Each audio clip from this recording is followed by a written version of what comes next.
Welcome to the live stream today at the Teesside Open 2024, and a massive Happy New Year to everyone watching at home, in the venue and all around the North East and the world. Today we're starting off with little Gaz Gary Hayes against the Monkey Bar Kid, not his nickname but Jack Kirtland from Darlington. Both playing some good darts at the moment, and a good last start there from Jack Kirtland. Oh, it wasn't even in. I need to get my eyes sorted. But hopefully everyone's had a good Christmas and a new year, and hopefully it's a prosperous 2024 for you all. Good last start there from Gary.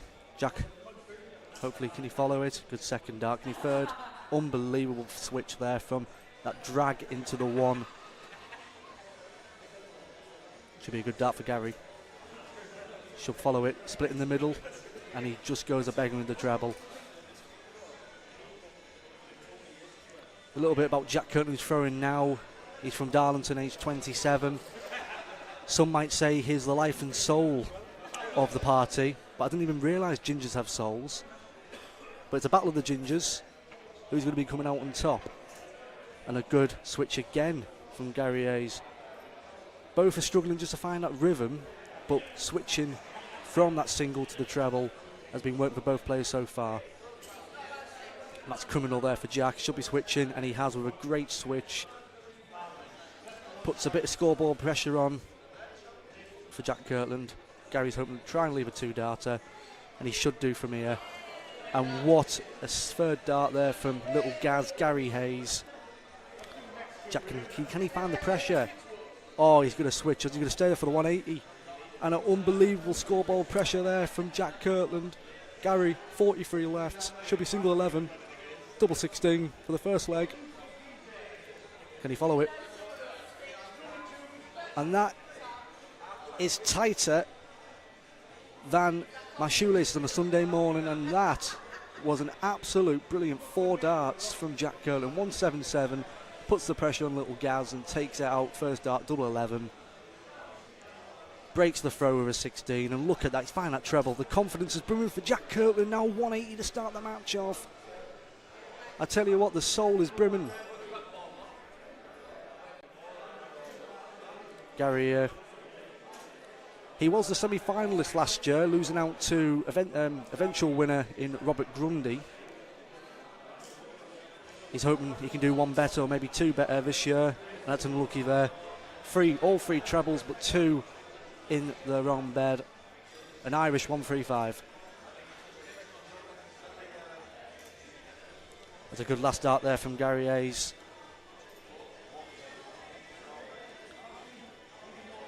What can Jack do here? Some good switching as he prevailed.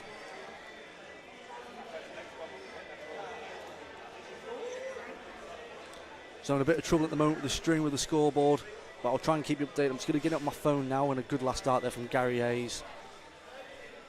This has turned out to be a highly contested game so far. Look at that, Jack is just finding that treble.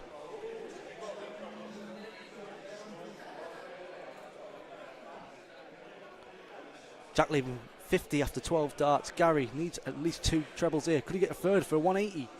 And he just goes dragging, but a bit of pressure on Jack's 50. Might be a mistake here. Like I say, I couldn't really see, so, but he's still got 60. Possible 14 darter here to go 2-0 up. Double 20. Bounce out. And he just goes inside. That puts Gary in the position of he needs to take this 118 out to break the throw. Single 18 for tops. This would be an absolute steal. If Dick Turpin wore a mask, he would be Gary Hayes. Sublime pressure, sublime checkout. It's a game of breaking at the moment. Like a couple of thefts in Astor, breaking the stock. But can anyone price the job? It's just, this is honestly, if you're watching this, you're in for a treat so far. This is turning out and shaping up to be arguably one of the games of the day, and we haven't even played even more than one game yet.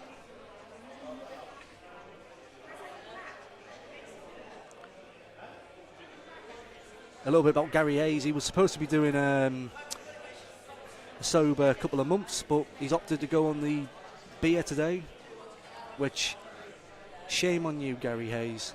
Should have stuck by your word, but he hasn't. But will he play better today with a bit of alcohol in his system, or will it not come to prevail? We can only find out. Look at that second dart. Third dart's going to follow, and it just goes on top of the wire. Gary Hayes as well has been on the Modus Super Series. He won the Modus qualifier at Concert Station Club back in January of 2023, defeating Jeff Murray in a last leg decider in the final.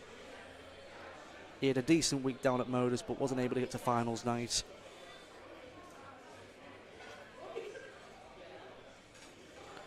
There was a bit of a snatchy dart there from Jack. He won't be happy with that one. And it's an unlucky switch. He tried to leave himself on 180, but he wasn't able to.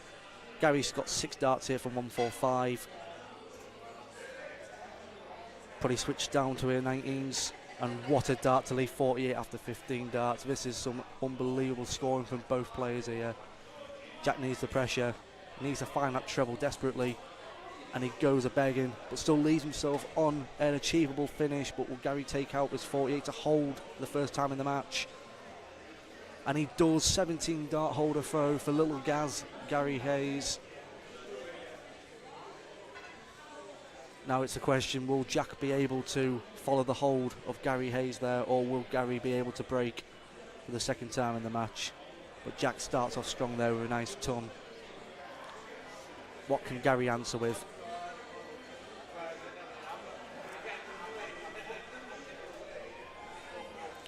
Not what you expect.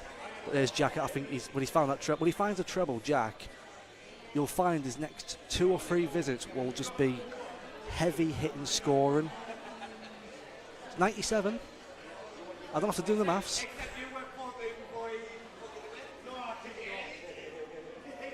Gary here. Just need to find a treble. Brilliant dart that is for Gary. He'll be all over that. Like a fly on some doggy doo-doo on the floor.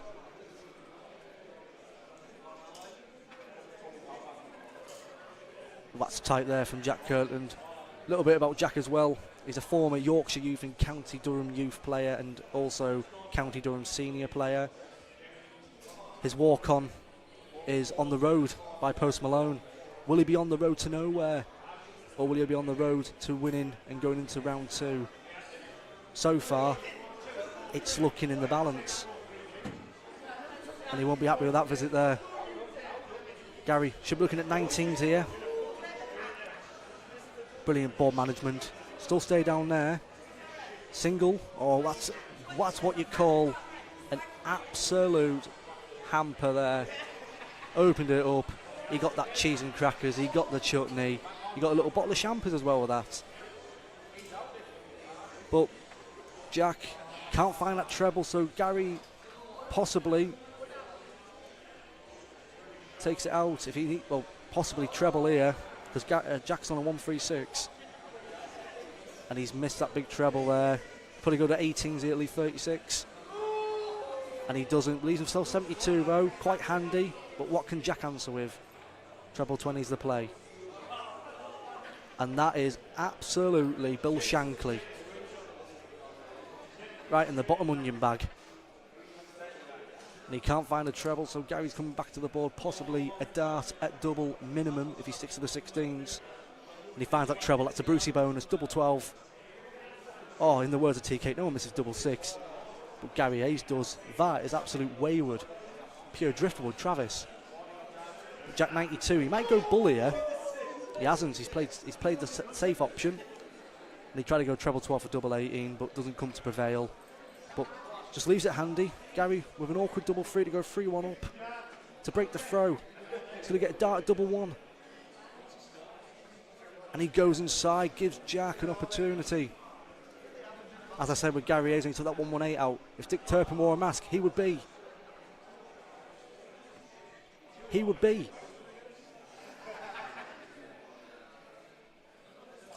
He would be Jack Kirtland. Both of them stealing legs here. Like pure bank robbers.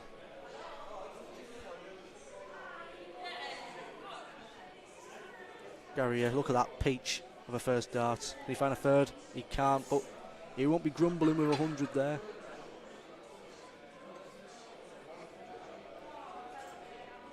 Jack needs to find a treble. He's going a bit too high there.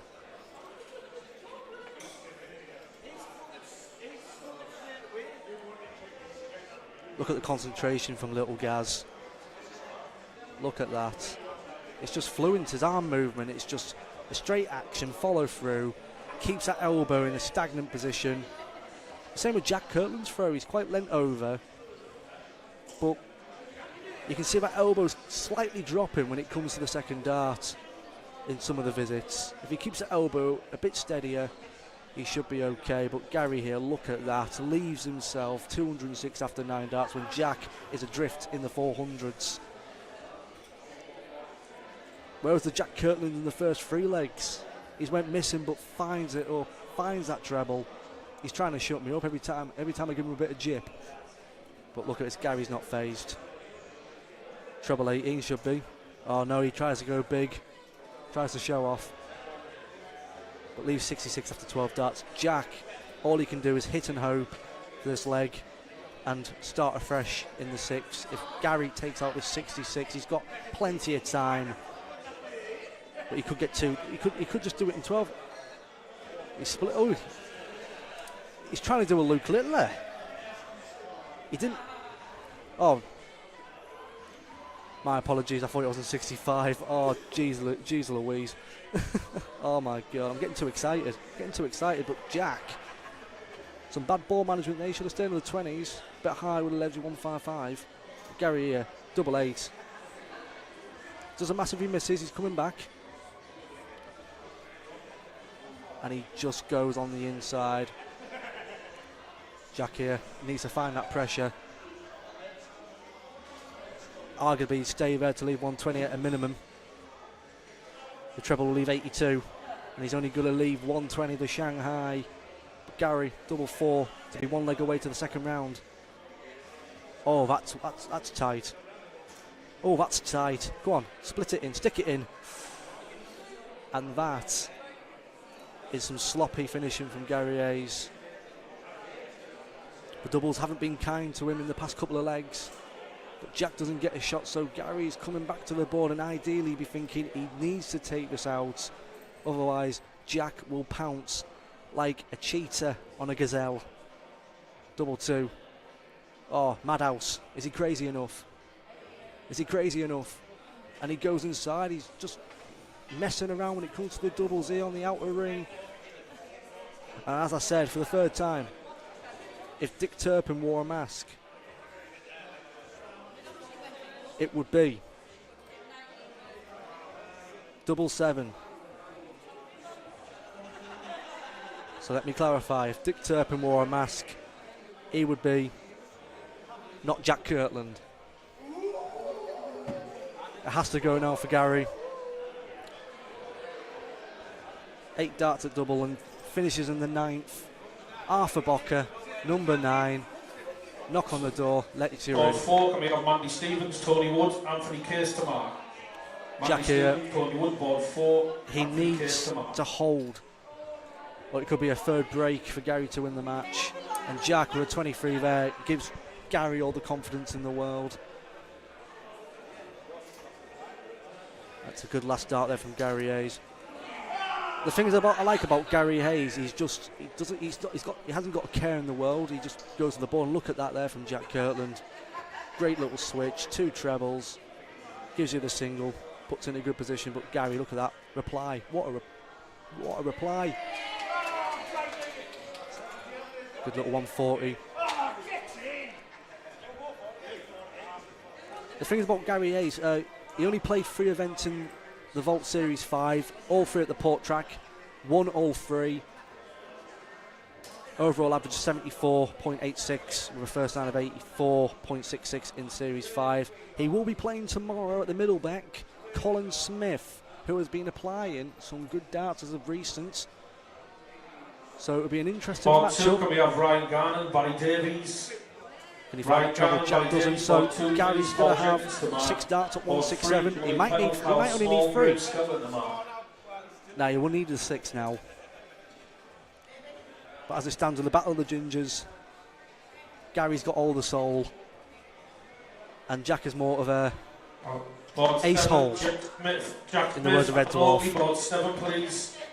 And Jack is just hope. He's just throwing and hoping. 7, Jordan Hornby to mark. Gary 70 left, probably looking at treble 18 for double 8. And he's hit it 2 darts at double 8. And he hits it plumb in the middle. 3 breaks for Gary Hayes and starts the day off with a brilliant game between both players. Battle of the Gingers. Little Gaz comes out on top. 80.95 average for Gary and a 73 for Jack. Both first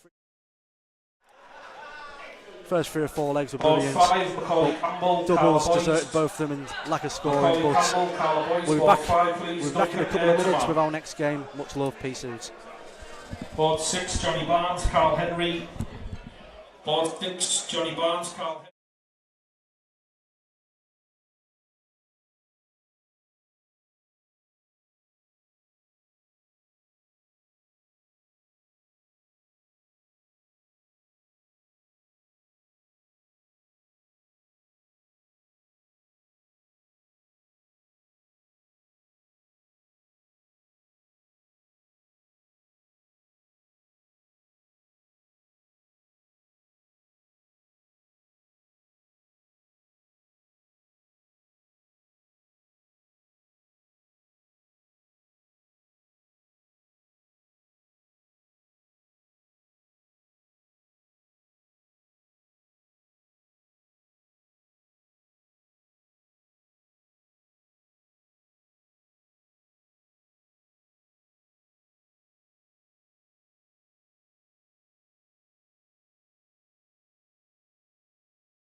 What a great game we've just witnessed there. And now we come to our second game of the day, where we have Big Gaz, where we had Little Gaz last game.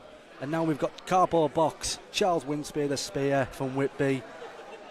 Best of 7, and Charles has won the ball.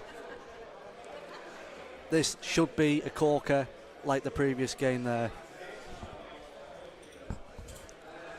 And so far, steady eddies.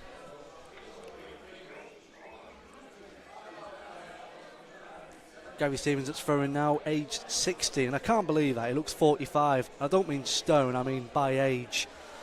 And hopefully Gary doesn't hear that, because I might get an absolute tonking after this. To be honest, being 60, he might not be able to know how to work technology, so fingers crossed, touch wood, I might be okay. But a good 85 there from Charles Winspear. And a nice Irish 100 for Gary Stevens. The luck isn't on his side at the moment.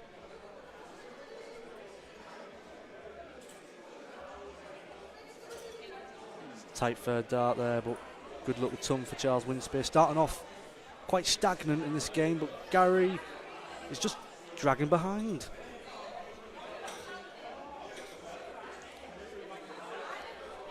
A little bit of backstory about Charles Winspear. He had an absolute brilliant year of 2023. Three-time East Cleveland ranking event winner. He won the East Middlesbrough Open Plate, the Ray Wilkes runner-up losing to Johnny Barnes, and a Derek Cunningham quarter-finalist. But look at this here. It's a good steady leg for Charles Winspear. Tried to go the 2 treble 18 bull route there, and that's unbelievable darts there. The great switch from the 18s to the 20s to leave double 10 after 15. But Gary here, he's just hoping there. And he's getting into the wrong trebles, and you can't be doing this against a constant player in Charles Winspear. But to hold with a possible 18 here, and he has. Charles Winspear takes the first leg with a 15-18 darter. Possibly could have been 16.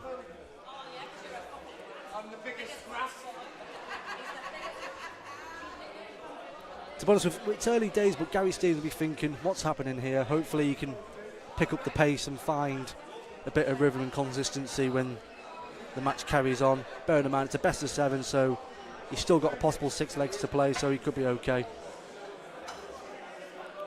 But at the moment, he's not showing signs of greatness. He's showing signs of Niall got darts. And what I mean by that, if anyone doesn't know, absolute atrocious darts. But I think at the moment, as you can see with the second leg, I feel like Charles is playing at Gary Stevens' pace now. I think he's looking at what Gary's hitting, and I feel like he's thinking in his head, right, he's hitting a 41. I've got plenty of time. I've got no pressure on me. So he's throwing a bit freely, but I don't think that will help his cause unless he finds trebles. And at the moment, it's just a bit stagnant, a bit steady in this second leg. And Gary, he's just finding the wrong trebles. Once he finds the lipstick or the green grass of home, he'll be walking with a stride. And there's Charles, find the lipstick. Oh, he's got it on the lips, and he's another bounce out, second bounce out in this leg. But when he's finding trebles, I don't think he'd be that too bothered.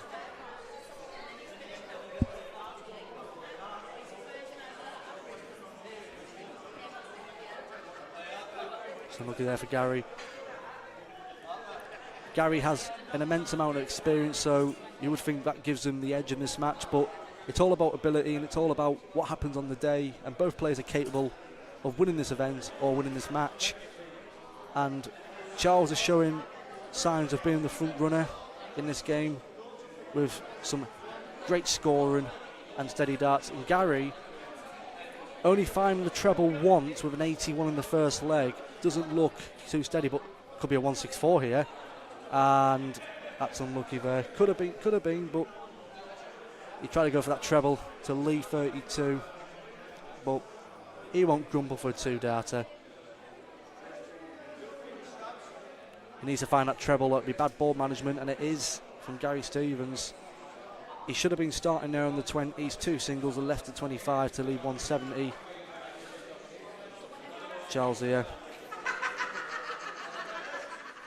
Oh, possible bullseye if he's going to go for it. Nah, no, he plays the safe way. He lays up to leave double 16.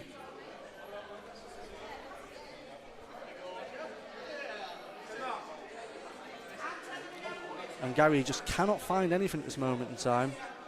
You could say he's struggling, but he's still got plenty of time.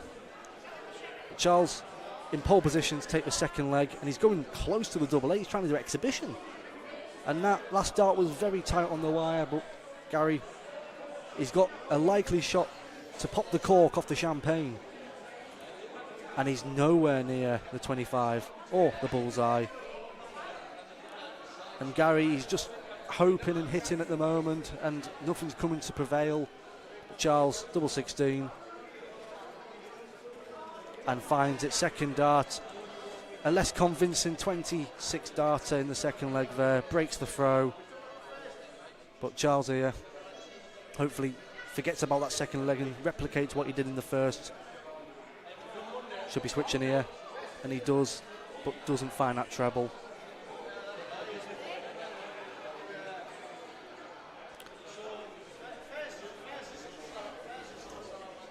.95, that's finally starting off with a treble there for Gary Stevens.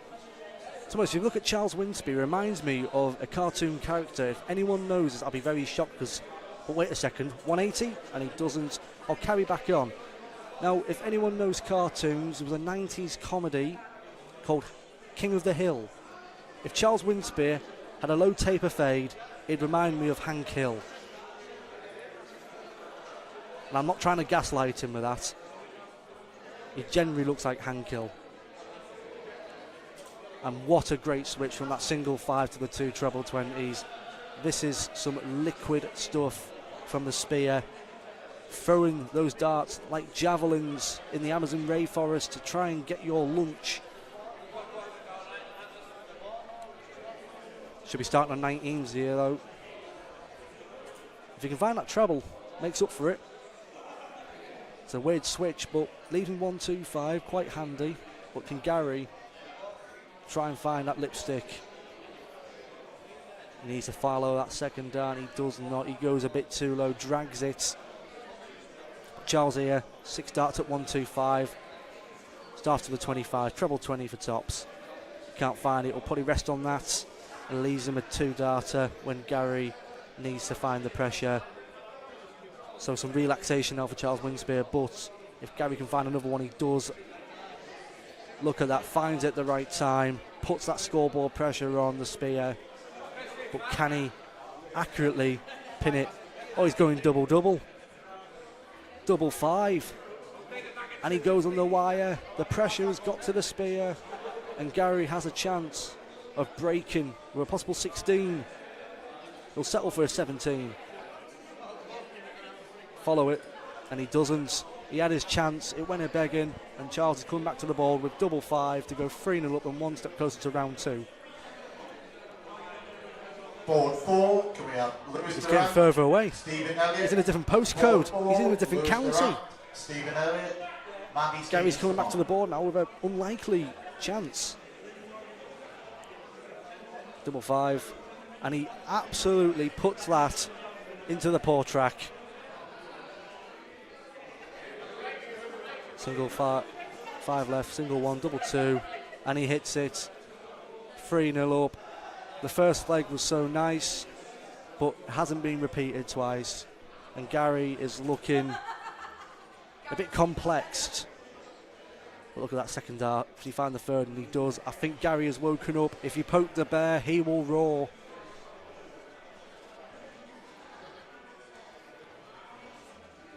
Charles here finds that last dart into the treble 18.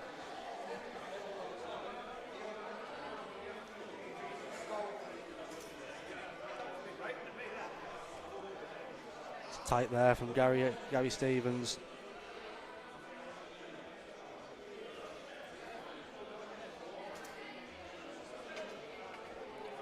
And a good last dart there to the 18, switching so perfectly. and find that treble when he needs it the most. But here we are, Gary here. Can he find another one? And he doesn't. He drags from the first and puts him in a bit of an awkward scenario. Charles here needs to find a treble. He doesn't. So Gary, you could argue, say he got a bit let off there. But if you're not going to go over it, he goes under and leaves himself a bogey number, but still gives some work for the spear to do. But look at that first dart, it's plumb. Is he going to switch to the 18s? And he just goes on top of it. Only 11 points in it. But Gary desperately needs his leg to give him that little bit of drive and power to hopefully push himself into second gear on the Darton motorway. But Charles here managed to find a treble. He's desperate, but sits on top and leaves Gary with a possible chance at the bull. He's found that treble. Single 16 for bullseye. Stephen Faulkner, Michael Wells. And that's some bad board management, you'd say. That is some bad board management. I think he might have been trying to go for bullseye there, but denying yourself the ball shot when your opponent is on a 1-1-6 finish could bite you in the backside. But he might have just been let off, as Charles Winspear can't lead anything. So Gary Hayes come back to the board. Double 20 for a hold. Drags it. Goes inside. Double 5. And it's double trouble for Gary Stevens. Big Gaz can't find the big double. 71 here. He's going to give him two. That's a double 10 for the match. Double 5. And it's double trouble for both players in this contest. You got to say the first leg must have been a blur, because the last three have been Board 6 coming out, a Dougie bit Clues, unconventional. Board 6. And that is frustration Henry from Clark. Gary Stevens. And Charles coming back with what he took out in the second. Single 1, double 2 for the match. Double 1, Madhouse. Is he crazy enough? And he goes in the 18s. That is a bit slippy G. Double 5. He's in a different postcode again. He's going further away. And he goes just under the wire. It's a battle of a 5 off. Find the odd. Get the even for the match. Double 2. And he has, in a scrappy game, Charles Winspear comes out on top. Gary Stevens couldn't get going in that match there. But after a good first leg of an 18 darter for Charles Winspear, takes a 4-0 win with 64. Gary didn't get out the blocks, 54 average. But Charles can work on that in the second round. But nonetheless, great game of darts as always from both players. At least they go up there and try.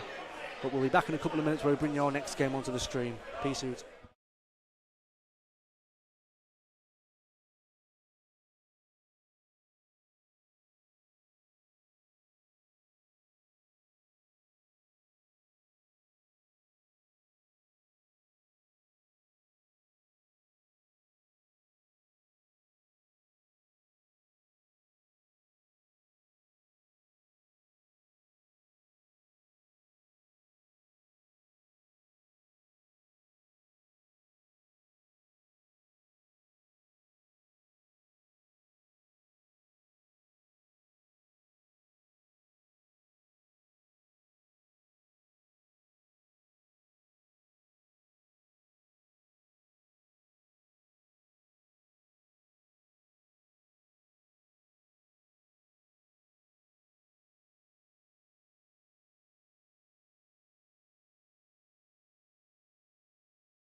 Welcome back to the Teesside Open 2024, and we're coming up with a highly contested game here. Both players very underrated in the northeast at the moment, in Lewis Whitehead and Thomas Cronin. Both have came into some unbelievable form in the back end of 2023, coming into 2024, both looking for a strong year. Jaffer Allen, board 7 please, Jaffer Allen. And this could be a brilliant game. Lewis Whitehead won the bull, and both players have started off a bit steady, but Tom finds that treble. I think Lewis Whitehead's trying to tell me to shut up with that point. I won't shut up, but you hit a 180, I will. Nah, he doesn't. So I'm going to keep talking. If anyone wants me to stop, just message me. But don't be nasty. But a good little dart there from Lewis Whitehead.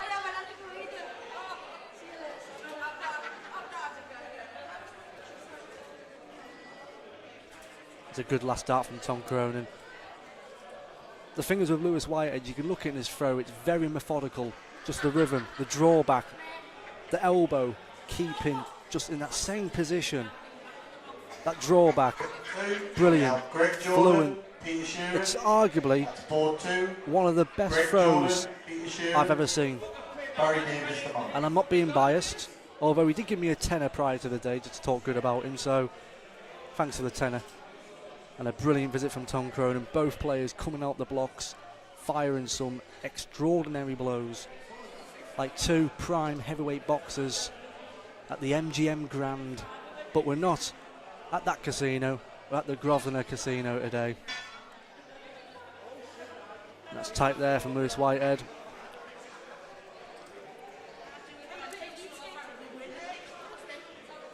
But he stays there, finds that treble. He does not.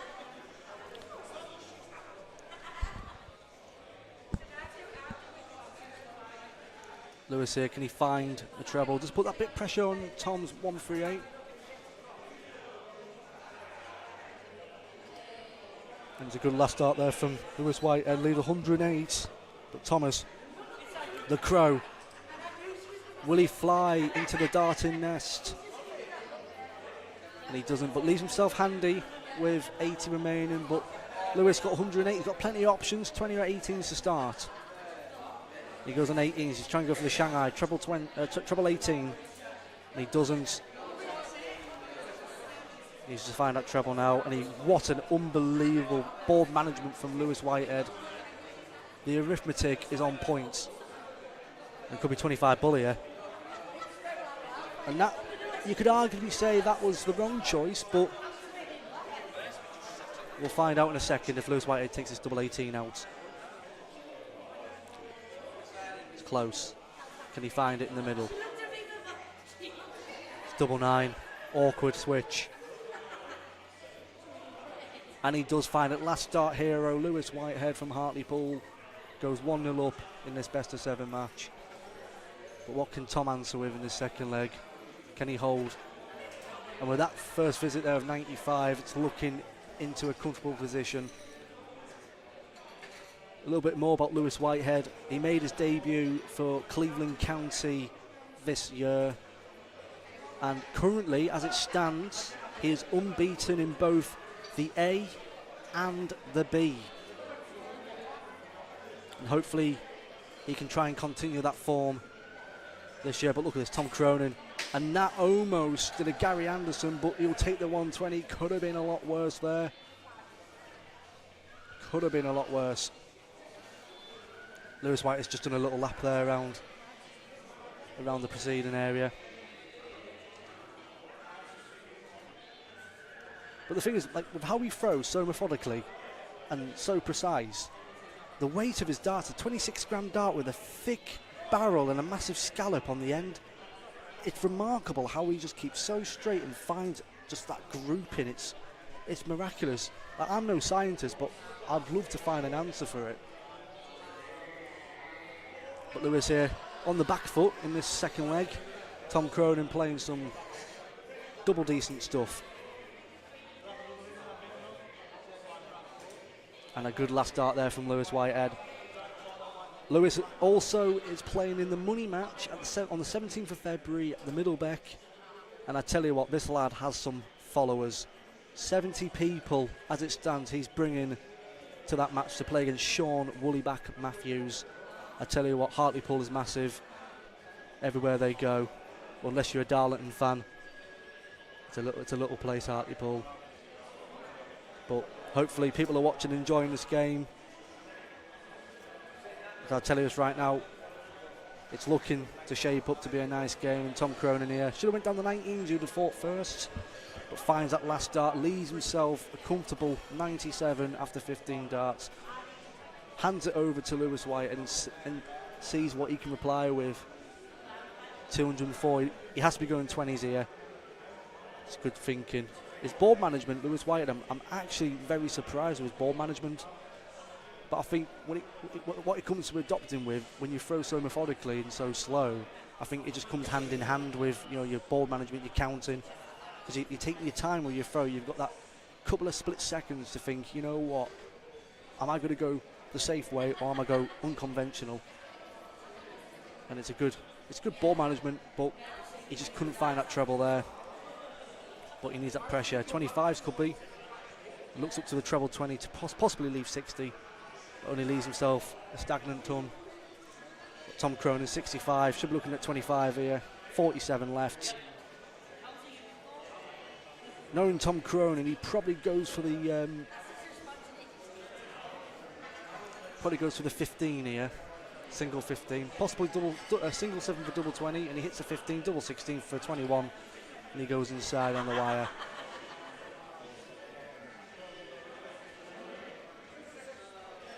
What can Lewis do here? Can he break with a ton top and check out?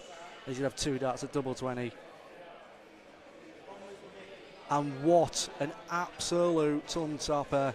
Lewis Whitehead from Hartlepool has took the steering wheel and took the charted course to be 2 legs away to the second round.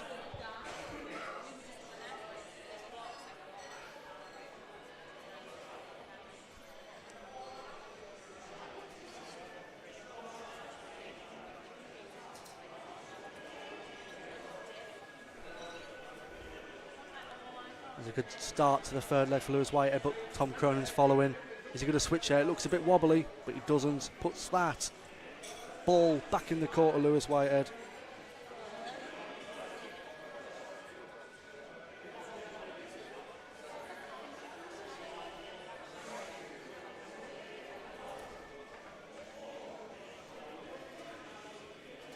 And that's unlucky there from Lewis Whitehead. But still finding the treble. That's what you need in this game when you're playing someone like Tom Cronin. When he groups those darts, it's like a group of crows. That 180, it's a murder on the lipstick. Red all over the dance floor. You better not kill the groove, Tom Cronin. But look at that, DJ. Put that murder back on the dance floor. And another 80 for Lewis Whitehead. But Tom Cronin, his grouping has been quite extraordinary with the pressure from Lewis Whitehead. But that's what you have to do when you've got an opponent playing so fluently. You have to keep relaxed, steady and precise, and that's what he's doing. He's doing the right things, but he's just missing on the outer ring. But he could have a possibility here. 6 darts here, 1, 2, 1. Treble 17. Oh, go on. Is he going to lay up or go for the bullseye? And he lays up. He goes safe, and that's the right choice. But I want entertainment. I want to murder Crow. I want you to fly that into the bullseye. But Lewis Whitehead, he affords that last dart in the treble 18, leaves himself 118. Tom Cronin, double 16, could be a 14. To break, double 16, last dart in hand, and he drifts. Tom Cronin, at the moment, he's getting the chances, but he's not executing. But could it be murder for Lewis Whitehead here? Could he destroy another ton topping blow on the Crow? And he could, double 19. This would be an absolute steal from the Hartlepool lad. And that's unlucky from Lewis Whitehead. Could have been 2 in a row, but the questions were answered, but he just missed on the outside. And Tom Cronin here finally clears the third leg up with a 17 dart breaker throw. And Tom has the darts.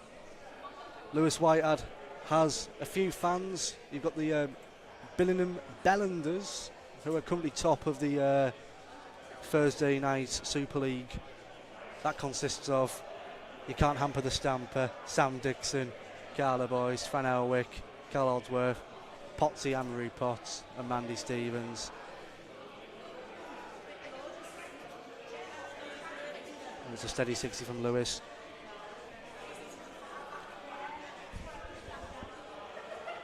Lewis doing that casual walk again over to get his beverage, takes a sip, but he'll be a bit perplexed when he comes back to the board and sees Tom Cronin hitting back-to-back tons.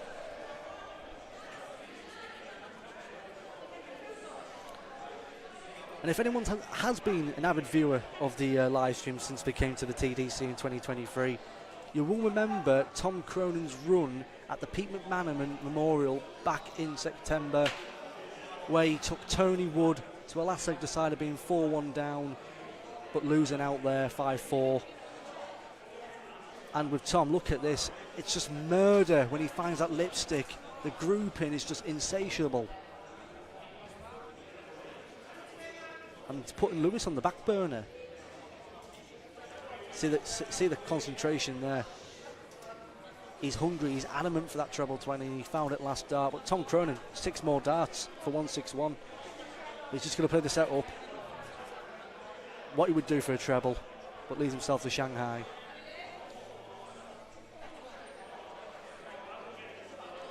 Lewis has got a lot of work to do here, but that first dart is inviting. Has he got the RSVP?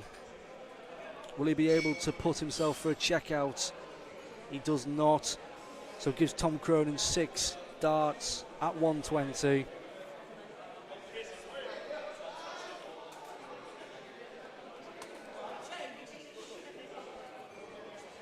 But sets it up. Leaves himself double 18 after 15 darts on the hold. But what can Lewis answer to? He picks up the dart and phone. He says, give me a second. I'll bang in a ton for you.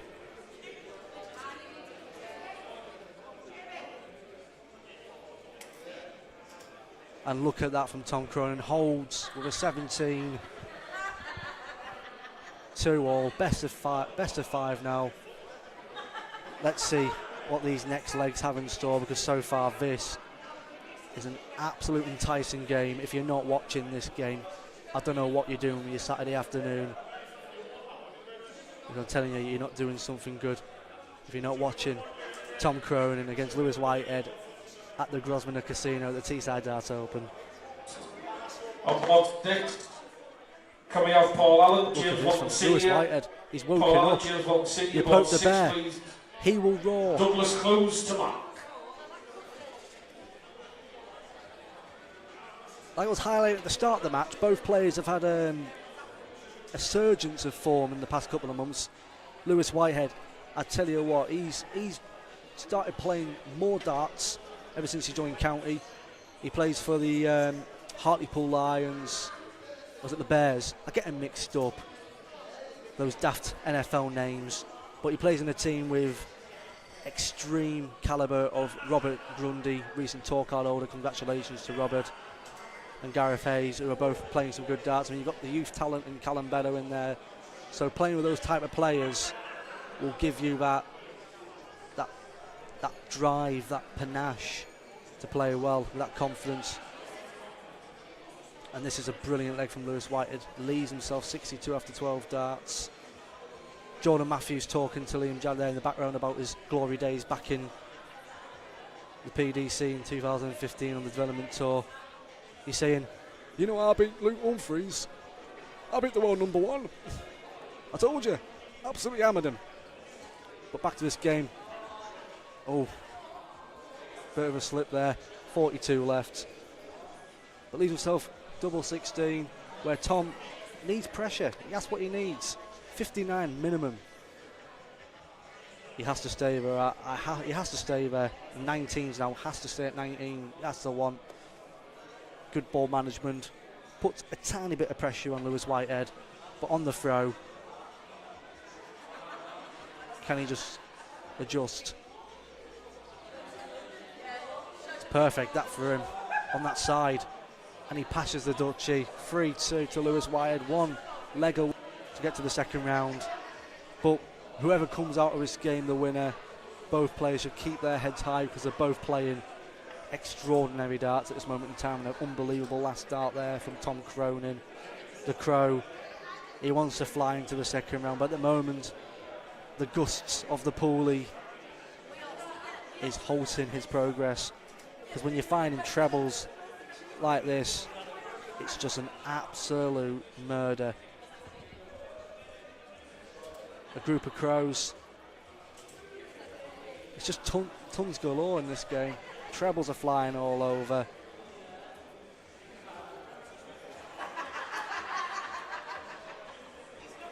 But look at that switch. It's still good. Find that treble.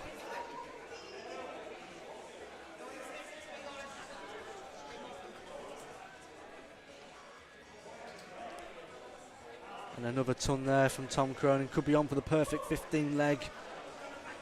With Lewis Whitehead tomorrow, he is at the Middlebeck at the Modus top 32 for the vaults for a chance to win a Modus spot. And if he's playing like this tomorrow, he'll be up there for contention. He has got the youngster Callum Youngblood right in the first round. And I've just got a message off him saying, I play Lewis tomorrow at Modus thing. Haha, he's going to wallop me. Callum, that's no confidence. Have a bit about you, mate. Come on, believe. Like Lewis Whitehead's doing here with these trebles. It's just some brilliant play. Puts that pressure on Tom Cronin's 1-4-1. But can he take it out? He gets him the wrong treble. Finds the green grass. 1-2-6 left. Putting 19s as the play. 107. Probably might go back up the board. And he finds the wrong treble again. But Lewis Whitehead, 92 for possible darts for the match. Will he get any? He might stay there. He doesn't find the treble. So single 12 here, or another 20. And he plays the safe option, leaves himself tops after 15 darts. And Tom Cronin, 98 to takes it. The last leg decided for the first time today, double 19. And that is unlucky from Tom Cronin. But puts a tiny bit of pressure there for Lewis Whitehead. But first darts for the match. Can he execute? The Crow. Will there be a different kind of murder on the dance floor? Double 10. And he's hit it. What an absolute game that was from both players. Should have their heads held high. And a high contest from both players, averaging in the late 70s. Honestly, that has been the game of the day so far. Jordan Matthews going up to congratulate Lewis Whitehead. And I tell you what, if we carry on with these type of games today, I'm going to be one happy man. We'll be back in a few minutes for our next game. Over and out.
Welcome back to the next game at the Teesside Opener Day. We come with William the Dwarf Robson. He's known as Billy the Dwarf, against Hartlepool's Stephen Harper. I tell you what, this is going to be an unbelievable game. Billy has travelled today all the way from the Mighty Toon. Steve Harper's only travelled 30 minutes on the bus. But this is going to be a good game from both players. To be honest, I don't know nothing about Stephen Harper, but I've just been informed by his teammates, Chris Bradley and Adam Atkinson, that he's from Hartlepool. But look, wait a second, 180? No.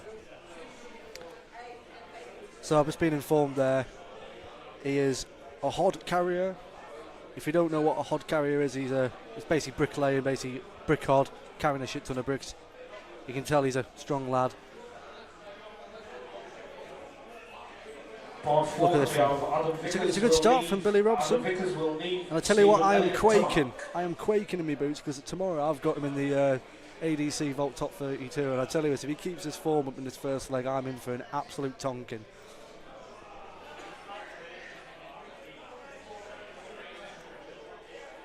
But 1-4-3 after 12 darts from Billy the Dwarf.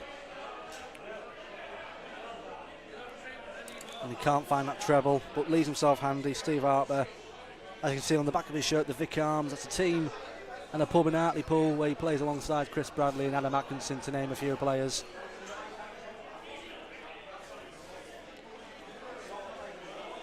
They were, the Vic Arms, last season were the Cleveland Super League champions, winning that, and went down to the UKDA Magic Weekend in Rotherham at the Magna Centre, but weren't able to prevail to the latter stages.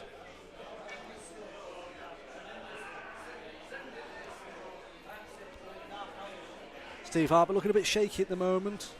Left himself 161 after 18, but 47 for William Robson for tops. Double 10. You know what, I might have a chance tomorrow with this double trouble. Hey, I was hyperventilating there.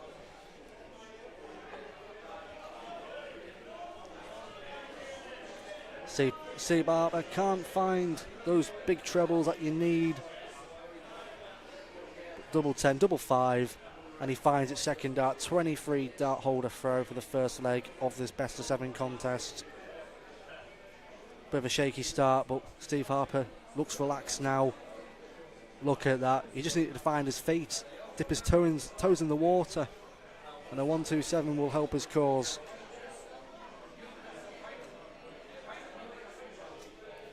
And a good reply there from William Robson. Nice little 85.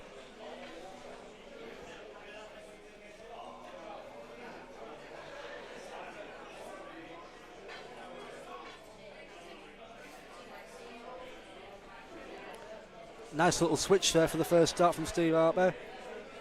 And I've been informed he loves a treble 12.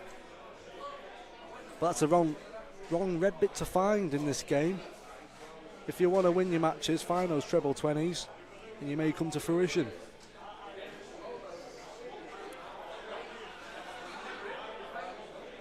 Steve Harper as well is also a Liverpool fan. Will he be walking alone tonight home back to Hartlepool, or will he be walking into the final and winning the 2024 Teesside Darts Open? But at the moment, it's all left to be undesired.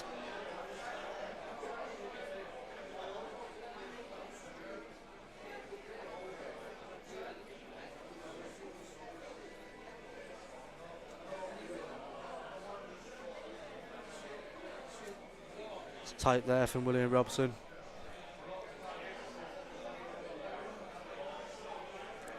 With William Robson, he's a multi-vault winner, and with the amount of years he's been playing, copious amounts of tournaments under his belt, it gives him that edge, that experience, that upper hand on most players.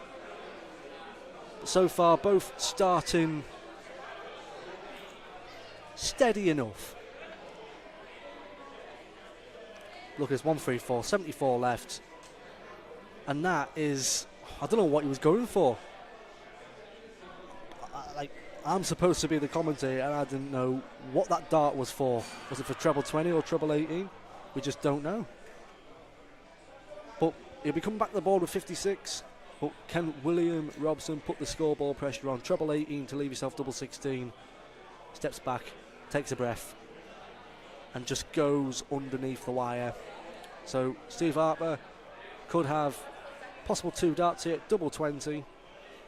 To hold, it's a good marker. He'd be all over that. That's unlucky. That is unlucky.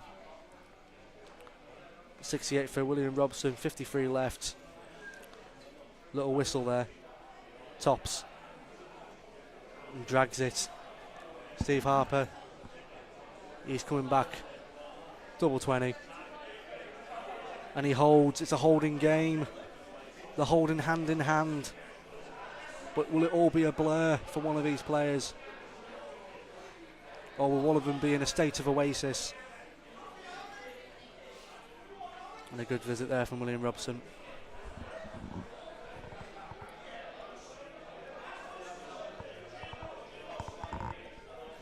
And I told you he loves a treble 12. He loves a treble 12. Great switching, great cover shot. He finds the G spot, sticks it in, gives it a little wiggle. But look at this from William Robson. He's found that lipstick, but he can't smear it all over.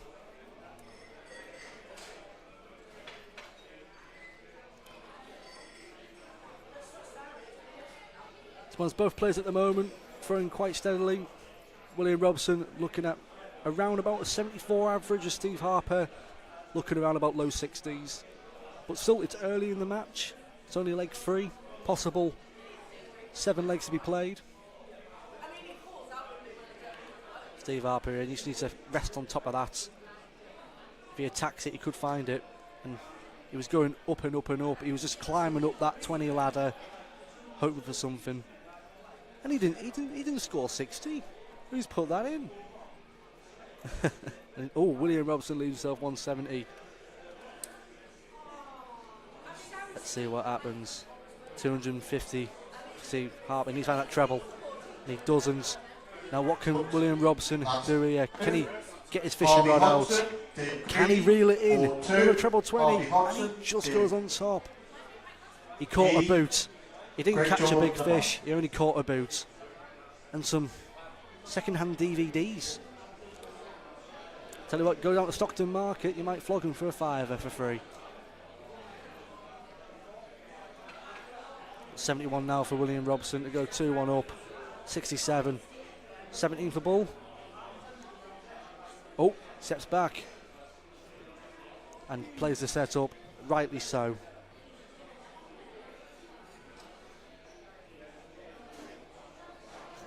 Look at that there.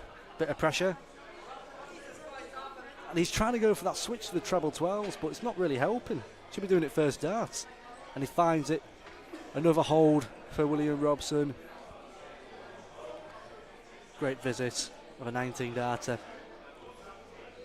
If anyone's watching, I'm going to give you a little quiz. Can you name me any of the 7 dwarfs? And Oompa Loompa doesn't count because it's not a dwarf. It's a creature. It's like an amphibian. So if anyone knows the 7 dwarfs, don't be Googling.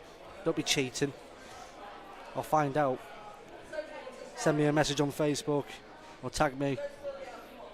And let's see if you're right. If you win, I'll give you a £5. But you've got until the end of this leg to be quick.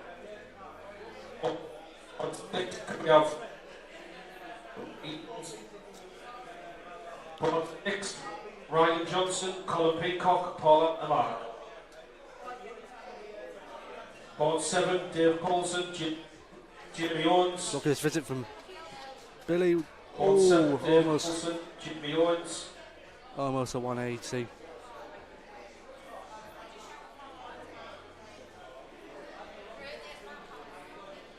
It's a bit screw with that visit there from Stephen Harper. Well, what can pressure do to Billy Robson? Not much. Steve Harper 107 points behind in this leg. he desperately needs to hold the throw, because I feel that if William Robson breaks, I think that's game shot in the match. And when you're throwing these set-up darts, 54 left, you're putting yourself in a prime position to take the fourth leg in this match. Steve Harper, can he find some pressure at the right moment? Look at that first dart. That's like gold to a banker. But the bullion value drops after that first. The interest was high, the outcome was low. William Robson, can he find doubles for dough? And he has. Unbelievable. 17 data from William Robson. Looking at the mid-70 averages now, and he's got me quaking in the boots for tomorrow. Hopefully he can be generous and gives me one leg of darts. And time's up on the Name the Seven Dwarfs. If you didn't know, you've got Dopey, Grumpy, Bashful, Sneezy, Sleepy, Happy as 6, and the 7th one is Jacob Cooksey. Just nuts, just crazy. That's the 7th dwarf. Crazy, Jacob Cooksey. Good last dart there from Billy the Dwarf. I wouldn't say he's a dwarf, more of a midget. Or can you say that these days? Oh no, I might get cancelled. My career started and it's ended in the matter of months. Sorry if I offended anyone with that there.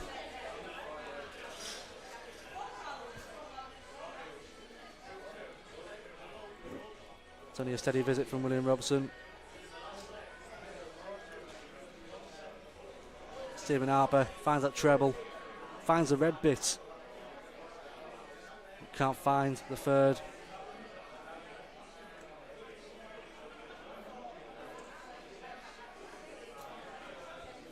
That's unlucky there from William Robson.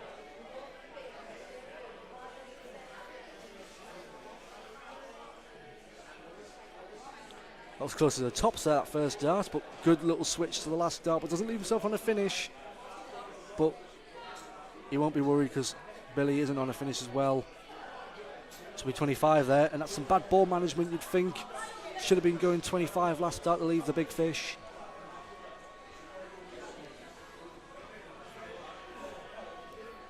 Can he find that last dart hero? And he cannot.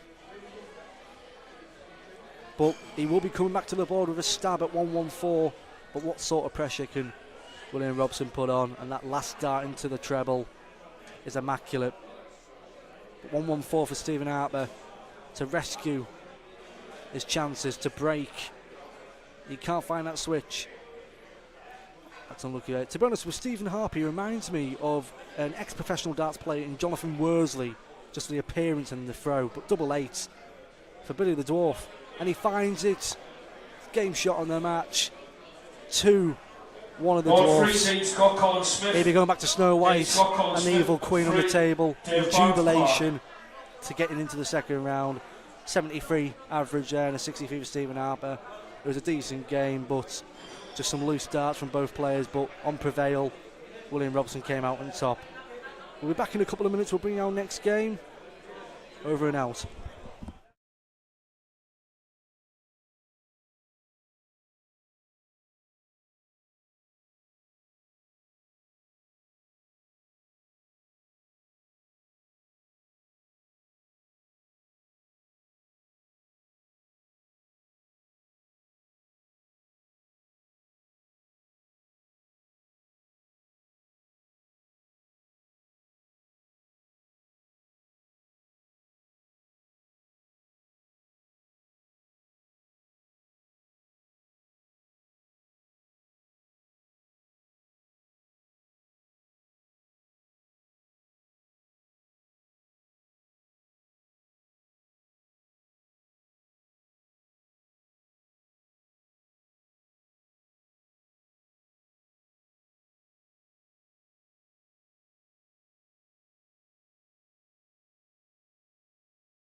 Board 5, Francis Elwick, Mark Hawkes. Francis Elwick, Mark Hawkes, board 5, John Waldock to mark.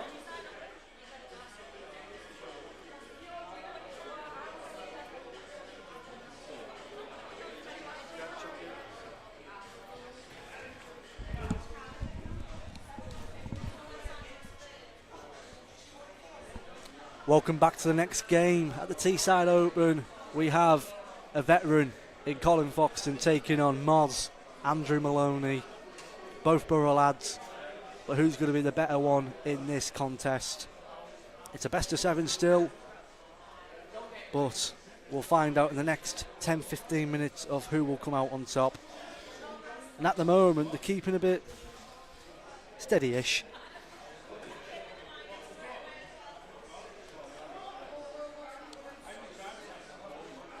Lucky there from Colin Foxton. Hopefully he doesn't break his back by bending down. He's dropped a flight. Those are the tactics he got taught in the 80s. Old habits die large.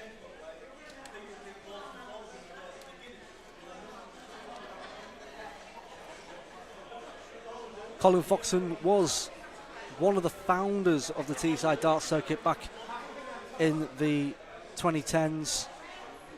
And finds a brilliant visit there. Pardon me for myself, I'm a bit gassy from the soft pop that I'm consuming. And a good last start there from Moz. A little bit about Moz. He was on tipping point, if you don't know. He won £2,300. I tell you what, you could have bought a decent haircut with that. But now I can't talk, my hair looks like it's been dragged through a bush. Not brush. Bloody hell, my hair looks like a brush at the moment. Absolute stood up in different places. Both players here starting off decent, but Collier, 82 left. He's going to go bull. Well, he tried to go for that another treble 20, but Moz, he's on a finish. He's getting that rod out. Can he reel in the big fish? Can he reel it in? And he doesn't. A little flick of the finger. And doesn't come to prevail, but gives Colin Foxton possibly 6 darts at 47 here. Probably looking at single 7 for his favourite tops. I stand corrected, double 16. Should rest nice. And is that in? Is that in? Get VAR on that. And it is 1-0 Colin Foxton. Great start. And Moz finds the wrong trebles there to start the second leg off.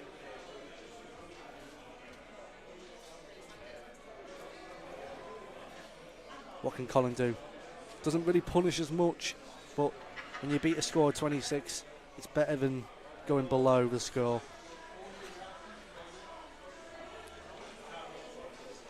Tried to switch there from Moz, but nothing came to prevail. Hopefully everyone's enjoying the stream. If anyone wants to shout out, give me a message. If you haven't got me on Facebook, just tag me or find me. I'll find a way to shout you out. If you want me to say anything in reason, keep it PG. I'll say what you want at a price. Good little visit there from Moz.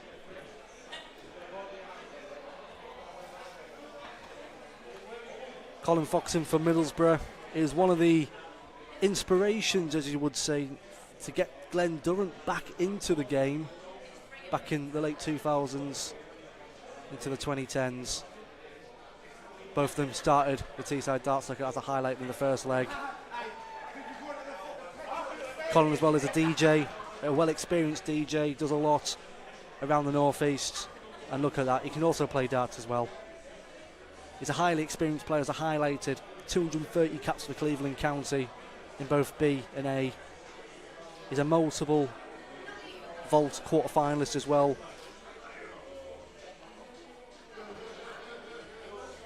It's a good visit there from Moz. Leaves him on a finish where Cole is adrift. Can't find that treble 17 to leave himself comfortable, but 6 darts for Moz here. He might only need 3. Treble 18. Double 12 for the Della. And he just goes a bit on the wire. But he's coming back for a sensible double 12. Jamie Atkins, Stephen Parker, that's Board 4, Jamie Atkins, So unlucky there. Stephen Parker, and Victor Double Smart. 12 to hold the throw. Double 6. Doesn't want to go inside here. And that's in a different postcode. That's more back at the Southern Cross there, Moz. 1-3-1. He's not going to have a stab at the double. So Moz is coming back after missing 4 darts previously. It's more to the double 13, that. Bit closer. Can he rest? And that's 7 darts missed at the double for Moz. You can't be doing these mistakes early on in this contest. But Colin, as I highlighted, if Dick Turpin wore a mask, his name would be, as he switches over, his name would be not Colin Foxton. I tell you what, I need to stop saying that because it's not working anymore. It's a one-time thing. And Moz, at the 8th time of asking, hits the double to get a deserved leg. And look at that appreciation and respect from Colin Foxton. Great showmanship from both players.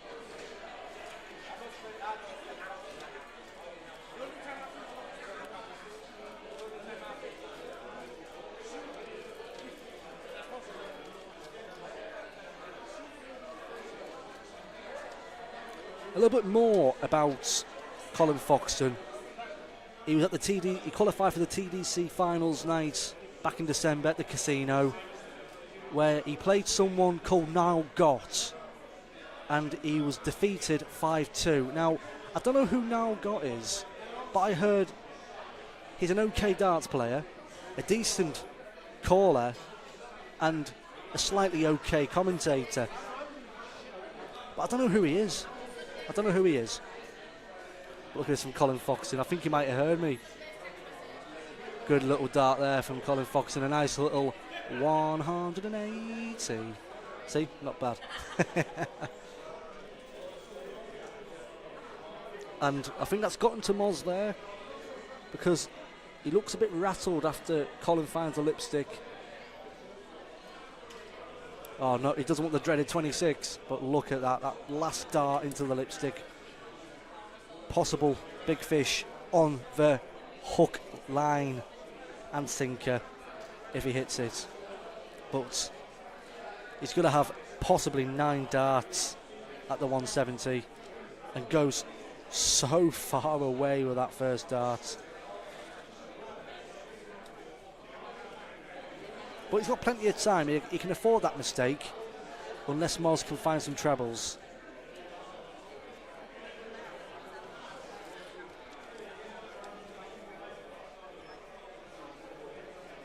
That's board 2, Simon Rivington's, Michael Marget's. Board 2. I can remember the first game and only game I've commentated on Andrew Maloney. He stitched me up a bit, saying that he was the non-darts player on Bullseye. He was just taking the Mick and Danny out of me. But it's all in good tongue-in-cheek and good laugh. But Colin, he's just dragging into the 5s here. He had a good first 9 darts in the third leg, but when you're hitting 2 30s in a row, it's just not putting yourself in a good position. 85 here, he should be looking at treble 19 or treble 15 here. And he just keeps drifting. 105 points in 9 darts. This is what you don't need. You want to get the job done as quick as you can, get a bit of motivation behind you.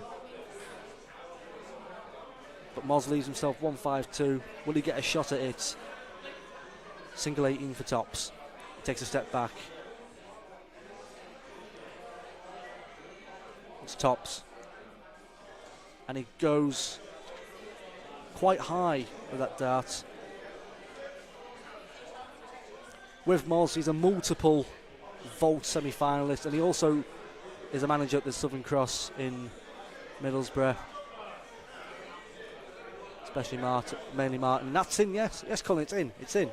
Step back, take the dart out, start leg 4. Also runs the vaults at the Southern Cross. When he's not there, you've got players like Robbie Dunn and John Purdy helping out. Massive shout out to both those players. One of them here today, John Purdy, McLovin, and Robbie Dunn is missing. If anyone's seen him, give him a shout. I'm asking after him. Hopefully he's keeping well.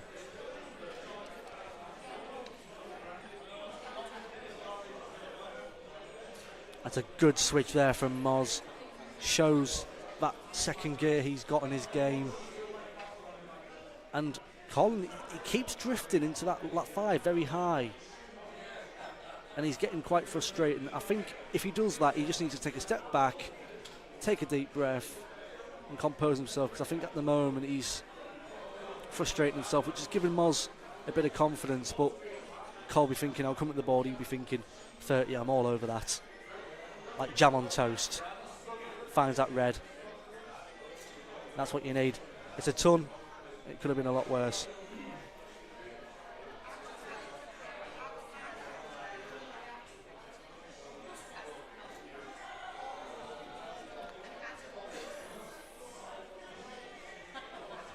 Got a massive shout out here for Crooks Massive. Harry Wilkinson, hopefully okay, mate, today on this fine Saturday afternoon. Good visit there from Cole with a ton. Massive shout out to Harry Wilkinson. Remember the first time I met him, he had 3 bullseyes at the Tabinia in Newton Aycliffe. I was there to witness it. He made a TikTok out of it, only got 600 views, but hey, it's a memento. Hopefully you're doing well, Harry. Big up to yourself, mate. Bit of pressure there. Colin's sweating like a nun in a cucumber field. Someone get him a tissue. Good ton there from Moz. Let's see what can Cole do here with the 152. Can't find it. And look at that, he's just getting frustrated again. And another 30. Is it more 30s than I've had drinks today? And I haven't had many. Look at this from Moz. Can he find a ton top and check out? Tops to go 2-all. And that bounced out. It dropped in the double 5. It wouldn't have won the leg. And what's the crack, Moz? What's the crack? You could have put 50 pence in there. I should have flung one. But look at this. For a steal. Bullseye. Oh, look at that. Plum, central, bullseye, 1-2-2. To take that from Moz's miss at 106. Moz be thinking, I should have won that, but regardless, it wasn't even in the double 20, it was in the double 5. But look at this, look at that confidence now from Cole Foxton. The minute you just find that emphatic blow, that rhythm, that experience just reels back and rolls back the years. Look at that. Move the shoulders, the confidence is flowing and coursing through the veins of Colin Foxton at this moment in time.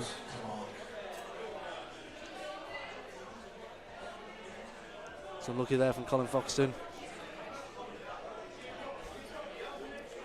Someone please get him a towel. The sweat's dripping off him. It's like a waterfall.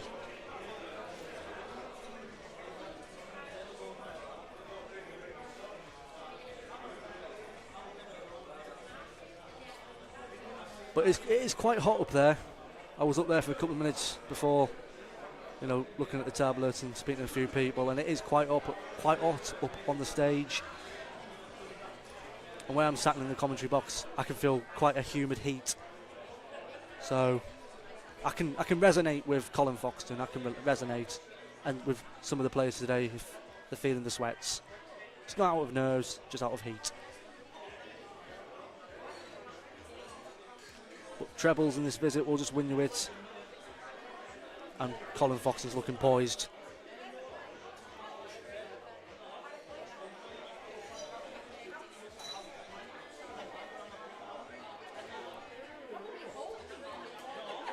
Oh, that's unlucky there from Colin Foxton. Just needs to adjust. And an Irish 60 won't bring you any luck in this game, mate.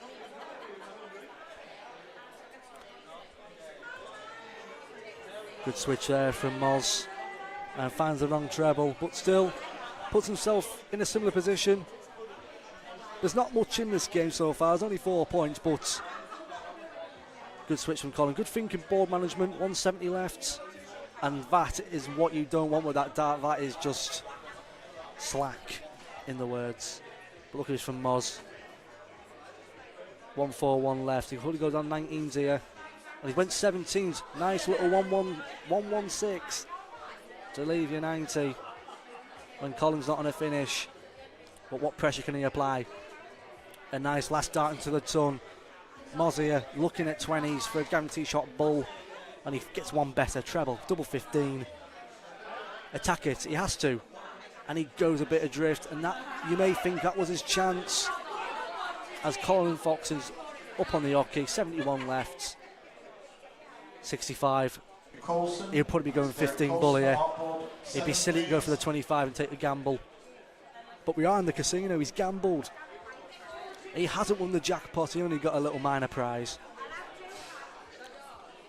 But Moz, will he gift him a chance? Double 14 after the split. Double 14. And he misses. Gives Colin Foxton a chance to win the leg and the match.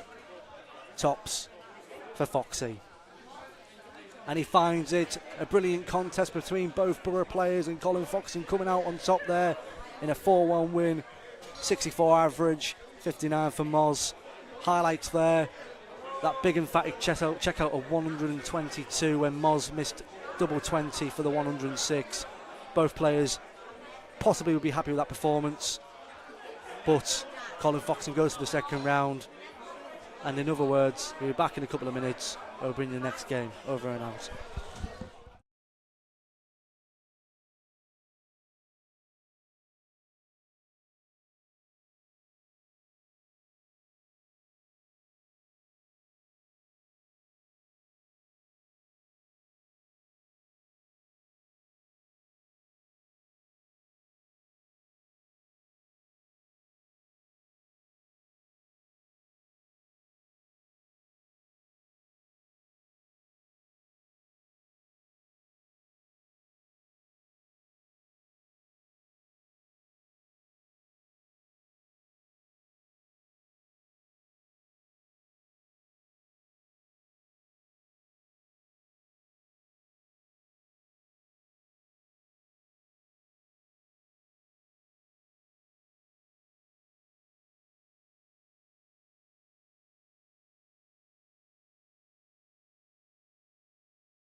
Classic.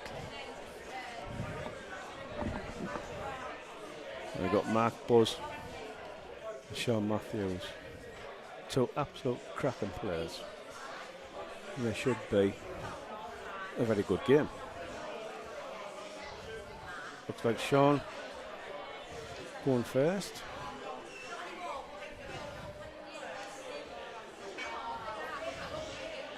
Straight in. Go on, son. Yes, we'll have that one for him. Good that, Sean.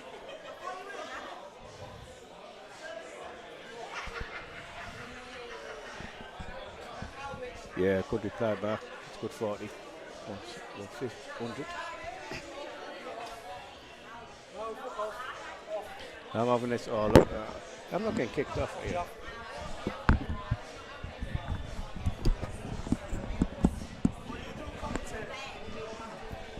Welcome back to the live stream. I'm joined here by the intruder, Jaffer Allen. Two-tone Jaff, how you doing? Alright, it's not on.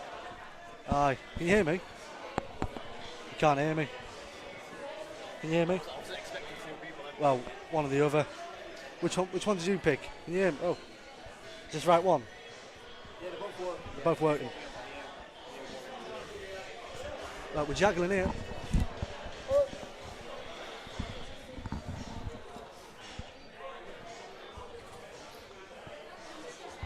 Right, where were we? Yes, welcome back everyone. Teesside Dart Open 2024. Oh yeah, I'm introducing you again. I want to go on in with these two. Apologies for the language there from Mr. Jaffer Allen. And a bounce out there from Bussy, Mark Butcherill. So it's all going Pete Tong round here now. It's all going Pete Tong. I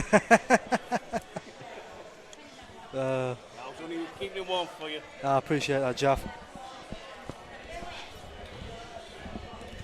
Don't sit on the fence, bros, you're on. Look at this here. Pressure. Unbelievable from Mark Butcherill. Leaves 62 after 15. Sean Matthews, 16 for tops. For 17 hold, maybe an 18. And look at that. First leg goes in favour of Woolley back. So, I apologise for that start. It was a bit hectic. Apologise for the language if anyone was offended. I was busy procrastinating, waiting for this game to start. But look at this. Mark Butcherill. He's giving me a treat. Lipstick painted, 180. The Butcherill is buzzing. A little bit of backstory here from Sean Matthews, 47 years of age, from Skeleton, nicknamed the Woolley back. And as I mentioned before, Lewis Whitehead is playing Sean Matthews on the 17th of February at the Middlebeck. Sean Matthews is only bringing 4 people. I thought he knew 7. But he's playing some good stuff at the moment. His Series 5 fault stats have been impeccable. 6 wins, 4 runner-ups, 4 semi-finals and 8 quarter-finals. Placing second with 320 points. And it's a good leg so far for Mark Butcherill. Both playing decent darts, more to the latter of Mark Butcherill in the second leg. Board 3, Ethan Robbo, Andy Hudson, Harry Rowlands tomorrow. Alluding back to Sean Matthews as well, he's playing tomorrow at the Moda Super Series North East Regional Vault Finals. And he is playing against Lee Johnston, which will be an absolute enthralling game, both players at quality. But Mark's up 98 left, 6 darts minimum. Single 18. He's going to set it up now. Single 20 for tops, and that's brilliant.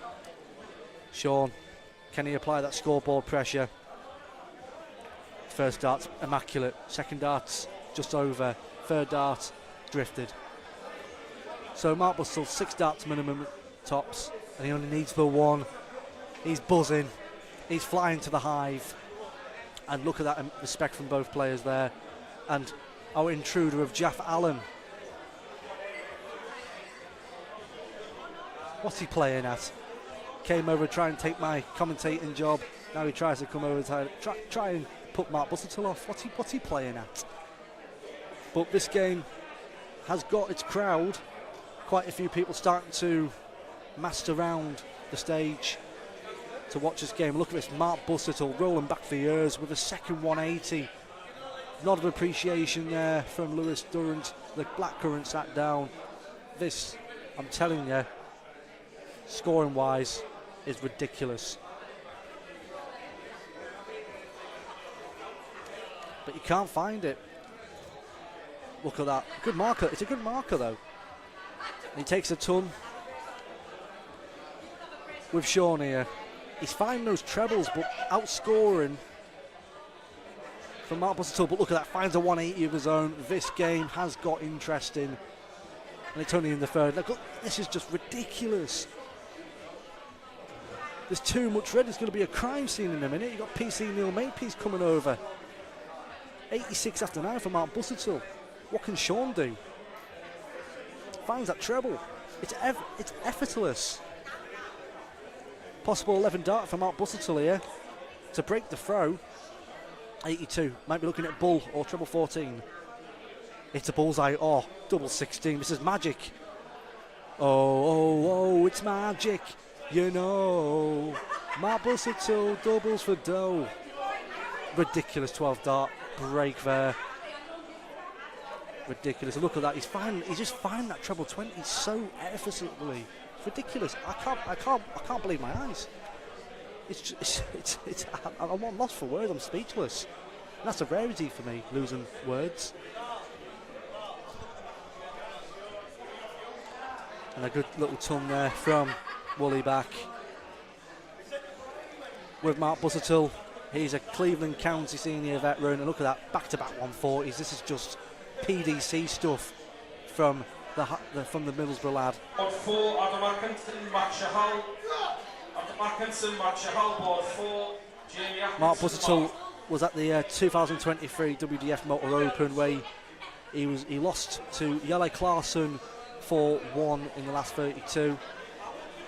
Showed his class against a former BDO World Champion. And a nice visit there from Sean Matthews, but it's not enough in this leg. Mark Bussettle, he's got 6 darts at 161. Look at that, finds another treble 20 for double 18, and he cannot. Leaves himself 76. Sean, what pressure can he apply? Needs to find a treble here, needs to find it. Shake of the head. He talks it in, but Mark, 76 left, double 8 for a 14. This is just, I cannot believe this. I need to go.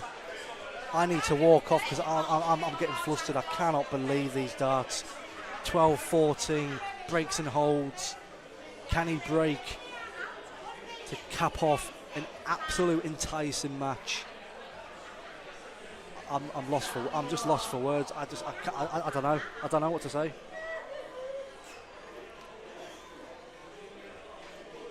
Wow. Wow. That's a word. Wow. Look at this from Sean Matthews. 140. This is, I don't know what to say. I'm bewildered. I am amazed. It's just crazy darts. Nice 96 there from Mark Bussettle.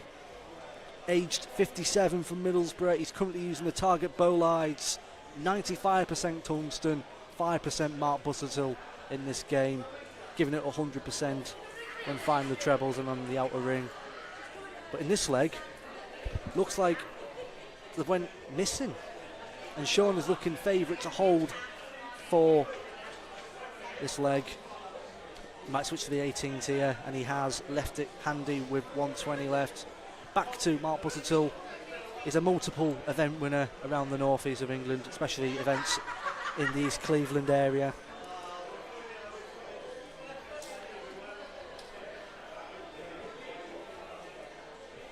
He's a 3-time vault champion as well. And this just shows why he wins titles. He's finding that treble. And he was unlucky with that switch there. But Sean Matthews, 90 left. He'd be looking at 20s here.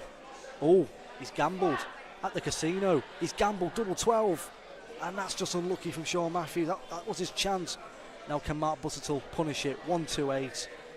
And that's some bad ball management. You've had 2 unbelievable legs and you don't start on the 18s, but makes up for it that second treble into the 20 and drifts so Board 2, Adam low. Thompson, Carla Boys. Cy Remington to mark.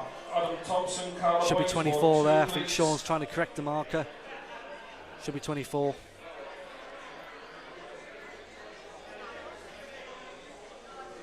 Coming back, adjusts himself, double 12, and pings it after the miscommunication. Look at that, great respect between both players. This is what we love to see in darts.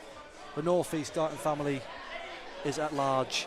And look at this, Mark Butcherill, he's finding that treble. Ridiculous, it's ridiculous darts. It's just, I don't know. Someone pinch me, I must be dreaming. I must be dreaming. This is just ridiculous. And Sean's fighting back. He's smelt the coffee, he's woken up, he's got the reality of a 180, 140, 180. And look, they're not giving up. This is just ridiculous. 1-2, 140, 180, 1-2-1. What's next? Possible 9 darter? Oh, it could be. Oh, teasing me. 4 perfect darts though. You can't grumble. This game, wow. This is the game of the day so far on the stream. Possibly finds another one there, and look at, oh my god, wow. This is just ridiculous dart. If you're watching this game, you have been treated to an absolute barnstormer. And Sean doesn't leave a finish. He should have went down the 19s there instead of pressuring the treble. That's the wrong treble, treble 19.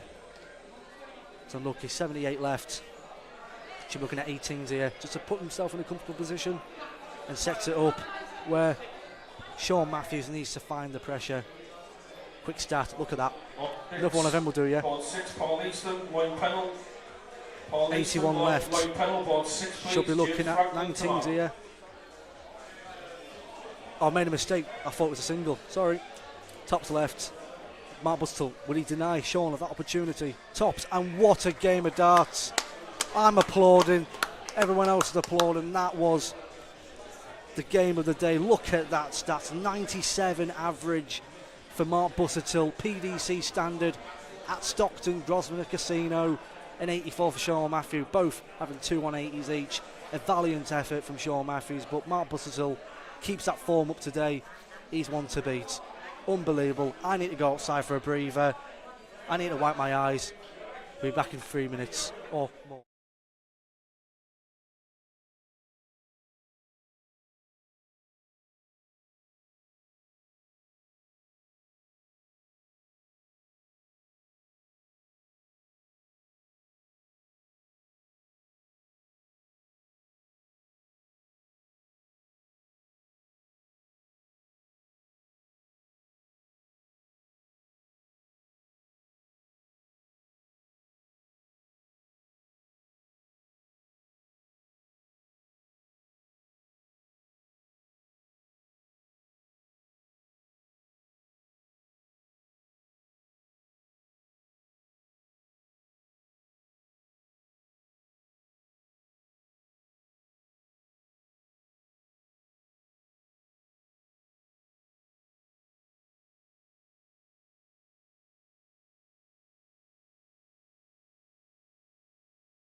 Welcome back to the Teesside Darts Open 2024, and wow, what a treat we have here. We have the repeat of the Peter McManaman final.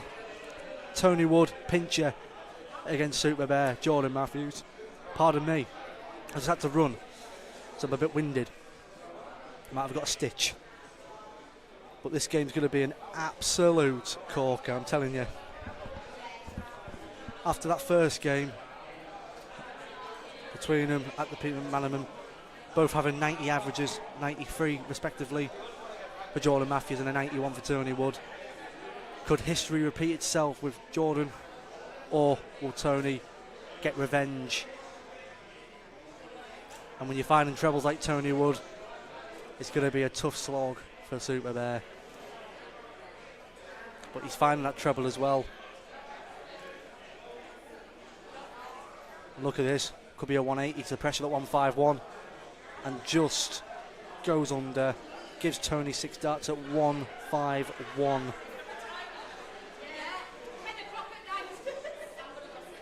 Just goes under the treble 20. Again, under. He's going underground, overground, but he's not wobbling free. The Tony Wood of Newcastle coming our way. If anyone doesn't know what I was trying to reference there, it's the Wombles. If anyone's under the age of 30, you won't remember the Wombles. Not much pressure there from Jordan Matthews. Tony's coming with 92, treble 20s to play. He might go to 12s here with the lie. He needs to just get over that, just not clip off the flight. And that's the right one there. Pressure on Jordan's shoulders, and he could get a chance at the bull or a dart at double 5. And he's going to get a dart at the bullseye, steps back, checks for the marker. Just make sure. Super Bear, can he find a super checkout? And he just narrowly misses out on the 130. But Tony tops.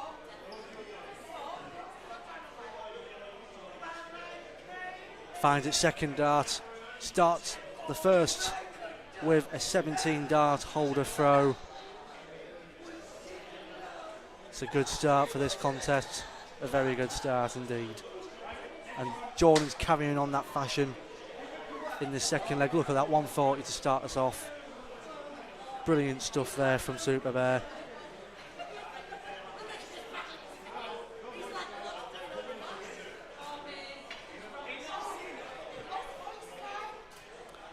Good last start there from Tony Wood. Finds the treble where he needed it the most.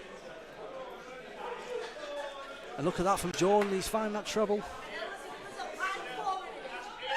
Looking like another 140 with that lie, but it's not. I can't be a clairvoyant, I won't be good at it, can't predict anything. Nicknamed the Super Bear, Jordan Matthews. The accolades he has got under his belt is extraordinary. I want to highlight though the year 2015 for Jordan Matthews. He had a PDC Development Tour semi-final, losing out to Aidan Kirk 4-1. In that run as well, he defeated the current world #1 in Luke Humphreys. And finds a ton there to lead 1-6-1 after 9. 2015 was also a glory year for him as well, hitting a 9 dart at the Sheffield Grand Prix versus Ryan Sullivan. And he holds a sublime record in having 10 fault finals in a row, winning 5 and losing 5. And he misses that treble 17. Could have been an absolute statement that. 84 left, looking at treble 20, and just goes under. Pressure's on Tony Wood here. Needs to leave himself comfortable,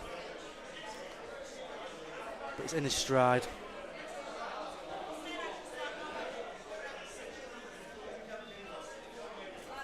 That's unlucky there from Tony Wood. Tony Wood, aged 55. I can't believe he's 55. I thought he was 29.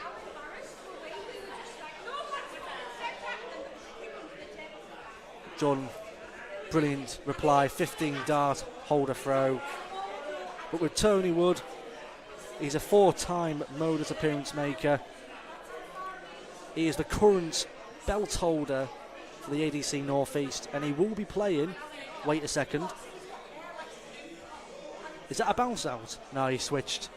See, I couldn't see.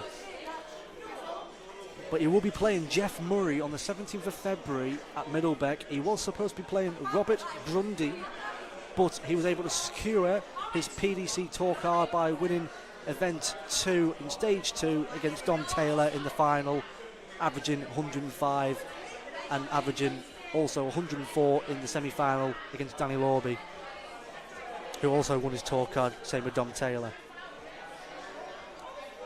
Both players trading some ridiculous blows here, just hammer and tongs, punching, good visits, as you like.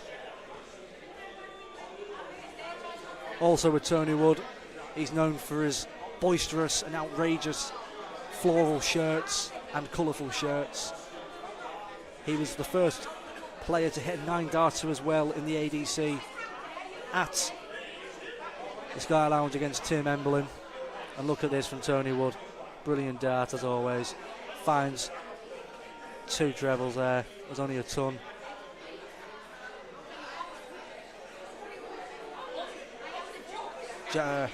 Jordan here struggling. But can he adjust? He cannot. Gives Tony that breathing space, that relaxation, that cushion that he needs in this match to try and grind out the results.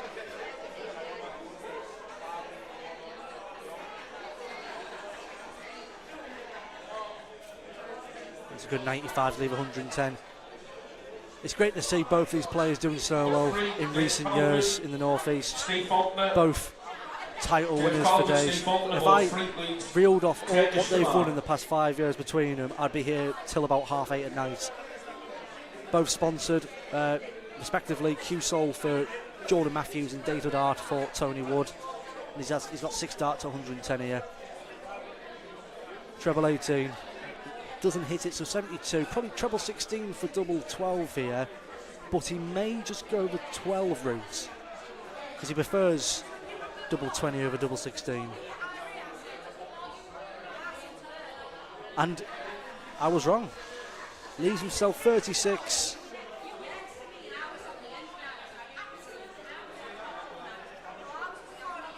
Jordan, all he can do here is apply some pressure, in the words of Maximo Park, a band from Middlesbrough who hit the heights in the early 2000s but now nowhere to be seen.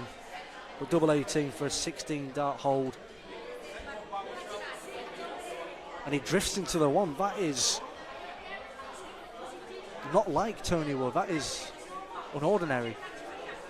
Board 6, Sean Jowers, Double Charles 16 Winspear, for an 18 hold, and he just goes adrift. Jordan, he's got a big task at hand, 160,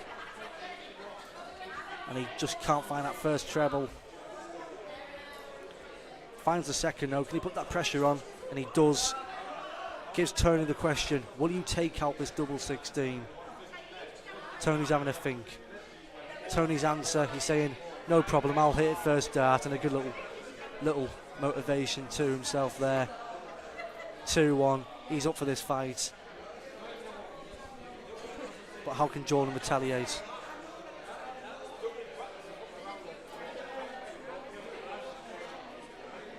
It's only a 60 there.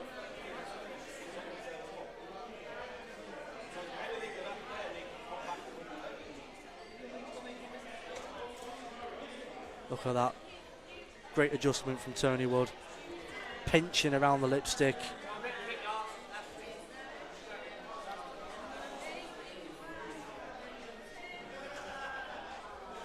Good adjustment again from Jordan Matthews. Look at that, brilliant darts from both players here. This is a game and a half.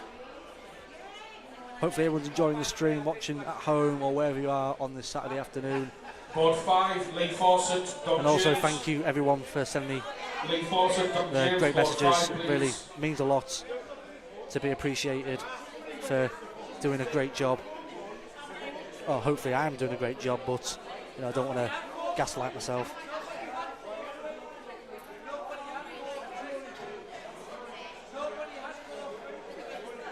It's a good dart there from Jordan Matthews. Great visits. Tony, he needs to find the treble here, or it's going to be a game of holding. 6 darts for 167 for Jordan Matthews. And he might only need 3. Treble 19. Treat me. Treat me. Bullseye for 167. Don't lay up. Give me what I want. Give me that red little bit. Oh! That's unlucky. That is unlucky. He tried a crowd pleaser, and he only could please the hopes of Tony Wood for him not to take that out.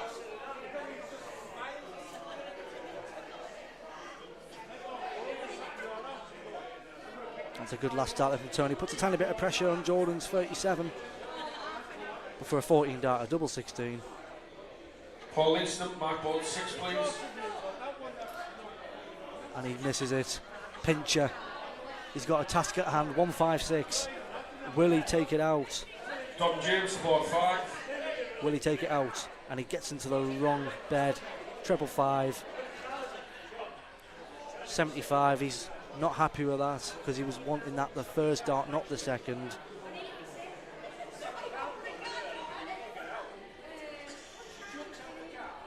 It's a great switch over. 92 scored, leaves him 64. But will Jordan take out this double 16? It's just a game of holding. And there's a good little celebration. Needed that.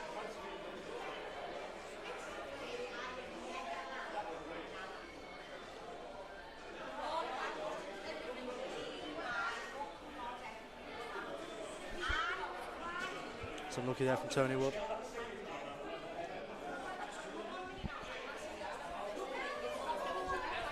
Straight down from Tony Wood there. It's an unlucky second. That's a slack third.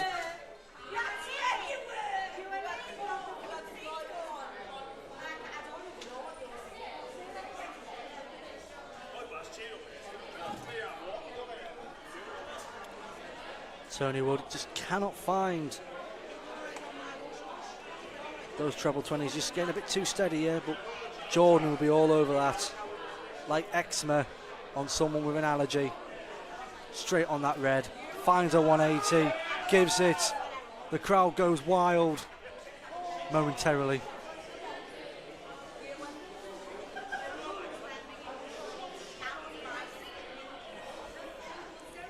That's very shocking there from Tony Wood. Got a good recovery there. He needed to do that. Takes his time. Jordan with a bit of grimace there. He needs to think this through. 2, 3, 4 after 6 darts. He's hoping. Try and find that lipstick. 214 left. He's trying to just pepper that treble 20. Doesn't need to. 41's not going to help his cause. About 100 points in this game. Tony, with the darts in the 5th leg, he needs to hold. And with 2 treble 20s, finding the 3rd. Can he find it? And he has 180. Gives the point to the crowd. Might be a bit of moxie there from Jordan's celebration. Couple of throws ago. 113 left. And he drags 81. 112 for Tony Wood though. Can he take it? It's single 5. 107 left. Treble 19 for Bull. And he's missed the treble 19. 88 remain and he's looking at treble 16 here. He needs to go treble 16 or treble 20. More favourably treble 16. And he doesn't. Leaves himself 72. Where Jordan has the same checkout, 112. Can he do what Tony didn't? Tony may miss, Jordan may hit, treble 20, needs it, and he goes into the wrong bed again. Maybe a bit of pressure from both players here, bit of nerves creeping in. It could be, but we'll find out in these next couple of visits. 72 for Tony Wood. Can he pinch it? Double 6. Does he hold? Last dart in hand. Pincher. Can he pinch the leg? And he misses. Jordan, he's excited from that. Tony would miss. Jordan Matthews takes a drink. Hops to the hockey.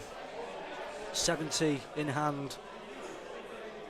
Looking at treble 18. He goes single 10. 20 for tops. To break.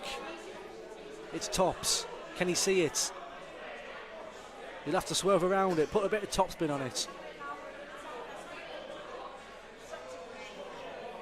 It's an awkward dart. Can he see it? And he just follows the ricochet off the flight. Gives Tony an opportunity, which he may have been thinking he might have not got. A little trip up there. Send me a postcard, Tony. Double 6. Does he hold? It's double 3. Doesn't want to go inside here. It's a good dart. Rests.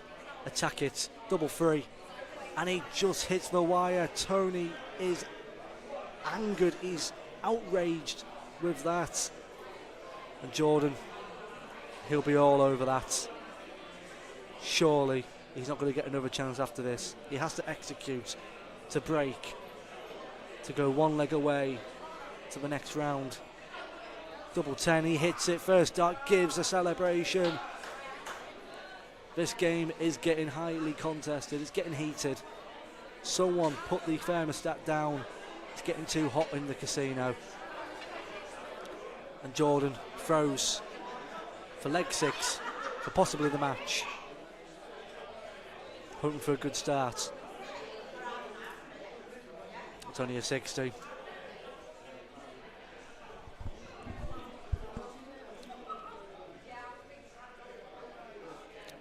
Tony needs to find a treble. He can't replicate what Jordan did there, and both of them are just feeding off each other now. Whoever crumbles, one's going to clean up. And Jordan finds that treble 20. It's awkward, it's going to drop. And his good switch there, 137. Gives the question to Tony, what can you answer back to that?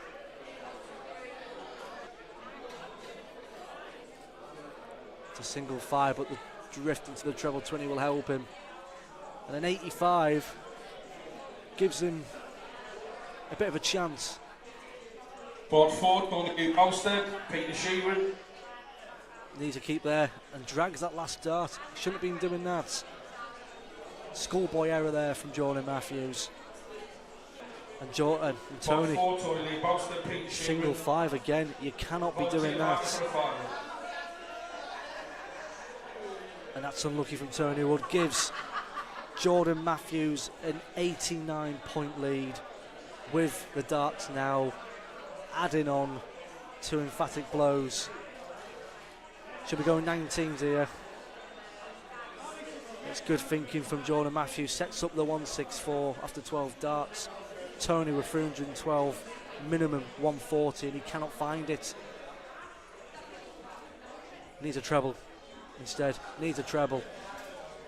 And it deflects off the flight. Tony is outraged. But 164 for Jordan Matthews would be a way to win it, but he doesn't. He's not happy with that. It stands up the darts. With his with Jordan Matthews' darts, they stand up. They don't go in straight. How he throws, he just throws them up, and the darts stand up. So it's prone for them to group more closer together than being spread out. And Tony, he's ran out of steam. The motion has gone. Jordan's got plenty of time at 104, 84 left, treble 20 for double 12, and it's double 12 for the match. This will be a way to finish. Double 12, and he goes on the wire. That's unlucky from Jordan Matthews, but this is the time now where Tony Wood on 241 needs at least a 140, and it's a good marker. And I can't believe none of them are in. I cannot believe none of them are in the treble 20. But Jordan, can he replicate what he did at the Peter McManaman Memorial? Double 12, now double 6. Double 3, I think he might bust it. And he's done the right thing. He's busted it. Didn't want to leave himself on double 3 or go inside. The right decision in my eyes. Tony All he can do is just hit and hope, and hopefully he can find a treble 20, and he's just going too steady. Tony's ran out of steam. Jordan steps back. Double 12 again. Can you repeat what you did at the Peter McMahon Memorial in defeating Tony Wood for the second time in the TDC? Double 12. Double 6. And he misses. Can he pinch it? Tony Wood, 121. This would be some statement to take to a last leg decider. And he hits the treble 1. Jordan's got another chance. And he finds that treble 20. 1-2, Kevin Johnson, Billy Robson. And a sarcastic 1-2, nod to the head Kevin Johnson, Billy from Robson. Tony Wood, because he knows Need a no volunteer marker matter for a fiver. what he does here, even if you leave yourself double 2 from that pressure, Jordan's going to feel the confidence. Double 6 for the match. He's had 6 match starts already. Takes his time.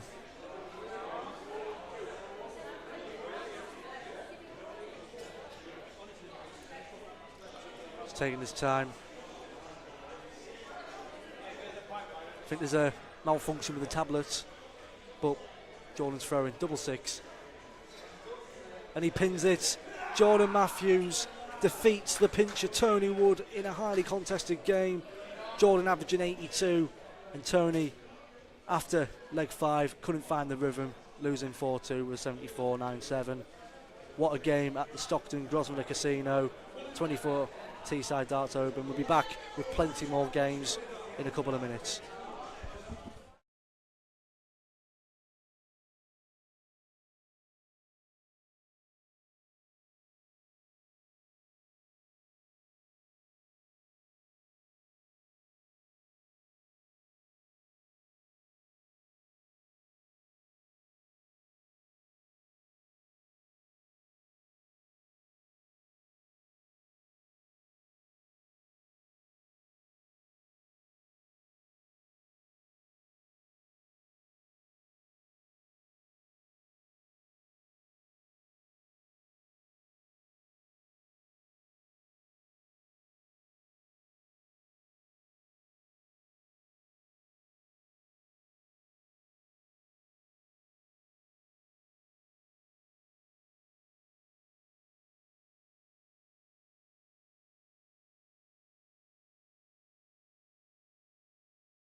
Sorry about the wait, people. Welcome back to the live stream, the 2024 Teesside Darts Open at the Grosvenor Casino. And we're here with two solid players in Washerman, John Watson, playing James Walton Jr. This is going to be a brilliant game. James looking the more stronger at the moment in his first leg.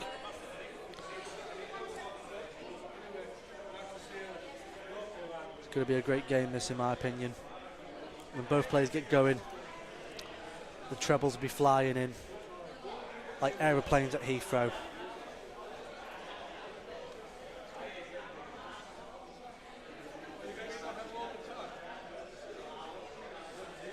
.56 left. Probably he has to play 16s here. And he tried to go treble 10 for double 13. A bit of miscommunication, ball management, but 22 remaining. He'll take that. And Washer can't find that pressure, so double 11 for the first leg to hold. What can James Walton Jr. do? That's tight. Can he find it? And he goes inside, gives Washer that opportunity. 95, looking at 19s possibly, maybe 25. And I think he's went 19s, he has. 76, treble 20, and he goes adrift.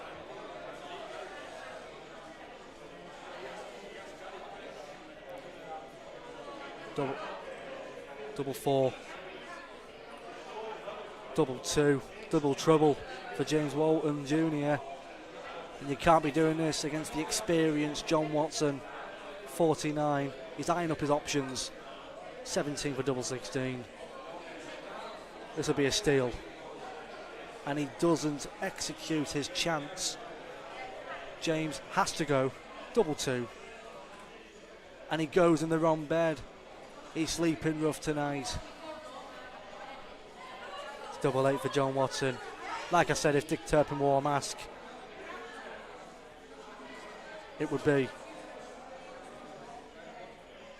not John Watson. I need to stop doing that. I need to stop doing that because I'm putting off the players. I guarantee you. They can hear me, I bet you. And James Walton takes that first leg. Bit scrappy, but they both can work on that. It's only early into this match. But there's Washerman finding that treble. 95 will do. He's not happy with it. He was hoping for more. But you can't be greedy, Washer. You can't be greedy.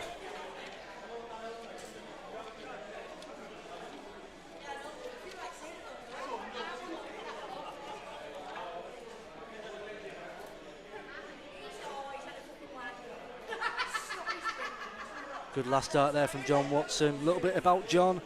He's 51, from Ashington and Newcastle. Sorry, Northumberland or Newcastle. Tomato. He's a regular at the NAC Premier League, one of the toughest leagues in the whole of the country. You've got some great standard year in, year out there. He was last year's Teesside Open quarter-finalist. He had a good deep run. And also, this is an absolute stat and a half. He played in the 2004 UK Open, lost in the first round to Kelvin Painter 5-2. And then the year after, he played against the two-time world champion and World Cup winner in Peter Snakebite Wright, losing in a last leg decider in the last 1-2-8. So, if you look at experience, Washer has the upper hand. But in this game, James at the moment has that upper hand, leading 1-0, 23 points behind, and a good little last start there from Washer. What can James Walton do here? Finds that treble 20. Can he find another one? He doesn't. Will he switch or stay there? But leaves it 140.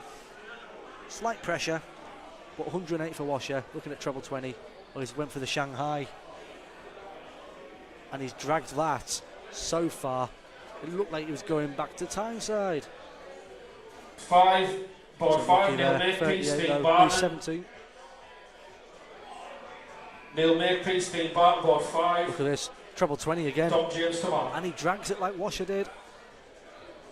Both players struggling with execution.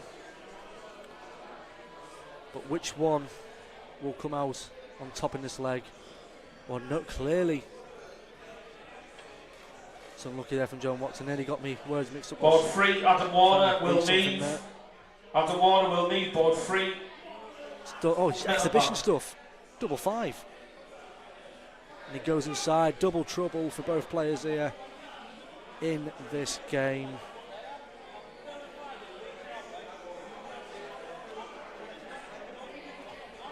It's double 10. And hits it last start. Gets that leg. Makes it 1-1. Scrappy first 2 legs from both players, but the game is still young and will grow. Only a 60 there for James Walton Jr.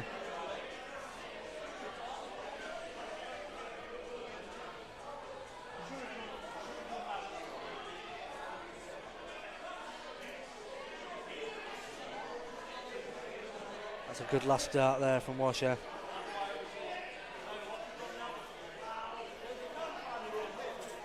It's unlucky there.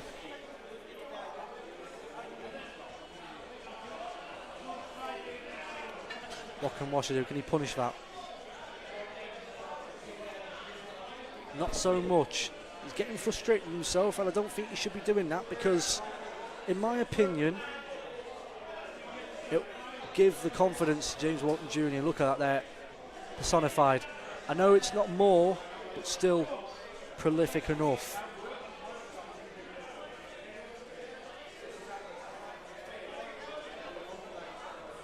Washer's struggling, and he's given that disapproval and feeding the dragon of James Walton Jr. and roars with a last start into the treble 20.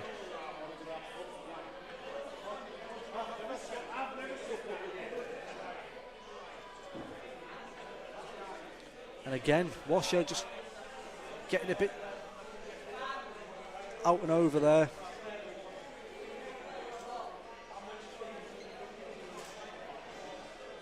Board 6, Aidan Reid, Dave Greedy. Steady there from James Walton Giles Jr. Clark, Aidan Reid, Dave Greedy, board 6, Sean DeMar.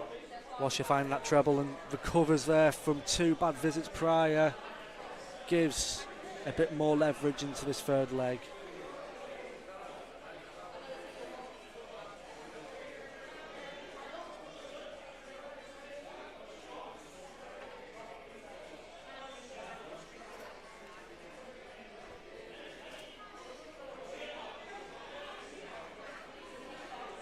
Unlucky there for Washer.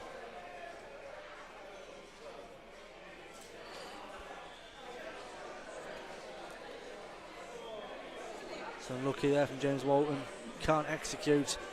Washer 1-3-3. Can he take it? He cannot. 35 scored, 98 left.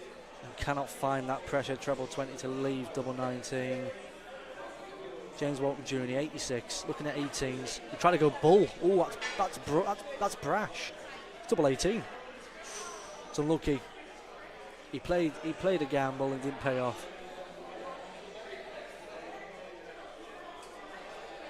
Single 18, and he misses the big number. You cannot be doing this, Washer. With your experience, this is criminal.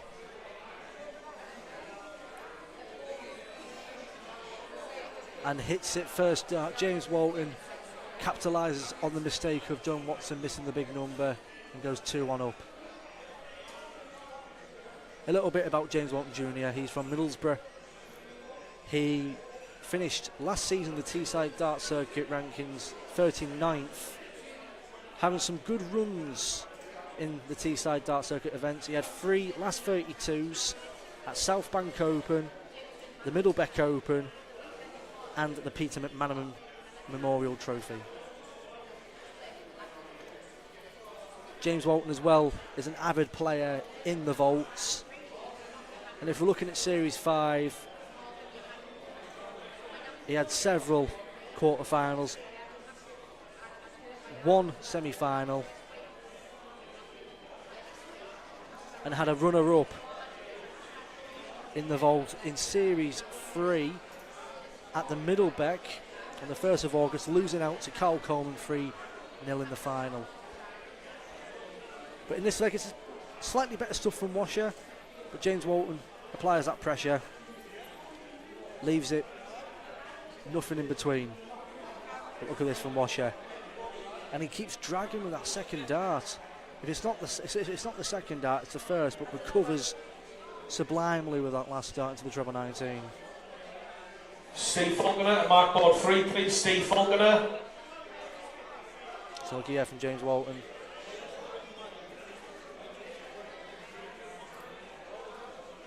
And Washer find the treble. Can he find more? And he cannot, unfortunately.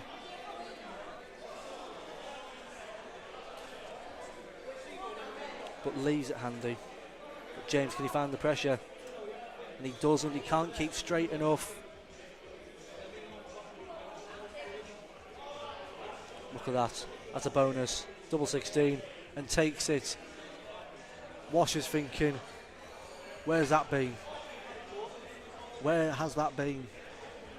It's a best of 3 now, 2-all.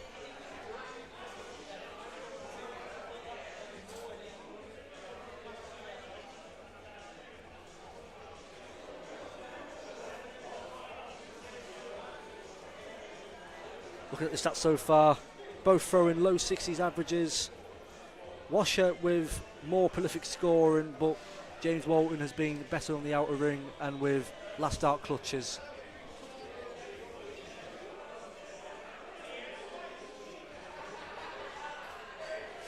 And look at that there from Washer.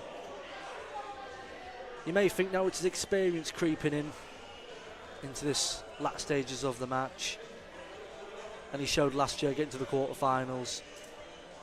He can drag out a game and he can come out on top. But will he show it in this last 64 contest? We'll find out in the next 5 or so minutes. That's begging. It's unlucky, tight on the wire.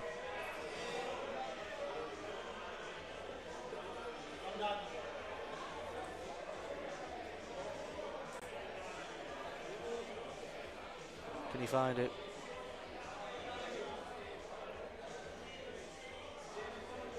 Cannot. Washer struggling now.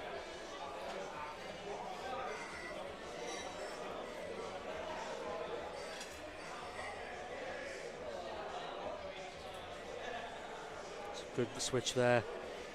That's unlucky. He should have probably stayed there to leave himself more handy. But 108 after 15, you can't grumble. But Washer desperately needs to find that treble 19 and he cannot. In final words, and to sum it up, Washer hasn't got out of first gear yet. Look at this, Shanghai. And that is unbelievable from James Walton. Shanghai on the 18s to go one leg away to the last 32. Board 7, Matty Glenton, Jamie Owens, Confidence will be brimming and coursing through the veins of James Walton right now. Look at that, starting off with a treble. But that second dart, you just cannot replicate, but that third dart, plenty of space. Finds it. Washer second dart there. And an unbelievable switch down to the 19s. Puts the ball back in James Walton's court. And he replies with a smash. 140. This is looking a good game in this 6th leg of this match. Washer just needs to keep up with the pace of James Walton. If he doesn't, he will get spurred.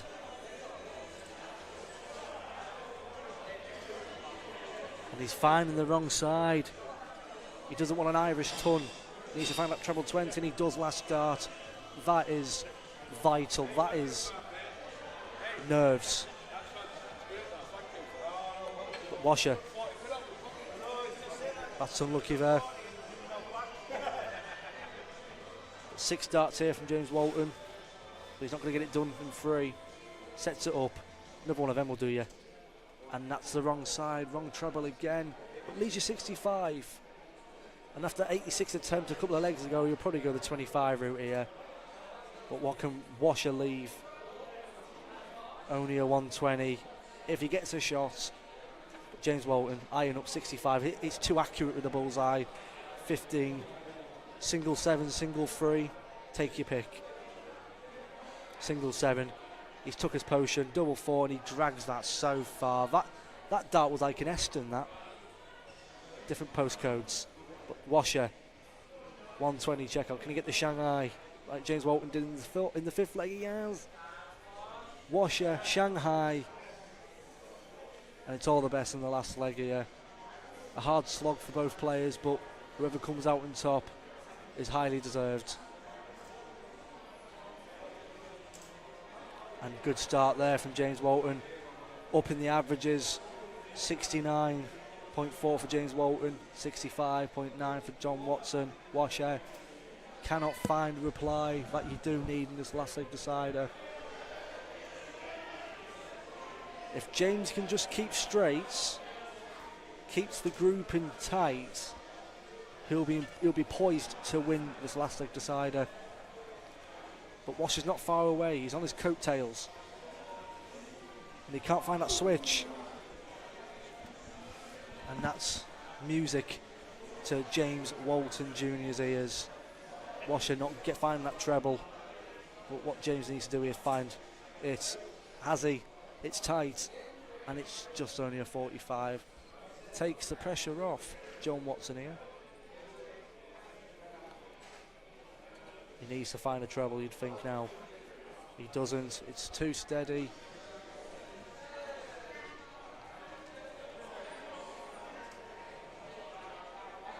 James Walton. 125 for James Walton Jr. Board 2 for Hamilton, Colin Peacock. It's just too tight, too tight. Board You think 2 it's for more, Hamilton, but it's Colin not. Peacock. Kev What Johnson a reply, that's what I meant for Washer. 125 puts that pressure back onto James Walton's shoulders. I forgot to mention early on into the match, Carla Boys to the desk, please. Carla Boys. John Watson, before I say anything, James Walton, 135, will leave 91. But now with John Watson, he reminds me of a Right Said Fred tribute act. He is the Stockton sex bomb. He's Board 4, incredible Molly shape for a Hudson, Stephen 51-year-old. Parker. Molly Hudson, Stephen Parker, But board he does 4, look please. a youthful 30, and that's being generous.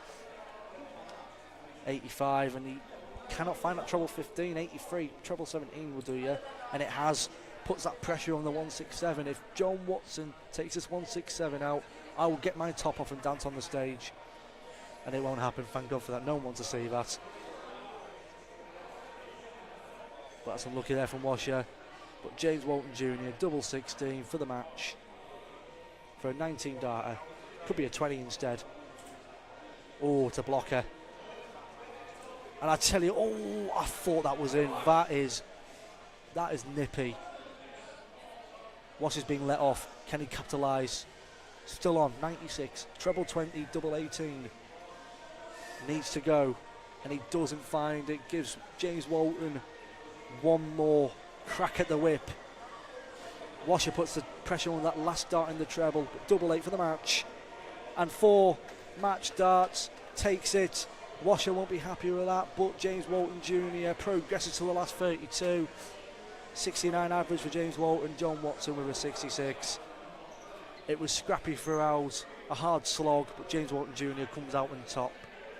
But we will be back in a couple of minutes. We'll bring our next game. Much love, over and out.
Can I have a volunteer marker for £5 on board 5, please?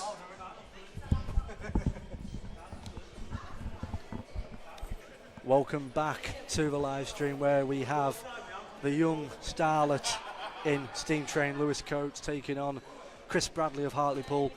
Not the Chris Bradley from Newcastle. That Chris Bradley puts links cans where the sun doesn't shine. Chris Bradley plays darts for the Manor in Hartlepool, so don't get him twisted. But Lewis has won the bull. And we're going to start this match. Oh, he hasn't. They're starting the bull up. What am I playing at? Oh, I'm getting flustered.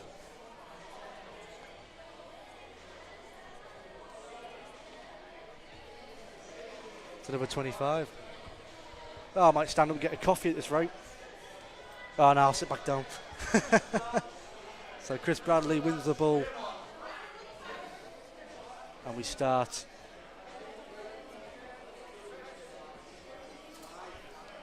Straight away, Chris Bradley find that treble. Great start from Chris Bradley. Lewis Coates, good last start. We've got Lewis Whitehead on chalking. He's trying to take my job with the calling. I tell you, he's doing a good job. Can't fault the lad. Decent player and a decent curler. But don't take my job, Lewis. You stick to the dart, I'll do the curling. Good last start from Lewis Coates. With Lewis, he's a major player around the North East. He won the first East Cleveland ranking event of 2023, defeating Jack Smith in the final 5-0. Sorry, 5-4, my apologies.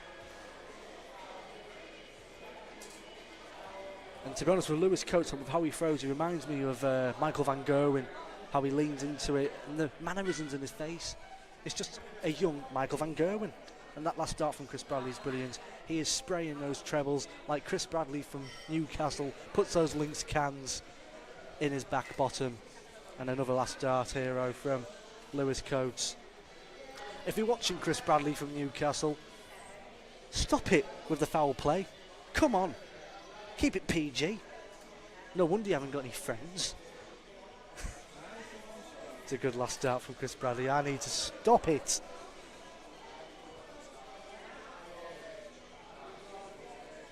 It's unlucky there from Lewis Coates. Doesn't leave a finish. Gives Chris Bradley 6 darts. 2 darts to double 16 though. Oh, he's exhibition. He's going exhibition. He knows what he was doing. Double 8. He's showing off. He's showing off. But stepping back, taking 30 seconds, takes the edge out the exhibition shot. All can Lewis do here is apply that scoreboard pressure, and does with the last start, leaving 86. Like I highlighted, Chris Bradley applies his trade in Hartlepool in the darting scene for the Victoria Arms and the Hartlepool Manor, respectively, for the Hartlepool League and Super League. But 68 finds the treble, double 7 for the first leg, and he steals it. If Dick Turpin wore a mask, it'd be Lewis Coates. The steam train is rolling into platform 1, takes a leg and carries on to the next journey. But the question is, how can Lewis Coates cope with the hold? Will he be able to retain it, or will it be a break from Chris Bradley?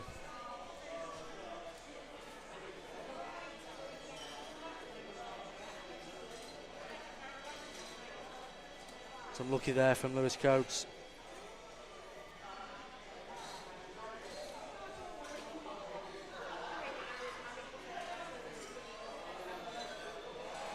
Steady there from Chris Bradley, but he wants more. He wants more. He wants to find the trebles, and to punish, and to try and make Lewis Coates make the mistakes.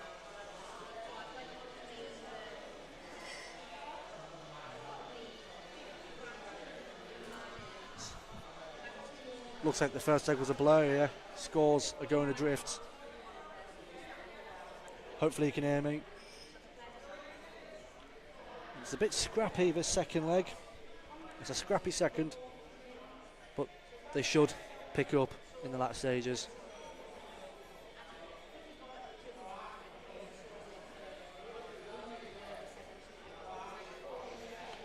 As I highlighted before, Lewis Coates is a young starlet, applies his trade for Cleveland Youth. 19 years of age. Sorry, 20 years of age. Is he 20? Is he 20? I thought he was 19. My apologies, Jesus. His occupation is a postman. He's left the black and white cat at home today. Wasn't allowed in the casino. No pet allowed unless it's a care animal. A good visit there from Chris Bradley. With Lewis Coates as well, he has applied his trade as well on the PDC Youth Development Tour. And he's had some great results. He's had a last 32 in 2022, defeating Justin Hewitt in the first round and Charlie Cookson of Yorkshire, the Welshman Joshua Lloyd, and then losing to Owen Roloffs. But brilliant supply. Board 3 coming off Claire Stamper, Carl Beecham. Claire Stamper, board 3. Reply. Chris is not on a finish, but all you can hope is to set it up nice and guarantee a shot. Treble 19 will do that right now to leave double 16. And he doesn't. 70 left though for Chris Bradley. 66 for Lewis Coates. 2 darts and double 18. And what a 2-dart combo for Lewis Coates. Clears up a stagnant leg and goes 2-0 up. The postman has delivered a parcel. Ryan Garner, Jack Smith, and it gave 2 legs. He might be walking into board 7, next Ryan round. Garner, Jack Smith. Matt's unlucky there, but covers it up with a nice treble visit.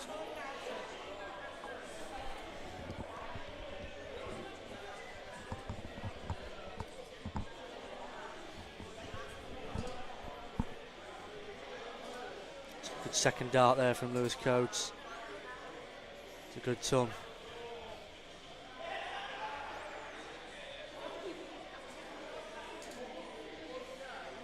I've got some breaking news to alert the viewers. One of the favourites today, the PDC Tour card holder in Adam Warner, but wait a second, 180? No, 140. I've just been informed that Adam Warner, PDC Tour card holder, bearing in mind, is out of the 2024 Teesside Darts Open. He was one of the favourites today, and he bows out with a 68 average. I will get the opponents up now who he was defeated by. I'll tell you right now.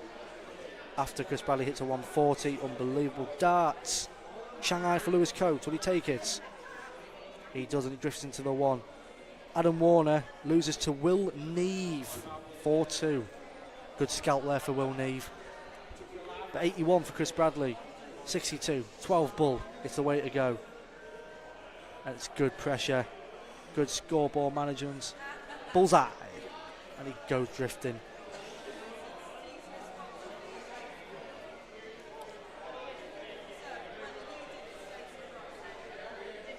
Lewis Coates pinches that double 20 straight in first dart.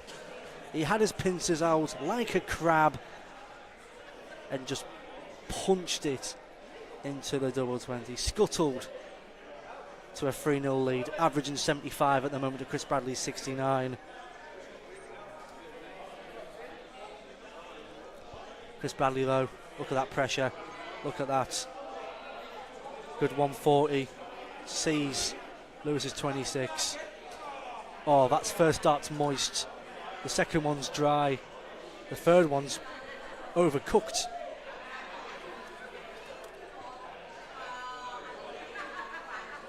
Chris Bradley, only a 43. Oh, look at that, Lewis. That's perfect. That's sublime. Unbelievable 180. In the words of Stewie Ireland, that was unbelievable.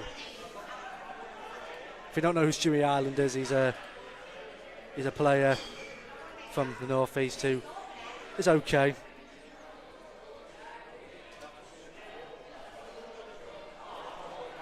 and unbelievable 134, 74 after 12, puts him in a steady position and one step closer to the next round. Brilliant leg from the steam train. Oh, for a 14 to win the match, unbelievable. Lewis Coates, he rolls in on the steam train, a little choo-choo, and he's going into the next round. The last 32, an 81 average to a 70 for Chris Bradley. Started off slow, but what an absolute journey we've just witnessed. Lewis Coates into the next round, and we will bring you a game in a couple of minutes.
Welcome back to the live stream. The Teesside Darts Open at the Grosvenor Casino. Not Grosvenor.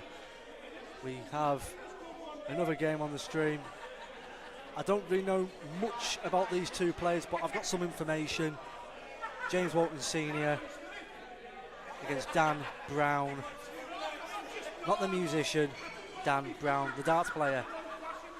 As you can see, James Walton Jr., who won on the stream 2 games ago, watching his dad play, and hopefully James Walton Sr. can replicate what his son did against John Watson. So lucky there from Dan Brown. Let's see in this match who has the X factor. I'll tell you what, that treble 20, Simon Cowell will be pleased for that. He'll be content with it. With Dan Brown, I'm looking at his throw, I'm trying to assess it. It's just his first dart is just straight, fluent. When you just see the elbow drop slightly every time he throws. If he just keeps that elbow straight, his throw will just be spot on and his darts will be more grouped together.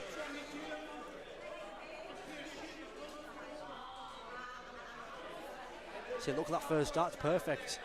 Dropping that elbow. Need to keep it, he's just dropping the arm further, he's leaning forward.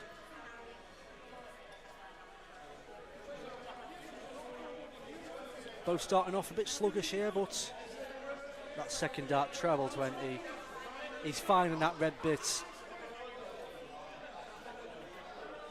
Like a prime Manchester United in the red. United, United, United. Personally, I'm a Liverpool fan. I should have said Liverpool, but you know, United were more successful in the early 2000s, 2010s.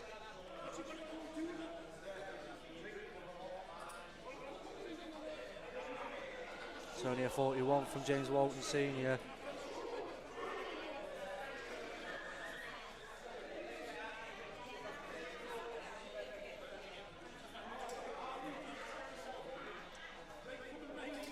Good recovery there from Dan Brown, puts himself on a finish after 15 darts. What can James Walton Sr. do here? He's one of the higher odd players today, James Walton Sr. He's been highly tipped by the rookie bookie Harry Rowland, so we'll see if that comes to fruition at the end of this match. Both on finishes, and the 55 to leave 106. What can James Walton Sr. do? Finds that treble 20. This will be spectacular. Oh, 68 left. Puts that pressure on the 106 for Dan Brown.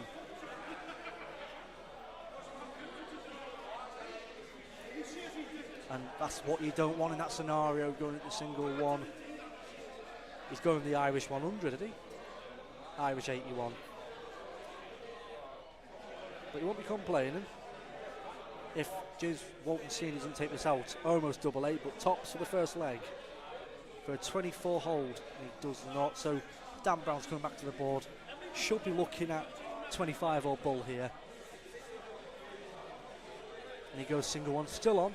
Treble 19 for double 12. Oh, he's trying to go treble 17 for double 15. But leaves himself 64, so 8 or 16 will do you here. Leaves himself 48. We have a bit of stats on James Walton. I want to highlight with James Walton Sr. after he has attempted double 5, drags it. So with James Walton Sr., he's been playing some brilliant stuff as of late. He recently got to the final of the Priory Vault on the 19th of January, losing out in the final to Jamie Durrant 3-1, and that's a breaker throw for Dan Brown. You should call him Darren Brown. The magic he showed in that finish, and that treble 20 is just plumb precise.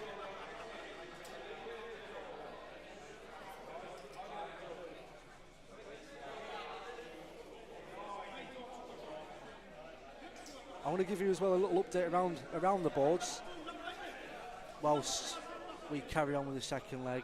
Colin Peacock's 3-1 up on board 2 against Fred Hamilton. Sorry, 3-2 now. Last leg decider, Mally Hudson and Stephen Parker on board 4. Alexander Leach against Michael Margaret, 3-2 to Alexander Leach. Jonathan Craggs against Colin Foxton is 3-2 up. And You Can't Hamper the Stamper is 1-1 against Carl Beauchamp. And a nice ton there from James Walton Sr. Age is just a number with his stats as of recent. Dan Brown, look at that. He shouldn't go there. He should be switching here. Probably treble 18 would be the best play here. You cannot intrigue another dart into the treble 20. You have to switch. You'll knock them out. And that's good thinking.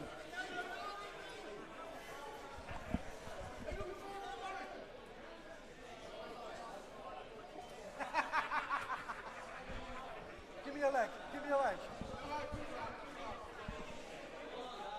James Walton's been a bit deserted here, but Dan Brown 90 after 9. This is ridiculous. We're trying to go bull tops. Who does he think he is? 35, 55 left. 15. He has to go 15 for tops. He could go 19 for double 18, but 15 is the orthodox way.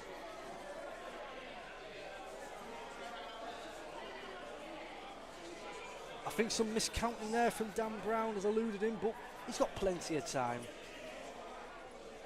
He has plenty of time. Now, if anyone knows any dart players, James Walton Sr. reminds me of Peter Jakes of Yorkshire, ex-PDC tour card holder.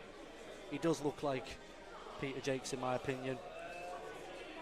Some bad ball management again from Dan Brown, 17 to lead, double 9. He might split. He hasn't, he's going for it.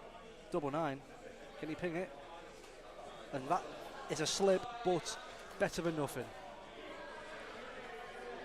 James Walton Sr. is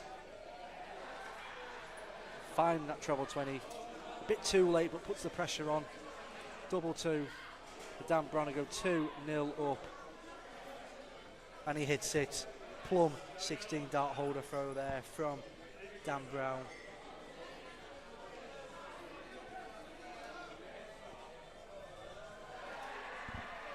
What can James Walton Sr. do here? Only a 70.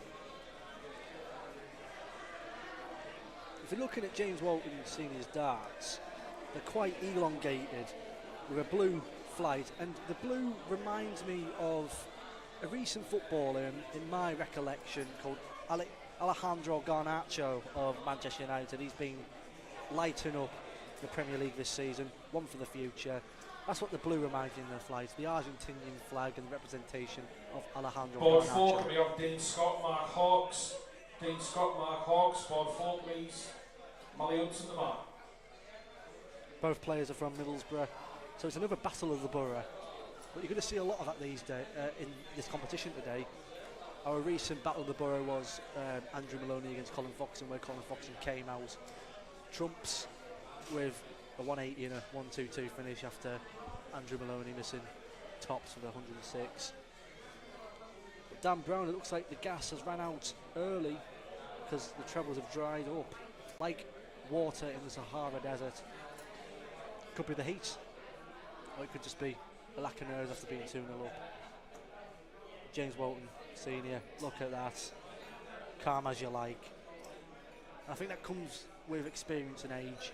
You just relax, you just enjoy the game, and you don't have a care in the world whether your opponent misses or your opponent hits.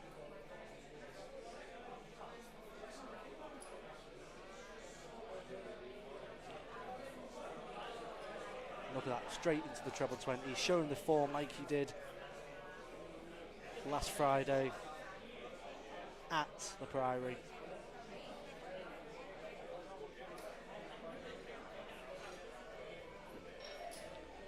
That's criminal, he should be finding the treble 20 there, that's unlucky.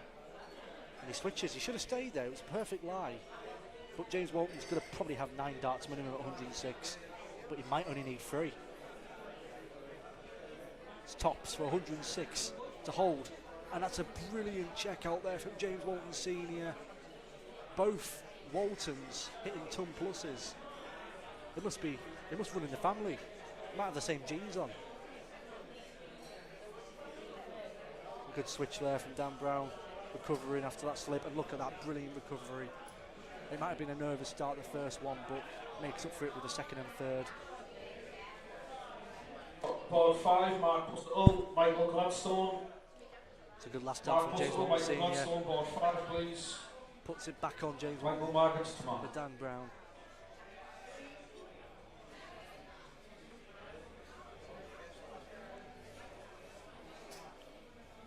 Bit of inconsistency showing now for James Walton. No, for Dan Brown, sorry. 1-3-8 followed by a 9. And James Walton Sr. is just keeping consistent, find that treble.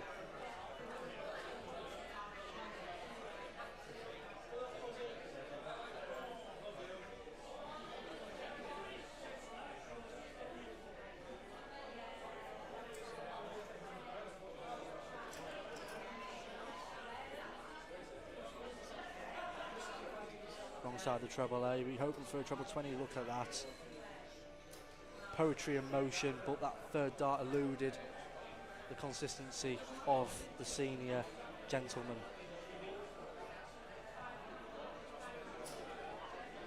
That's tight again from Dan Brown. And drags the last dart.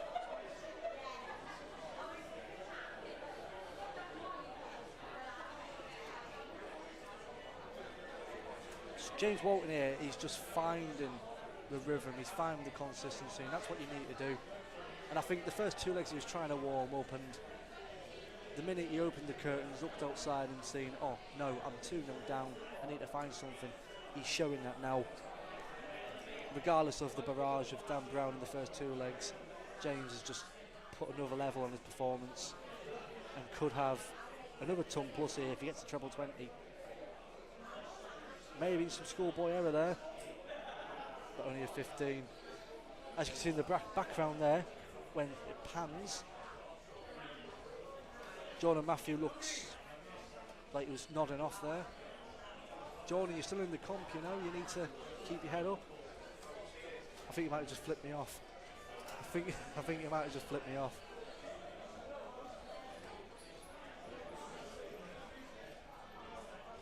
Might, I don't know. Probably. Look at this, double 14 for an 18, and he goes all the way to the reverse side with that last dart. He's got plenty of time, but Dan Brown could find some pressure here. He needs to stay there, just steady ton, or 140. It's a Brucey bonus, the prices rise. Come on down, Dan Brown. Double 14. It's tight, he needs to switch over. That's tight again, double 7. Will it be heaven? And it's not heaven, it's more like hell for James Walton Sr. The pressure is on Dan Brown's shoulders. To go one leg away to the last 32, 63. You're looking at 17s or 13s here.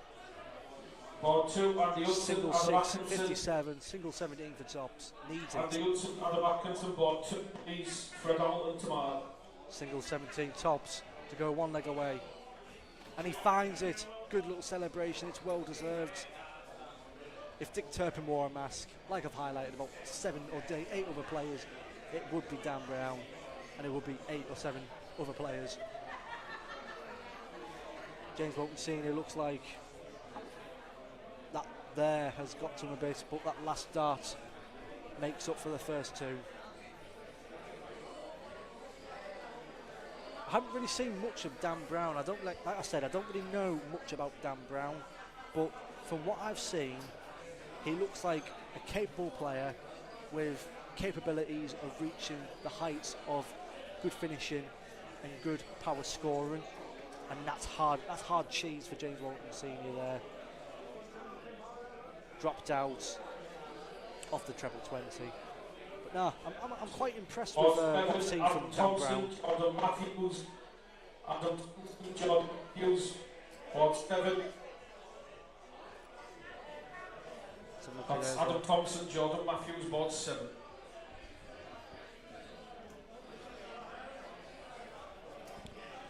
It's a 45 for James Walton. Dan Brown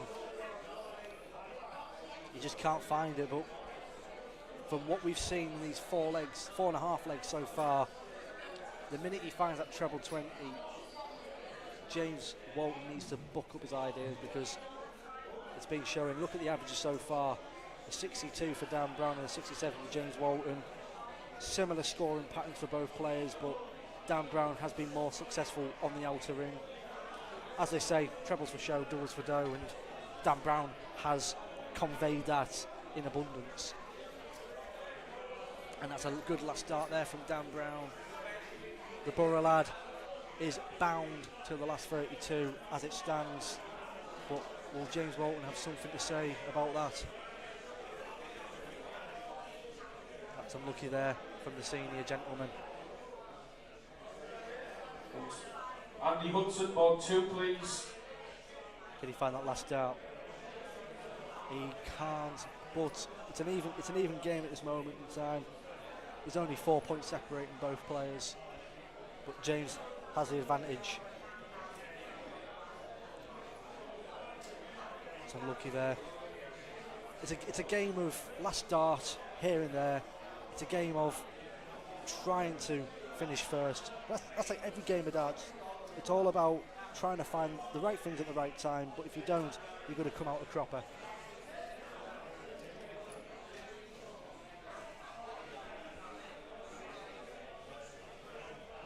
James Walton put his switch down here, and that's good thinking. I know he didn't find the treble 19 what he was hoping for, but still leaves him in a good position. Dan Brown here needs to find a 20. That's okay, just follow that second, and it just goes on top of the wire.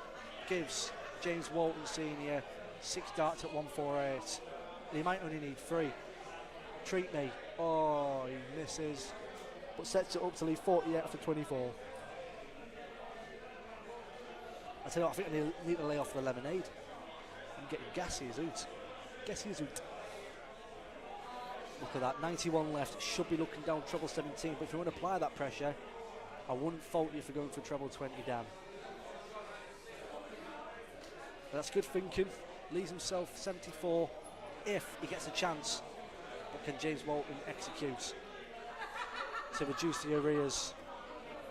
Has to go in. And it has. Last start, James Walton Sr needed it desperately and answers with a 27 hold.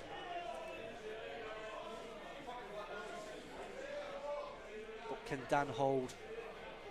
That's the question. Has he got the minerals? Has he got the bottle? And it looks like with that second dart, it rests.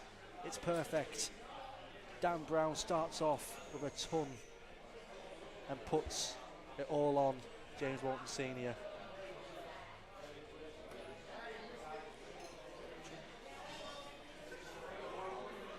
I'll tell you what, some unbelievable music in the Grosvenor Casino today. Unbelievable music. I'm bopping my head along, and Dan Brown finds that treble, but he cannot find that single or treble in the third visit of his darts. Keeps straight, keeps his arm in there like that. He's poised. He's got 124 point lead here with James throwing now.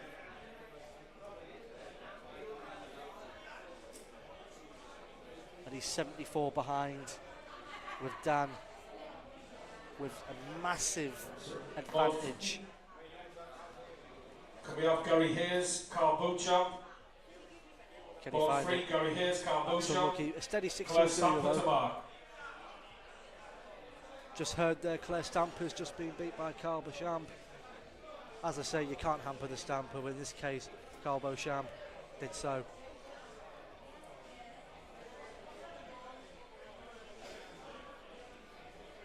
Look at this from Dan Brown. Can he find another one? He'll stay there. He should stay there. And that's brilliant. Leaves himself 1-3-4 after 15 darts. This is a truly inspired game from Dan Brown. And he's going to get 6 darts minimum at 1-3-4 for the match. If this goes in, I'll buy everyone around in this casino. Thank God for that. I've been bankrupt. But 80 scored 54. He needs to find that single 14 or single 18. But he doesn't need to. He can't bust here. That's a good setup. 36 left, and he's poised. What can James Walton Sr reply with? He can't leave a finish, so Dan Brown's coming to the board with a minimum of 6 darts for the match. And to progress to the last 32. He steps back, breathes it in. It's tight. That's a perfect marker. Just adjusts the body, the stance, the approach. And that, wow, that must have been a draft in here. That's went windy to the right. Double 16, and he's went inside. But not to worry. He's got a handy double. He's returning to the board when James Walton isn't on a finish. And that's a good second dart. Is it a pressure? It's slight pressure. But Dan Brown is going to have 3 darts guaranteed. Double 8 for the match. It's double 4. He can't be falling. And he hits it. Dan Brown celebrates. He causes an upset on the cards. The underdog, Goliath, has been defeated by David. Dan Brown defeats James Walton Sr, both averaging in the early 60s. Great game from Dan Brown. Both similar in ability in that game. And he'll be happy with that. But we'll be back in a couple of minutes where we will bring you our next game.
Welcome back to the 2024 Teesside Darts Open Champion at the Grosvenor Casino in Stockton-on-Tees.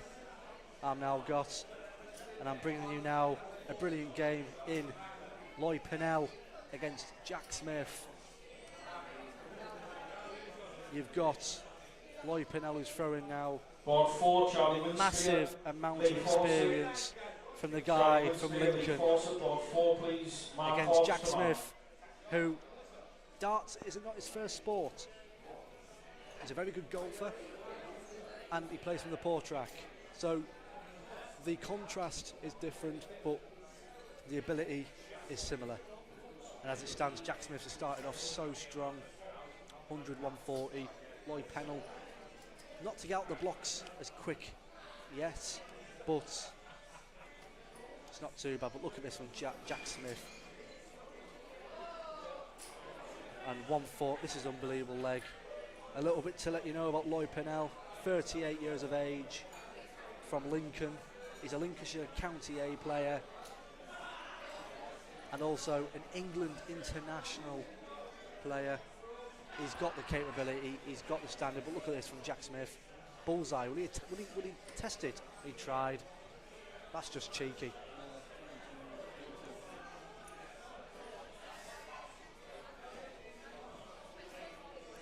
Lloyd Pinnell's got a vast amount of experience. I'm going to highlight a few of his achievements throughout this game. But before I do that, Jack's got 39. It's double 16 for a 14 break. Unbelievable first leg. Lloyd Pinnell gives his appreciation to Jack Smith. Jack, cool as you like. Cool as a cucumber. Will he replicate what he did in the Board first? 7, Peter Sheeran, Dan Brown. And it's a good last start from Jack Smith. The paw track lad Peter is on Sheeran, Dan Brown, a board power 7. scoring mission. Adam Thompson to Mark.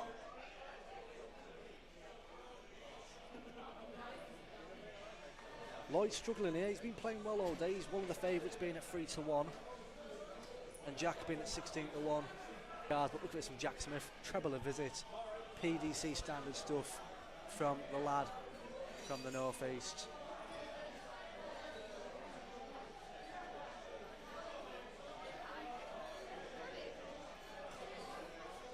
Lloyd Pinnell finds that treble, but can't. He replicates with the third though.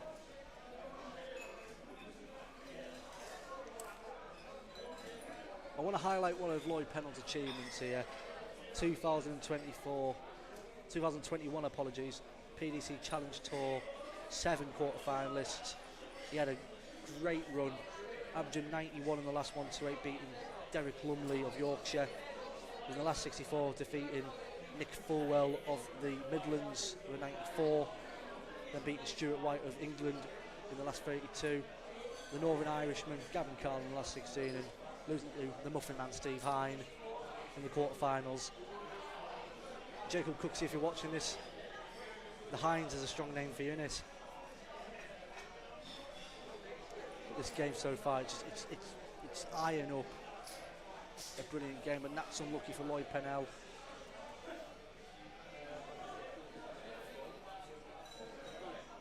Massive shout out to Thomas Neal from Darlington, watching the stream, loving the comms, mate, and the dart gets me through a boring day at work. Thanks for that comment there, mate. Hopefully you're enjoying the games. And Jack, can he find that last dart? He does not, he fails to. Board 3, No Lewis need to Whitehead, fret, Neil he's coming back Makepeace. to the board. Lewis Whitehead, Neil Makepeace, board 3, please. Lloyd Pinnell, sponsored by Carl Mission. Houcham to Mark. And a good switch there to the 18s, but can't find that third. Jack, 100, can he take it? It's a single, will he go double-double? Oh, he has. Oh, don't be cheeky, you dancer. Oh, almost a bit of magic there from Jack Smith. But Lloyd Pinnell, 92. He does the old-fashioned, trying to go 25-17 ball. 90 left, probably 18s. He tried, but fails, and gives Jack Smith 3 darts at tops to go 2-0 up.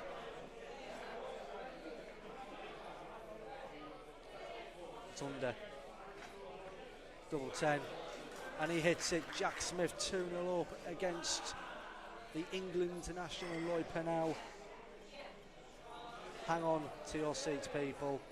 We're in for a ride.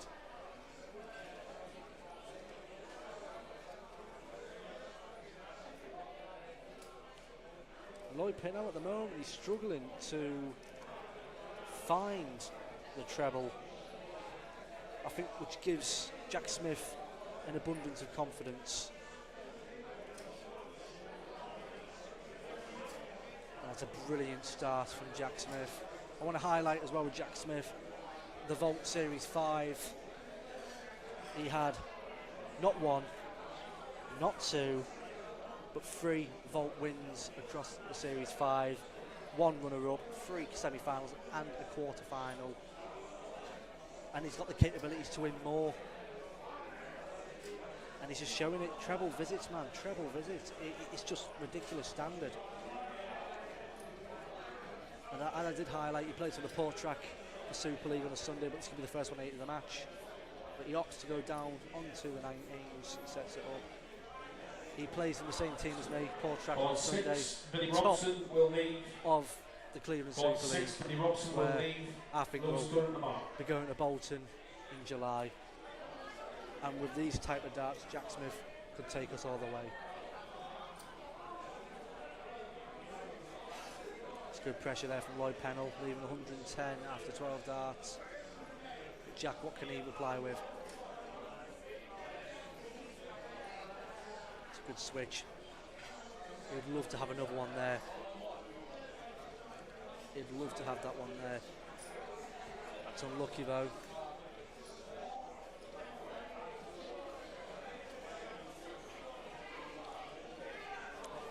Before I give a shout out to this person, let's see if Lloyd Pennell can take his 110 out.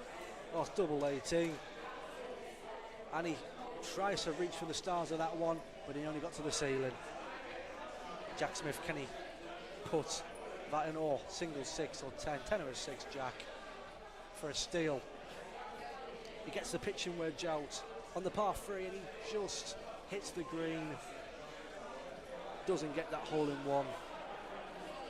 But Lloyd Pennell has to go double 9 to hold with a 16. It's inside. He's going to get one dart at double 4. He adjusts himself. Lloyd Pennell, double 4. And he goes inside. Lloyd Pennell has flustered his chance. Gives Jack Smith another chance. It's double 8 for 3-0. It's a good marker. Follow it. Double 4. Last dart hero. And he drags it as well. This leg is a comedy of errors for doubles. But who's going to have the last laugh? It'll be Lloyd Pennell or Jack Smith, and it's going to be Lloyd Pennell. A 19 dart hold puts the motion of Jack Smith on halt. But let me allude back to the shout out I was going to say. Taylor Pearson, a young darts player from Yorkshire, great lad, said, loving the stream, your commentary and analogies are like a modern day Sid Waddell.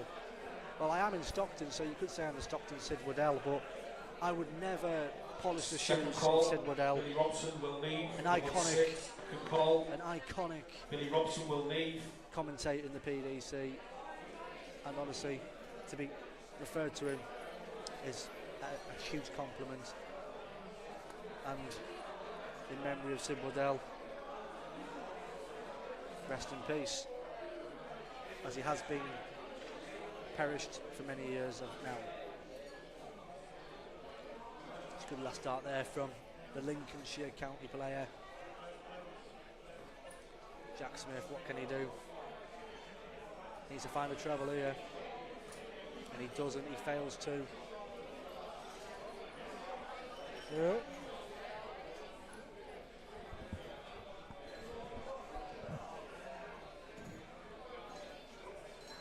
And that's great. Switching, but prevails. Nothing but singles. He's like a lonely man at the strip club. He's only giving singles. No treble figure notes. You can't be doing this in a game where you've got your opponent finding majority of the trebles every visit. Has to find another one here and doesn't do so. Jack Smith 244, ideally 100 will do him. Follows that, he'll be laughing. Follows that, he'll be in hysterics, and he is on the floor. 140, 104 left. What can Lloyd answer to? Needs another one of them. Could be a 180 to put the pressure on 104, and it's a 140. But what can Jack Smith do? He eyes up the golfing bag. He finds that treble. He's stuck on the green. Gets his putter out. Double 16's the target, and he draws it in. Gives a little celebration. The golfer with great darting ability. He struts his stuff like a model on Paris Fashion Week. He's one leg away for defeating one of the favourites today, and could send Lloyd Pinnell back to Lincolnshire in despair. What can Jack Smith do here? That's tight. He needs to find that treble though, and doesn't.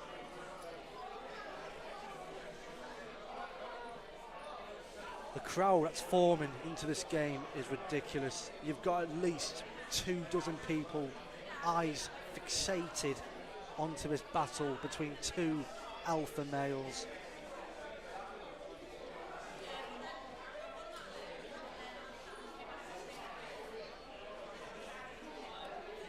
Averages here, 85 average for Jack Smith, Lloyd Pinnell with a 75, showing the contrast from the first two legs. Jack doesn't find a treble, but he won't be that bothered when Lloyd hasn't found any this leg. But I stand corrected, he's found one now. Can he find another? And he does, with a great switch to the 19s. But what can Jack Smith do? And he just goes tight. Could be a bit of late match nerves. Lloyd Pinnell steps back, might be a bit of noise putting him off his rhythm.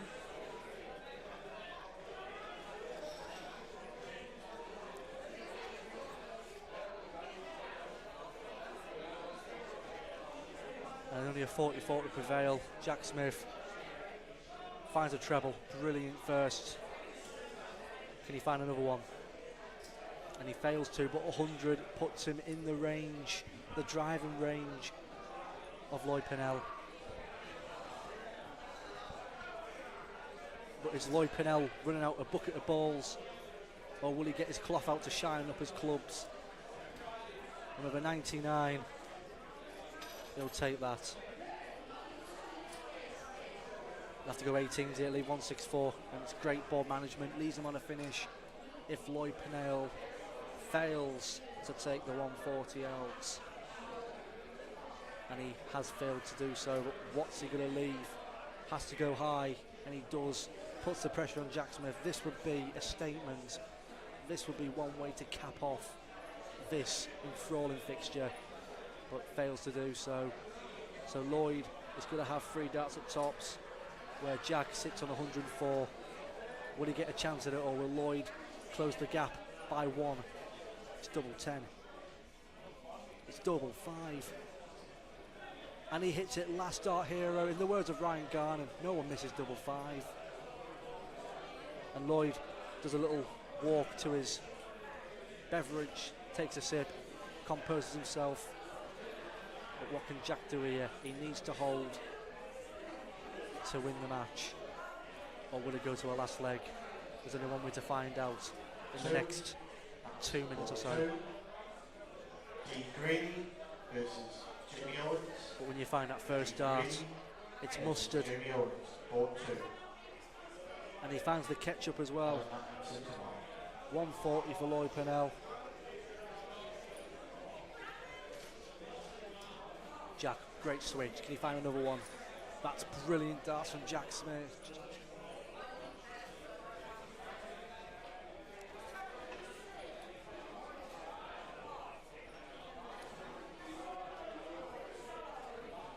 And that's poor there from Lloyd Pinnell. gives Jack that advantage to put a ton plus in, but he fails to do so. But an 83 will give you that leg room, it will give you that leverage for Lloyd to either make a mistake or make a statement. That treble 20, he's riling it up. 25 here will do him, and he tried to leave himself more handy but hasn't left the finish.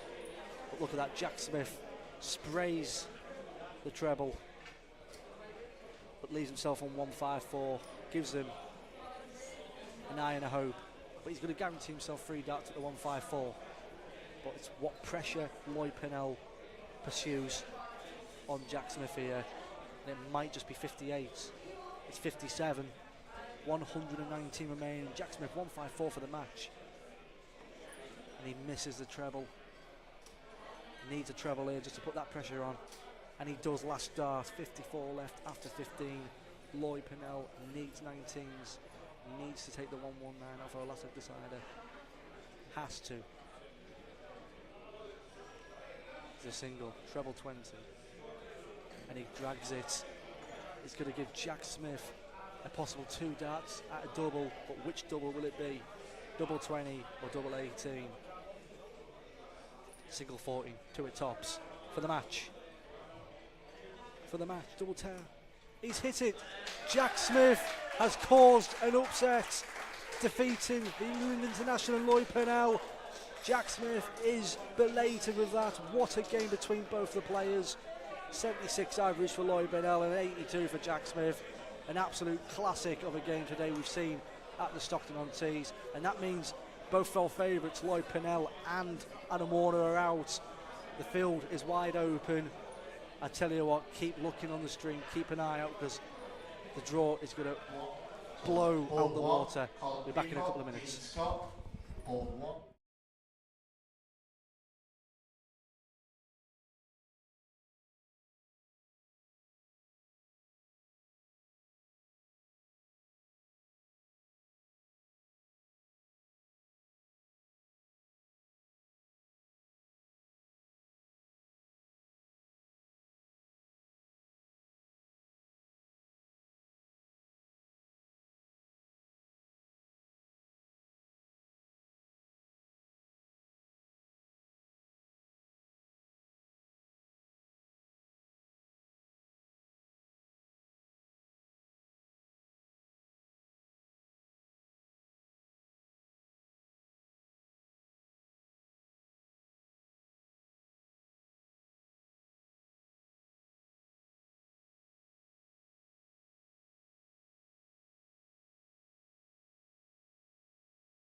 welcome back to the live stream where we have our next game, which is the last 32 contest. Colin Peacock, Goldfinger, Andrew Gilden, #1 lookalike, against the Man Mountain, 7'7". Second call, Dean Stephen Scott, you Parker, can't about even 4 see him on the leads. screen. That's how tall he is. Stephen Parker, about 4. Every time I talk to him, I say to him, "How's the view up there?" But nah, nonetheless, both players have done well today.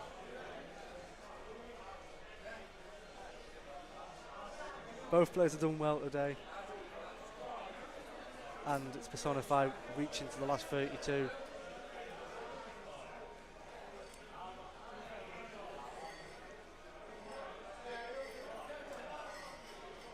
Dean Scott is a County Durham A player.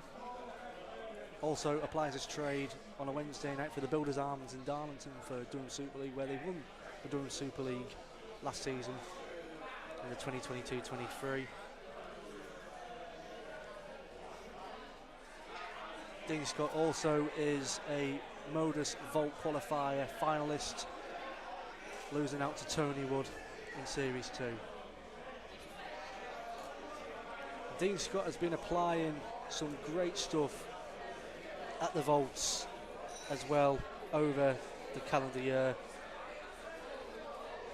Countless of wins, countless of runs, which has booked him for Series 5 at the Modus qualifiers tomorrow at the Middlebeck.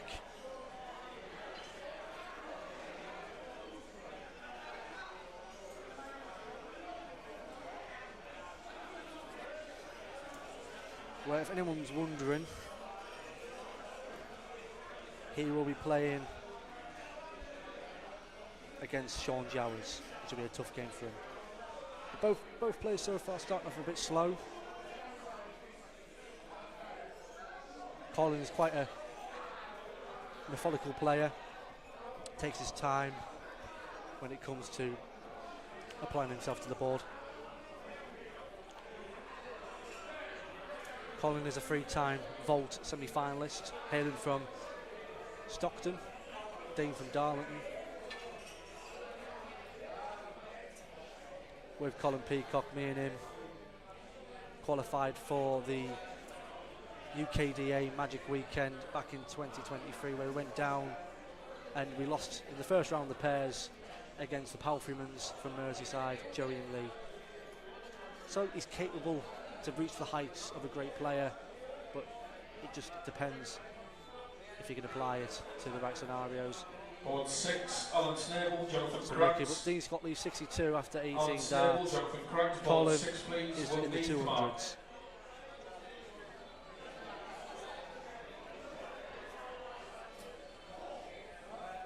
Can he apply some pressure? Not so much. Dean coming back to the ball, possibly 6 darts at 62, but there's only one way to find out.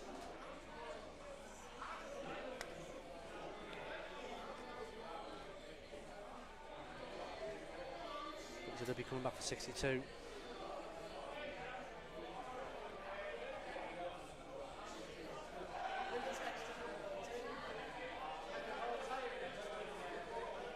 It's Treble-10, that's what you wanted the first time round, double 16.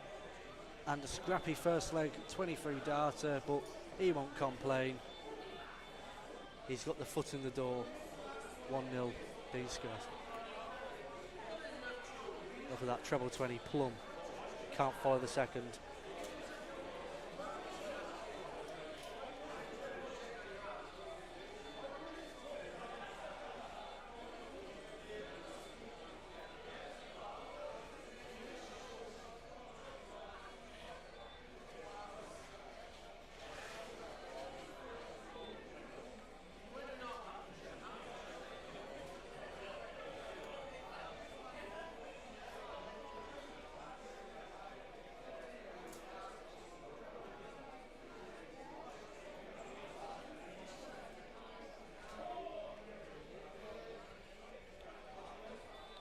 Great 96 there from Dean Scott.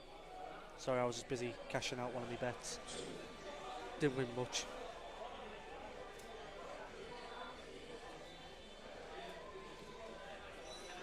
Only a 42 there for Colin Peacock. Oh, he's getting the wrong trebles there, Dean Scott, but makes up for it for an unbelievable switch to leave himself a bogey number. Yes, £2.04 cash there. It's cool. Don't take better advice off me, people. And don't gamble if you're under 18. Don't gamble at all, it's silly. Only a 95 for Colin Peacock. Puts himself in a okay position, but it just depends what can happen here. So board 7, Gary Hayes, Mark Bussettle. It's tight there. Gary Hayes, Mark Bussettle, board 7 please. Leaves himself Shanghai after 12 darts. Board 3, Andy Hudson, Jordan Matthews, Andy Hudson, Jordan Matthews. Needs to find board a treble. 3 please. And finds the wrong treble.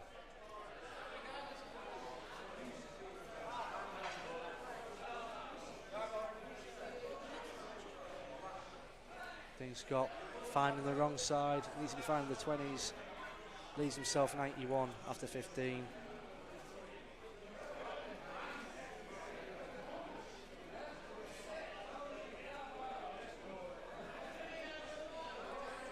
Well, that first dart there from Colin Peacock, second drift to the treble 5, the third only a single, but puts that scoreboard pressure on Dean Scott.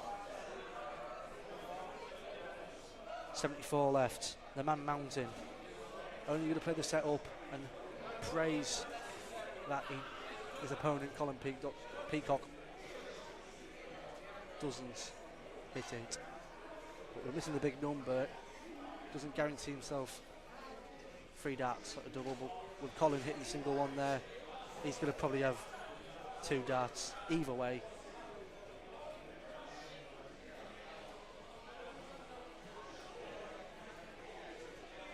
Single 9 or single 7. He's only get 1 dart at tops. The man mountain's wired. He's got a nickname, Dean Scott. It's called Giraffe because he towers over his opponents, and he's not like a giraffe. He doesn't eat, he's not a herbivore. He doesn't eat, trees and plants and grass and vegetables and fruits. He's more of a meat guy. And you can tell when he was younger, he had his milk, he ate his veg, he grew and grew and grew and found that double 20, leading to 0.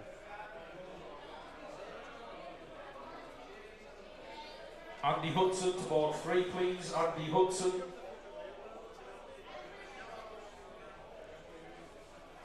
With Colin at the moment, when it comes to his first 9, it's not really as good as you think. When you're playing someone like Dean Scott, with the power scoring he has at his grasp, you need to be following, or if not doing better. When Dean Scott makes a mistake, that's when you need to capitalise. As you can see, there's a slight contrast in the scoring department. 57 plays 66. It's not all about averages.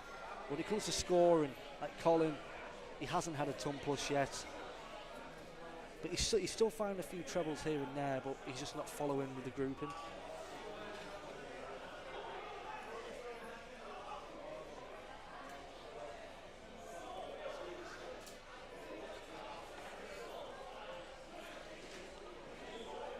An 85 there for Dean Scott. Gives him just under 100 lead.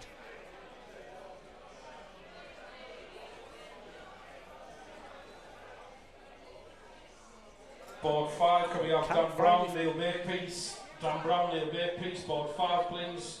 You could say, in the words of Gregory Porter, don't lose your head of steam, and Colin Peacock, I think, has run out of gas.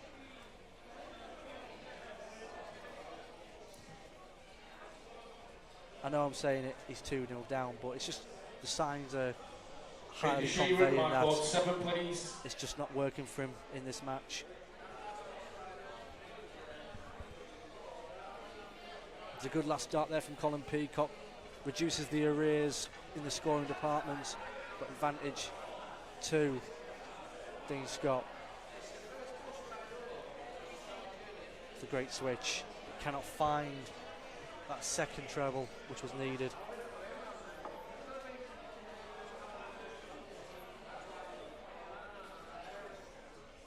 Look at that there, Colin. That's a perfect first dart. It's a beautiful second. Give us a 180, please.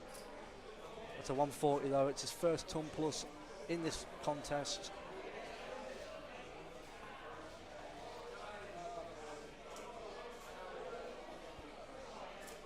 That's a good last dart there from Dean Scott.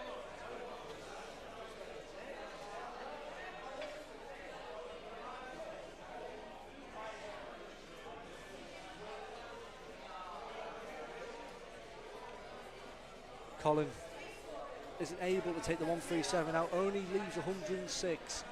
So Dean, with 98 to go 3-0 up. Still got a chance. Treble 19. Oh, it's double 20. Dean Scott drags it. But a chance for Colin Peacock, 106. This would be special. 86, it's treble 18. He has to get the treble here. He's hit the treble, double 16. And it's perfect. A hands up for Colin Peacock. He stole it. Where's the gold finger? Where's the thumbs up? There we are. I think he heard me. But Dean here, this is not like Dean Scott. I know what Dean is capable of, and I know what Colin's capable of. Both of them are not showing their highest level of calibre here. Both of them are just trying to get the feel of the game.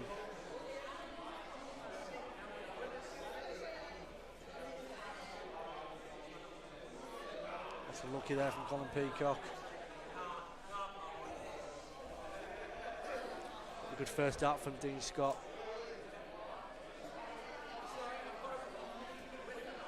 He'll take a 99 as well to follow with the ton.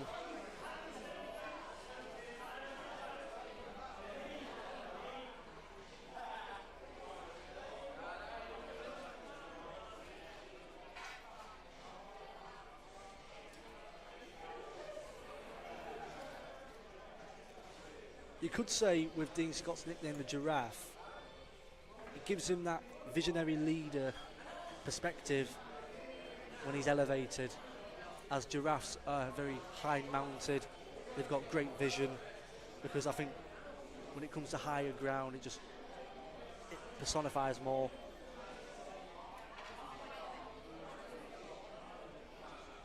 But the only thing that doesn't resemble Dean to a giraffe, he hasn't got a long neck. Otherwise he'd probably need a turtleneck on to cover it up. But when it comes to Dean Scott finding those trebles, you can't stop it unless you follow. And also, when it comes to Dean Scott, don't mention ice cubes when you're around, because you'll end up with his top off and him with a swollen ankle. He won't like what I've just said there. Hopefully everyone's enjoying these darts matches today. Hopefully everyone's having a good one.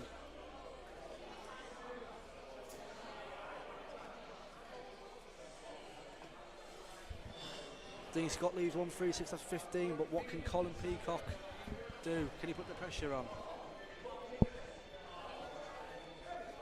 Needs a treble. He can't leave a finish now. So Dean Scott, 6 darts at 136. And he might only need 3. Treble 20, and he drags it. Pure Bill Shankly there. 58. Puts him in a steady position in this last 32 contest.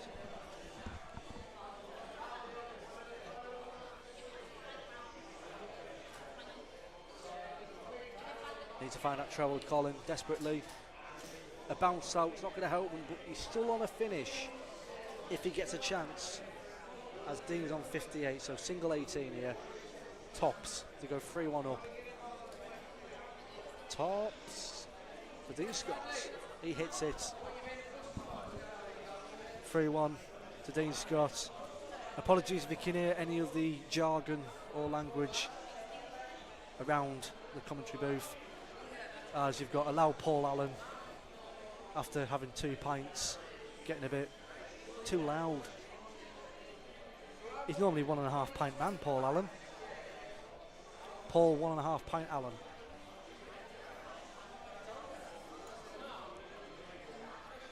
So far, if you look at the stats on the screen now, 60 average for Colin Peacock, 70 for Dean Scott. Both so far off the boil when it comes to how they've been playing as of recent. The only highlight for me for Colin at the moment was that 106 out on the pressure. Dean has had great power scoring, but lacked on the outer ring.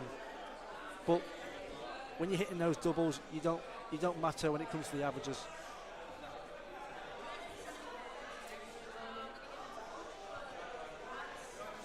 So unlucky there from Dean Scott. But to be honest, there's only 40 points in it, but you could say Colin Peacock has the advantage here. With Colin Peacock as well, he made his County Cleveland B debut this year at Northamptonshire away.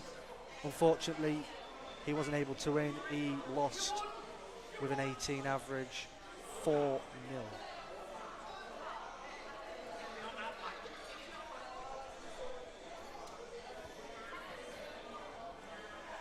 That's a good last start there from Dean Scott. Resonates with a ton. Nothing in this fifth leg here. Well, Colin's finally woken up a bit, finding that treble. And it's a good visit from Colin Peacock. How can Dean approach and reply? He's getting a bit drifty. Must be in a hurricane with the height up there. It's coming down to ground level. That's why his dart's going all over the shop.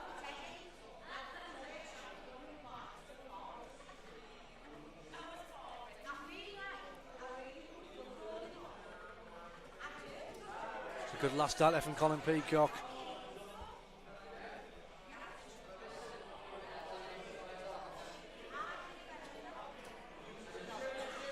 Needs another treble. And it's a good third dart. Run for it. It's going to fall.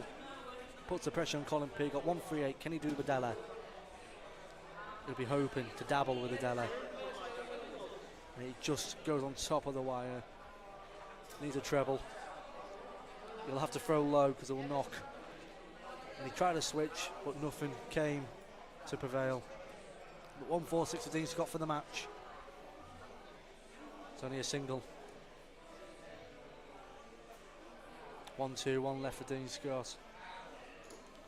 And plays the setup nicely, leaving 71. But can Colin take up the 94 to add to his 106? 76, treble 20.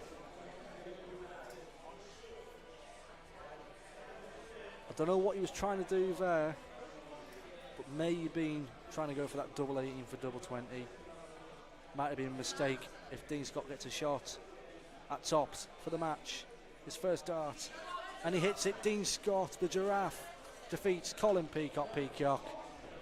And it wasn't really a flashy affair. It was a bit of a hard slug for Dean Scott, but he comes out on top with a 71 average to Colin's 61. The only highlight there was 106 from Colin Peacock to win his only solitary leg. Jack Smith, But Johnny back Barnes. in a couple of minutes, Smith, Johnny Barnes on board. One where we'll point bring you for Jack Ping Smith Pong. against Johnny Barnes.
Board 7, Billy Robson, Jamie Owens. Billy Robson, Jamie Owens. Board 7, please. Bussy to mark.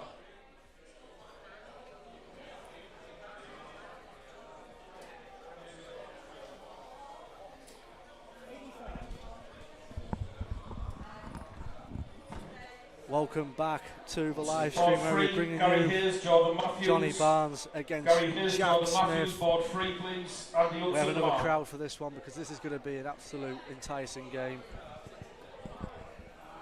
Both players playing well. Look at this. Great 177 from Jack Smith. Johnny Barnes looking to find it. Darlington against Stockton in this match. Will Jack defeat another hard-hitting name, or will he drop off from the last game? As it stands so far, he's stating a very good case. Johnny, some news: when he won his Series 3 vault modus qualifier, defeating Jack Mayle in the final, he will be coming up on the modus in February, so keep your eyes out for Johnny Barnes on the big screen. I need a volunteer marker for board 6. But look at this first leg from Jack Smith. Volunteer Leaves marker for board 7. double 20 after 12 darts, and Johnny's putting that pressure on. Look at that, treble 18, and leaves himself on 68 after 12 darts. This is ridiculous, standing in the first leg of this match. Jack Smith for tops, should rest. He's dragged double 10, and he's missed chances come up for Johnny Barnes. It's 2 darts at double 4. He's wired, and he's went inside. Jack Smith, double 10. It's went wayward, double 5. Nowhere near.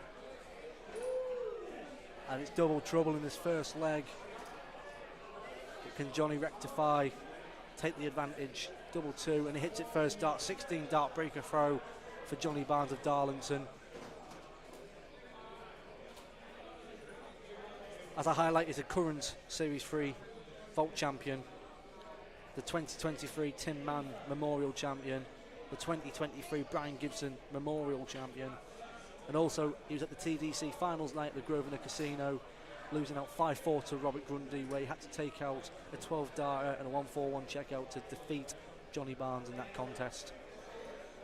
But both players are just trading treble visit blows here, and I've got to say, this is turning out to be so far a brilliant game. Look at this 180. Oh, call me Mystic Mac. Reel it in, Johnny Barnes. First 180 of the match. Board 7, Billy Robson, Jamie Owens. Billy Robson, Jamie Owens. Board 7, please. Look at that from Second Jack call. Smith, the adjustments. And that's unlucky, that last dart going to the treble 1. Look at this, back-to-back 180s. Ah, great switch, 180, 177. If that was the start of the leg, we could have been trekked to a 9-darter. Look at this, Jack Smith needs to find a treble. Does with last dart, but 59 for Johnny Barnes after 9 darts. 19 for tops, 11 darter. Oh, please and thank you. Johnny Barnes breaks with a 16, holds with an 11.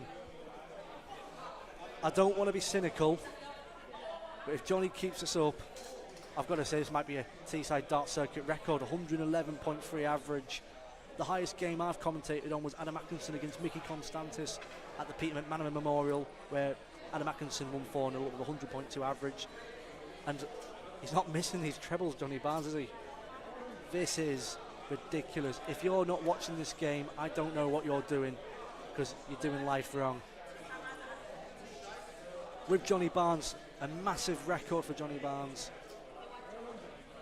The Navy Club, when it comes to vaults, the Navy Club is like his lair, it's like his dungeon. He doesn't take any prisoners at the Navy Club vault, and look at this, this is why. The Navy Club has made Johnny the player he is today, and he hasn't lost a vault final at the Navy Club since September the 18th, 2023, losing out to Sean Matthews 3-0, where Sean had a 100.2 average to defeat Johnny's 87 average.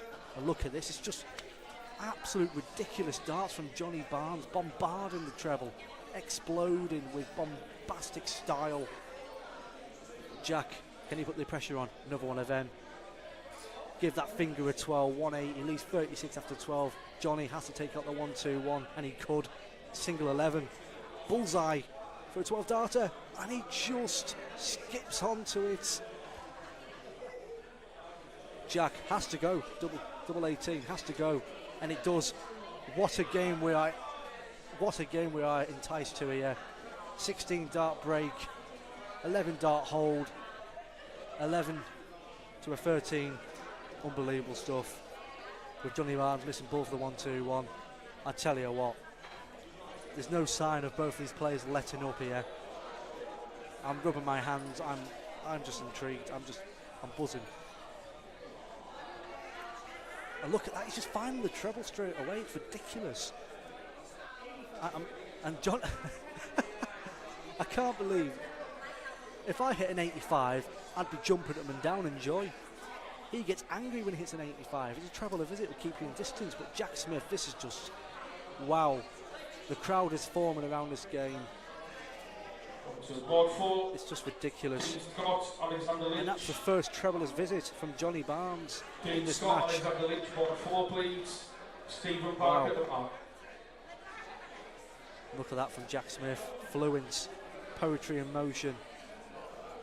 Is as fluent as the John Barnes rap. You got to hold again to do it at the right time. You can be slow or fast, but you must get to the line. They always hit you and hurt you. Defend and attack. There's only one way to beat them. It's down the rack.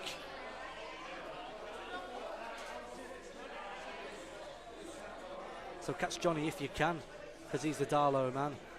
And what you're looking at is the master plan. He's no hooligan. For the England song. He's got the Navy Club in his heart. He's singing this song. But look at that, almost hit the 160. Jack is frustrated. But 91 for Johnny Barnes. Treble 14, misses. Sets it up, Jack Smith to make it 2-all. We're a 16 break. Maybe a 17 will do. And he hits it, Jack Smith, 2-all. This game, I'm telling you, everyone, if you're listening, come and watch an absolute bombastic game. Johnny Barnes 102 to Jack's 91 at the moment. Both trading emphatic blows. It's like watching Mike Tyson against Evander Holyfield. But hopefully no one bites the ear off someone. We don't want that. Want to keep it family friendly, you know. For all the kids watching.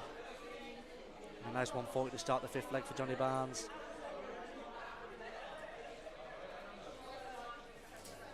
That's a good switch there from Jack Smith. Unbelievable scenes at the Grosvenor Casino.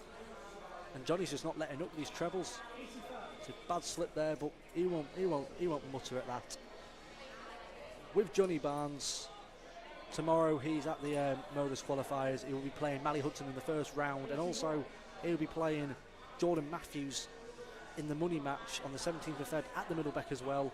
So he's got a busy couple of weeks coming up, and the Modus will be coming after his money match, so it'll be a good little warm-up before he goes down to Portsmouth and represent Darlington on the big stage. But how can Johnny reply to this? He needs to find out treble 20. He does. Follows that with a single. Leaves 150 after 12. Jack, how can he conduct this? Straight away into the treble 20. He might switch down here, but he stays correct. 63 puts the pressure on Johnny's 150. Will he take it out? That's the wrong treble. He drifts. 75 left. He'd probably go treble 17 to leave double 12. He doesn't. He was trying to go treble 13 to leave double 18 there. It's understandable, but not the right choice in my eyes. But 63 for Jack Smith. He's got two darts at double 12. It's on the wire. And he goes inside. There's the chance. Johnny's biting the lip. He wants this. 71. He's guaranteed himself a dart at a double. He's going to get two at double 16. Rest on top. Is that in? Johnny gives a little nudge. Is it in? It's on the wire. I thought he was in. Johnny looks a bit grimaced with that. Double 6 or double 3 for Jack Smith. Don't go inside. And he hits it. A little wobbler. Bend it like Beckham. Hits the post. Goes in. 3-2 to Jack Smith, where he was 2-0 down. It's a good last from Johnny Barnes. I'll tell you what, with the rhythm that Jack Smith's in today, he's going to take some stopping. Like I said against Lloyd Pinnell, 82 averaging to Lloyd Pinnell, he's going to take some stopping. And he's upped his game massively to play against the precision of Johnny Barnes.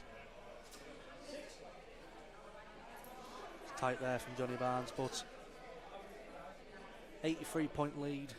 But Jack's up the darts, but he's going to stay there, up and over. He can't find it. Gives Johnny that advantage if he can find the treble. Needs to find it desperately, and he does last dart. Last dart, Johnny Barnes puts the pressure on Jack Smith here, and the pressure makes a diamond. He's shining with a ton there. Johnny, minimum ton. He can't leave a finish now, so all he's hoping now is for Jack not to put himself in the position of needing Johnny to make a mistake. But look at this from Jack Smith. Probably switch here, and it's a great switch to the 19s, leaving 1-4-4 after 12. Johnny, pressure's on you, mate. And that's in there. And it's a great switch to leave 104. Jack for the match, 1-4-4. He's not going to get a shot. 104 left, and he only leaves 84. So Johnny, 104, needs the treble 20 for double 12. It's double 12 to go to the last leg decider, and he misses it from a width. It's Jack's turn for a chance to win. He's going to get one dart, possibly at the bullseye, for the bullseye for the match. And he just goes on the top of it. Jack Smith has his chances, and he's crumbled to the seams of Johnny Barnes. It has to go double 12 for a last leg decider. It deserves a last leg decider, and it's going all the way. All the best, gents. This is going to be a leg like you've never seen before. Jack Smith has the darts, 85 average to a 91. Whoever wins this deserves to win the whole thing today, in my opinion. And starting off with 140 shows class in a glass from Jack Smith. But 45 will not do Johnny Barnes in this scenario. To be honest, whoever wins this, I think they have a rematch, but on the golf course. Both very good golfers. Like both these players, like jack of all trades when it comes to sports. But the trade, some of them are masters, some of them aren't. But a ton there, puts it on Jack now. If he keeps the rhythm up, you have to put Jack in the position of winning this game. Needs that treble, and he can't find it. Gives Johnny the chance. He can't leave a finish even if he gets a max, so he just has to get himself as far down as possible. And 125 will do you wonders. 30 points in it with Jack's darts. Well, single one won't help. He needs to adjust well here. But should rest for an 81. It doesn't. He's left 160. Johnny Barnes has to put a massive amount of pressure here, and that treble 20 is perfect. It's plumb, it's precise, it's succulent, but not enough. Jack Smith missed tops for the 160 early on in this match. Will he have a crack at it again? He will not. So Johnny's coming back to the board with 96, but with massive pressure, because Jack has left 60. Johnny for the match, 96. Will he take it out? Will he get a dart? He's not going to get a dart at double. He's going to put his fingers behind his back, cross him, and pray to the Lord that Jack Smith does not take out his 60. It's a blocker for the match. And Jack Smith takes out the 60. What an absolute corker, a Bobby Dazzler, known in the trade as an earworm of a game. 86-91, that should have been a final in my eyes. Both players exceeded expectations, played to their heart's content, and what a game we've just been gifted. Wow, wow, I need a breather, I need to live a little walk. That's the game of the day. We'll be back in a couple of minutes for the next one.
That's outside. Welcome to our first semi-final of the 2024 Gosner Casino Teesside Open. We are bringing you the Battle of the Portrack, the Battle of the Stockton lads. Little Gaz, Gary Hayes versus Jack Smith. This is going to be an absolute corker of a game. Game on. We have Lewis Whitehead from Hartlepool calling the proceedings and Johnny Barnes marking. Let's play dart and enjoy this enthralling semi-final. 99. Good start there from Jack Smith. Looking Gary finding the locker. 41.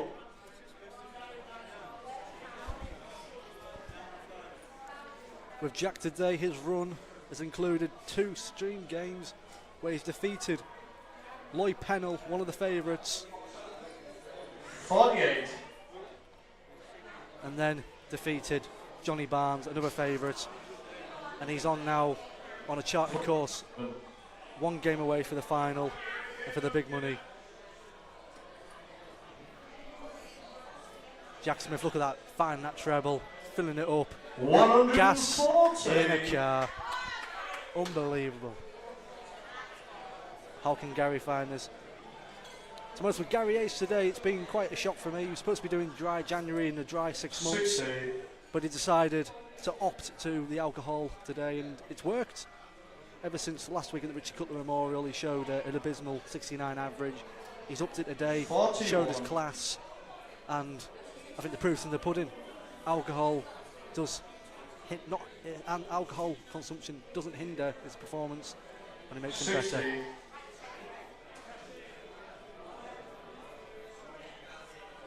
Jack Smith here, he's probably got 6 darts. No, both are not on finishes, but both handy. Steve. Jack leaves 113. Gary finds that treble. What he would do here for another one. 94. Unlucky, but Jack 130 Jack, for the you're first by leg. 130. For a possible hold, 56 left. 16 for tops. It's tops for the first leg. And he just goes a begging under the wire. 93. But he'll be coming back with 3 more darts as Gary Hayes isn't on a finish. But what pressure can he pursue here? He needs a treble. 41. And he's given 45, sorry. He's given Jack so many Jack, chances. you're 20. Double 5. He's going to bust it. He has to bust it. He's going to be coming No back. score. A little bit of banter between both lads, the Port Rat lads. Massive camaraderie down the Port track, and both cracking players. And they've shown it, getting to the semi-final. 90. You would arguably say that Gary's got the upper hand with experience, but with ability today, Jack's got the upper hand with performance-wise, but it just happens on the game. But Jack crumbling with double 10. Good Not grouping, wrong. but nowhere near the Gary, bottom. you're quiet. Team. And if Dick Turpin wore a mask, this could be Gary Hayes' steal. Stand and deliver your money or your life. Stand and deliver the double 20. And he pings it. It's a Give you steal. a shot and the first leg. I tell you what, Lewis Whitehead, stick to darts. You haven't got an ounce on me. But Gary breaks Jack Smith's throw there after Jack squandered around the outer ring. 95. And he finds the lipstick on his last dart. I tell you what, if I had £1 every time I said that today, I think I'd be a millionaire. But hopefully you've enjoyed the stream today. If anyone's 45. wondering what's our next semi-final, it's going to be the Battle of the Darlington lads and Dean Scott against Neil Makepeace. It will be an absolute corker. 42. But we're here in the present, we're looking at what's going on.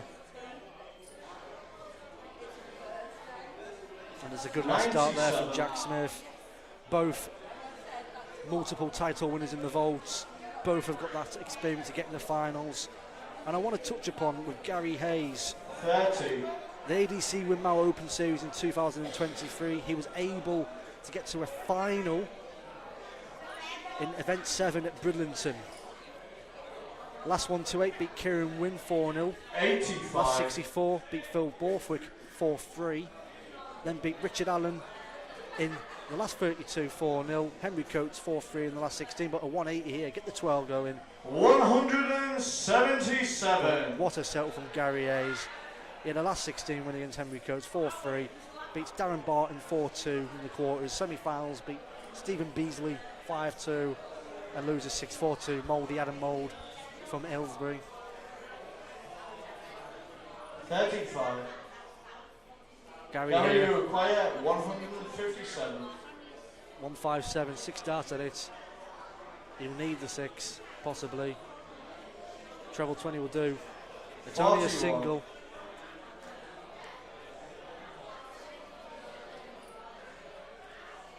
Jack here needs to find a treble. He's begging and he's on his knees and he's 100. found the glory. What he Gary needed. require 116. Bit of pressure on this 116.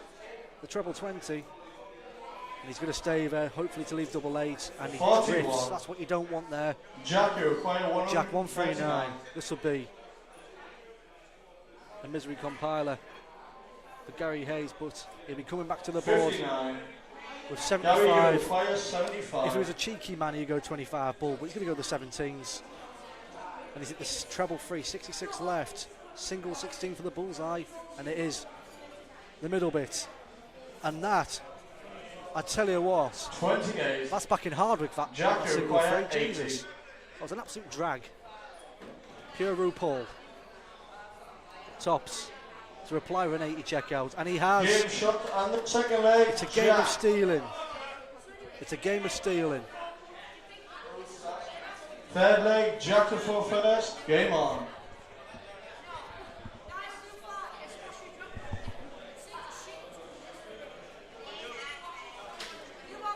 No?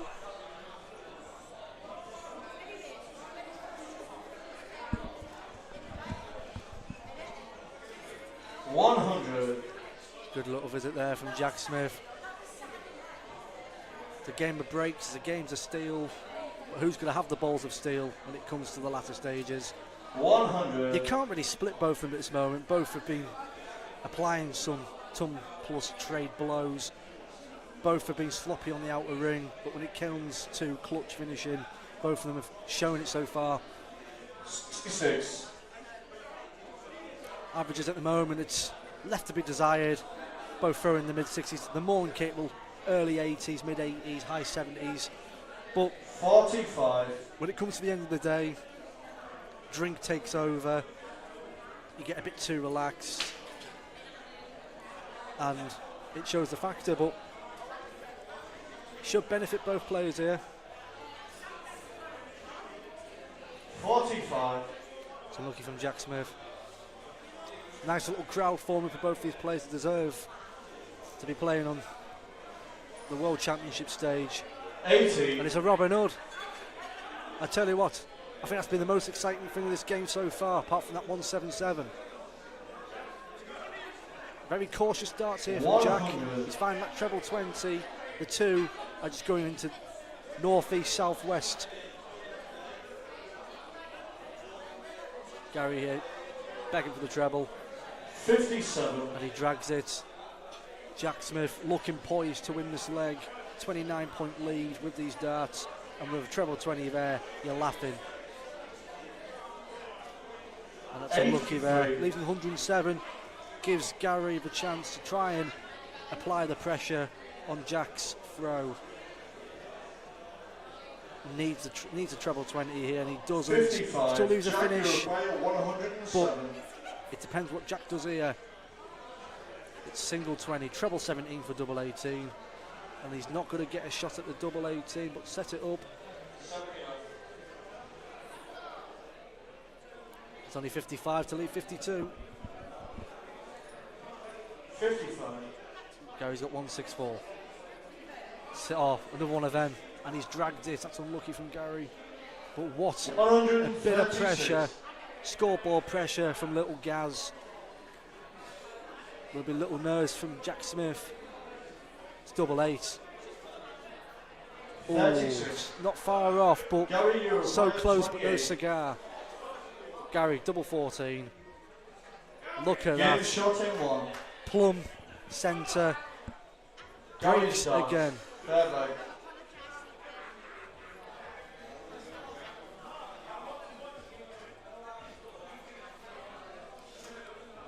Gary 60. looking good for this game so far, but hey, it's not all over until the fat lady sings.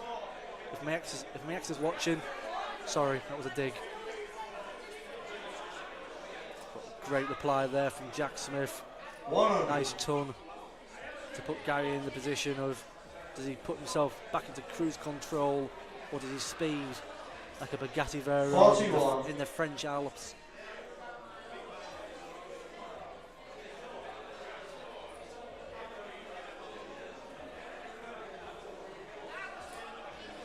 $58.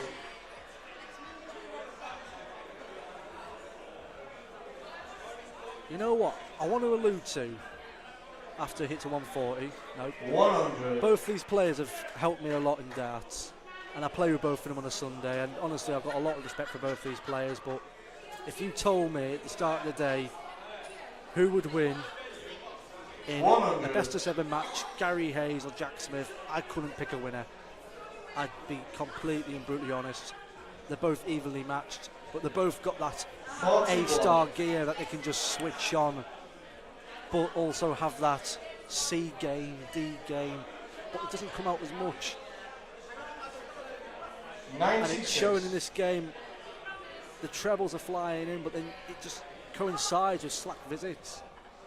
And if one of them hit a good score, you apply 45. nothing Jack, you to require what they've done. 147.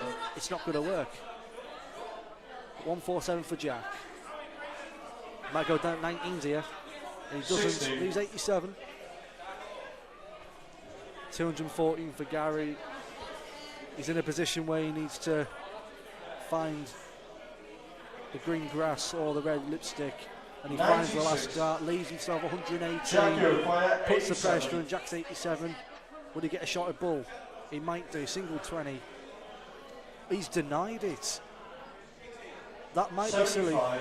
That might be silly from Jack Smith. Will it bite him in the backside, or will he be let off? Gary, you require 118. I think Gary's just told him off for doing that. I think Gary might take this out.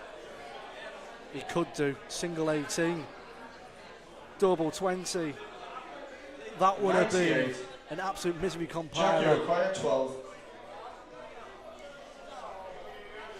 Jack Smith, double 6. In the words of T-Cake, no one misses double 6, but he does.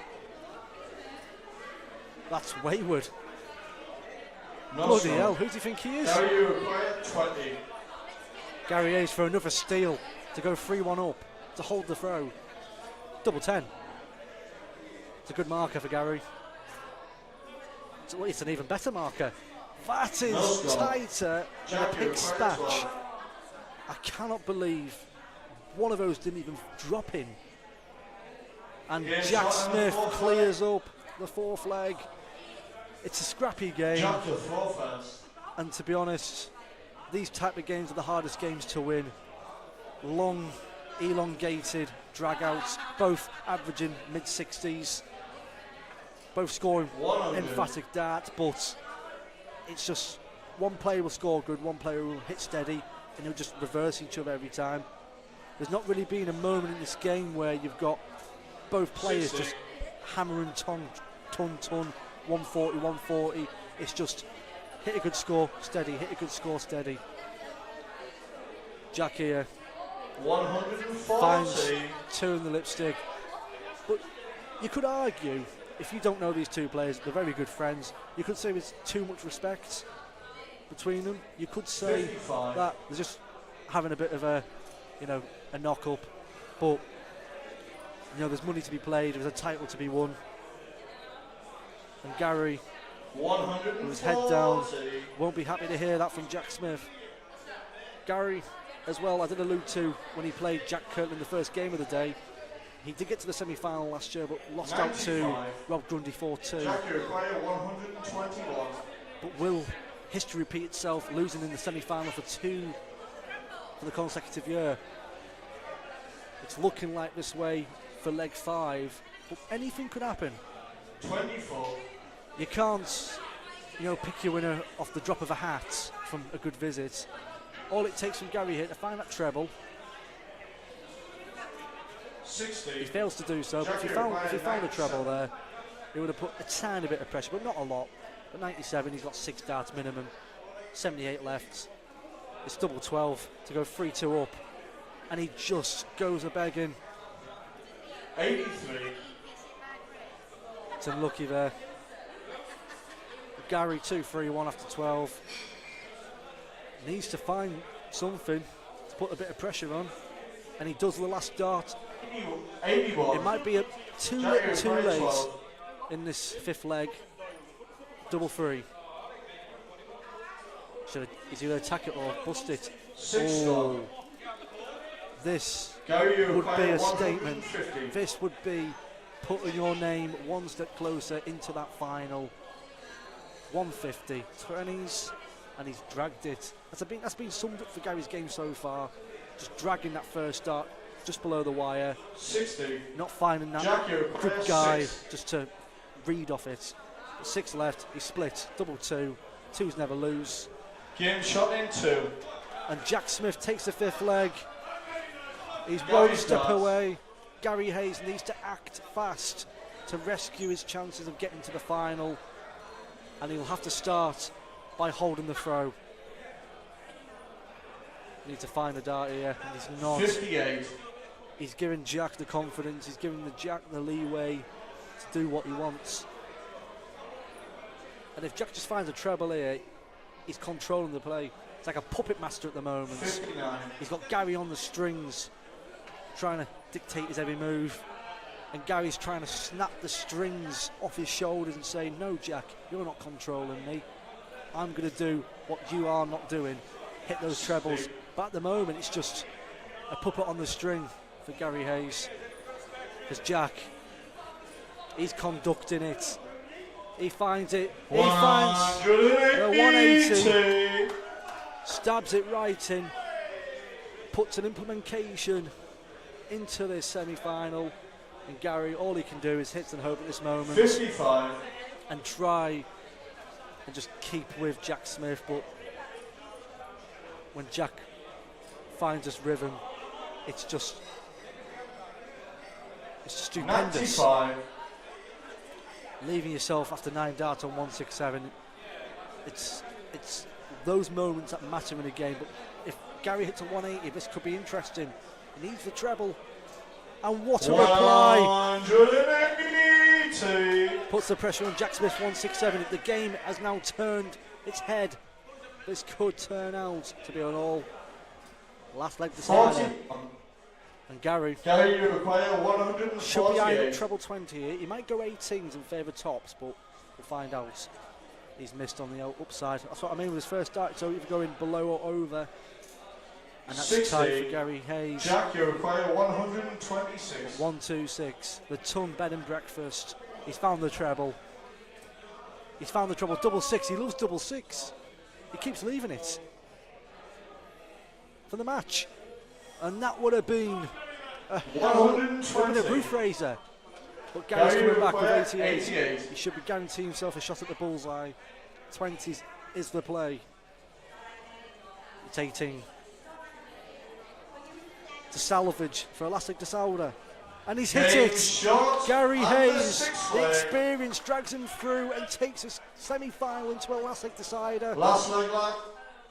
And Jack Jack has the first. dart. Game on. This could be interesting. The averages are up now. 68 for Gary, 72 for Jack. 41. And 41. I wouldn't say it's good enough. How he did against Johnny in the last leg decider, 140 start. He needs to be finding trebles just to, cement his name. Say, right, I'm here to stay. You have to 61. outscore me. And Gary sees that 41 and gives it an extra 20 points. Or here we are. Jackson that treble. 100. What can Gary reply with here? found a treble again. Can he get another one in? 100. But it shows good intuition. Needs a treble, Jack. 59. And it's not enough, in my opinion. If Gary finds a treble here, this could take a turn in Gary Hayes' favour. 55. But no, it doesn't. It's even. It's even Stevens, I'd say. Jack. Can he find another treble 20 to leave him? Nice. And it bounces out the 18. treble 20. He won't be happy with that. T-Cake's clapping. I don't know why. The crowd watching this game, it's ridiculous. Honestly, massive support today at the Grosvenor Casino, Stockton-on-Tees. Gamble responsibly. I tell you what, 41. it's been an absolute corker of a day. Honestly, thanks everyone for a brilliant day, supporting, commenting everything. Appreciate it. But Jack 140 there 140. puts Gary in a corner. Will he say, don't put Gary in a corner? And will he do some dirty dancing around those trebles? Not like that, Gary. Cha-cha slide down the bottom. And it's 40. nowhere near. Jack, He's you're off, he's off the 81. pace. Jack's got 6 darts at 81 to go to the final for the match. It's double 12, 2 darts at it. For the match, Gary Short. Hayes has been defeated by Jack 4-3. And Gary has cemented his place into the final, defeating last year's semi-finalist and this year's semi-finalist. What a corker. Gary, a solitary 67.9 to Jack 74.25. Jack's in the final. Gary is out. We're going to have a couple minutes break before we bring you Dean Scott versus Neil Makepeace.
First leg, it's Neil for first. Game on! So we have Maverick and Goose here on the commentary. 58. Affirmative. And we've got Neil Makepeace, aka the Sheriff. Neil's facing off against Dean Scott. Both Darlington boys. Goose, Both of them play for the same Super League team. 60. believe it's the Builders Arms. Big up to the Builders Arms in Darlington. 2 quality players. Both had really good runs today. 47. Dean Scott's really massive, isn't he? Look how tall he is. Repping the tattoo 100. sleeves. They're good darts there from the Sheriff.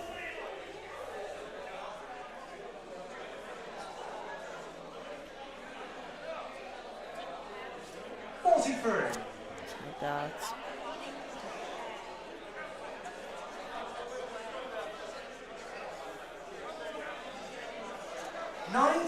That's a good last start there from Neil. Keeps them well in front.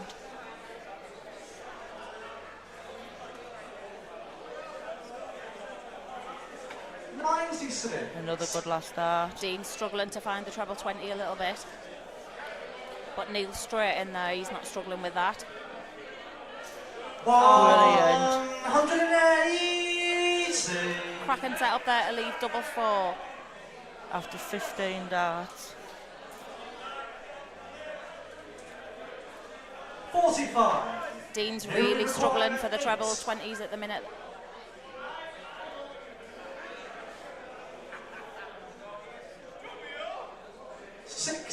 Oh, Madhouse. He knows where he is. Madhouse for the Sheriff. Nice steady score for Dean. Put a little bit of pressure on Neil for that double one. 60. It's not enough. Nearly required 2. 1 out, 1 in. Is that game One in. first leg? 2-0 Makepeace. Straight in that double one like them Second leg, saloon Stevie doors. for first. Game. There's Dean finally finding that treble 20.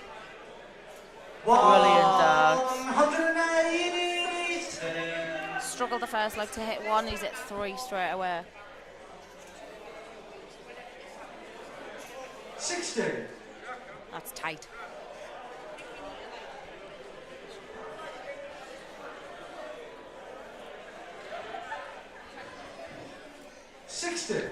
Steady away. So, I'm just looking at Niall Gott's notes here, and apparently Neil Makepeace is aged 50-year-old 46. from Darlington. And he is the 2022-2023 Darlick District League champion with the Roland Mills. 59.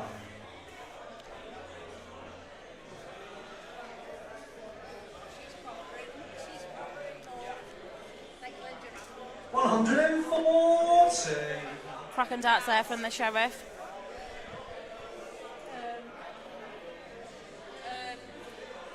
Dean's so tall you can't even see the top of his head on that screen. 140. But that's good darts, 140. Cracking leave. We'll say he's one of the best dressed men in here today, the smartest men. 100. Dignity requires 62. Treble 10, double 16.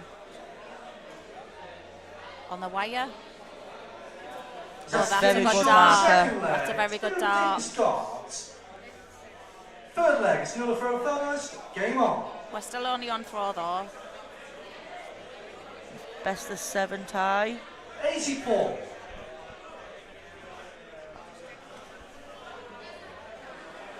That's a good dart, right above. It's got to get a Should treble drop out of one that. in. 60. That's tight.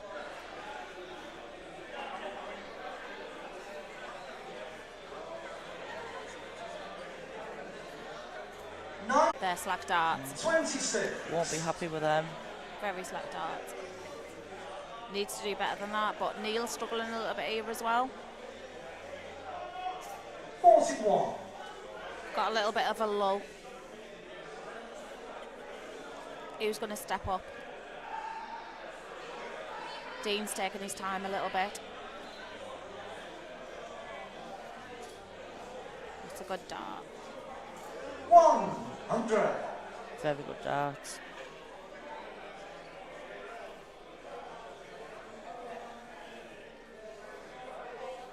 28. It's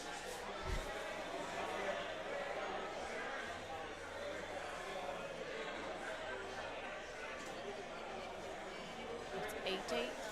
104. Starting to find his range now, Dean Scott. Yeah, Dean's picking it up a little bit here. Neil, let's see what Neil's got. Not very much at the moment. 22. Slack darts. Dean will be looking to leave a very handy finish here. 42. So Neil's not totally out of it this leg. At least a ton. He needs a treble. That's not a great first dart. 44. Dean, you require 133. So he's going to go look for the treble 20 here, I think, first. He's going to stay. That's 53 remaining. Big 30. 93. There we Brilliant go. Tops. setup. Neil needs 2 trebles, really. 82. That's a Good good last last start. dart, but Dean, you require 40. to go 2-1 up, Dean Scott wants tops. They're slack darts as well. 30. 105, is he going to go treble 20? Would you go treble 20 I'd tap? go treble 20 I would go treble 20. and I'd go for the 30. Treble 15. 70, treble 18 or treble 10? 36. Then ones again. Dean, you require 10. Yes, that's game shot on the third leg. It's a good dart. Dean Scott. So that's a breaker throw. And now Dean's Fourth leg. It's Dean throw to go Scott. 3-1 up. Game on. Straight in back that. in that treble 20. 2 beautiful darts. It's got to be a 140. That's a good response from Neil straight away. First dart attacking it. 66. Little Robin Hood then. Bag of spanners there with them two.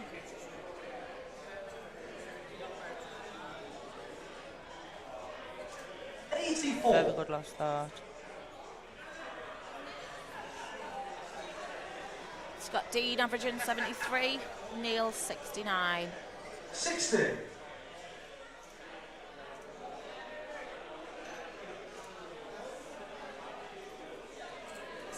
Tosh. The only way to go. 35. Oh, 63. I don't know what way you'd go. 13 ball. Always. 100. North Ormsby working wins. Don't know whether you can remember Steady that. tug there from Neil. So Dean's got to be a little bit careful here what he leaves. There, good darts. 102 left on the board.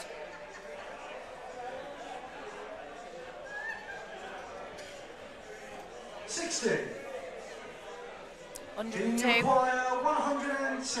102 for Dean to go 3-1 up. 97 left. Treble 19. 78. I'm going to go treble 18. Yeah. 36. That's a tight last start. Very unlucky last That's start. not bad. He's got time. Has he got time? 79. Dean requires 66. Stood back, is eyeing it up. Is he going to go bull or treble 10? 56 to go 3-1 up. Tops. Yes, that's Oh. finish on the fourth leg. 2 Dean Scott. He's really happy with himself there. Fifth leg is the other throw first. Game on. I think he might be. Be buzzing like an old fridge. 57. I just think the day might have been a little bit too long for Neil. He seems to be struggling Yeah. with his reach on the treble 20 now, whereas Dean was struggling in the first leg, but he seems to come into his own. 60. Seems to have warmed up to this semi-final. These days can get long. Yeah, it's a long day. especially if you're in the venue from 10 o'clock. 60. They're not bad darts. Just seems to be struggling. He doesn't seem to be happy with himself at the minute. Dean in that treble 19 again. 134. They're good cover shots. He's been good on the treble 19s, Yeah. to be fair. Struggled early days on the treble 20, but he's cover He's shots on the settling 19s. into the game now. 100. Good dart there from Neil. He's in again. He's certainly picked up his game. 180. I think that might possibly be His his second 180. 180 of the match. Took the words right out of my mouth there, Maverick.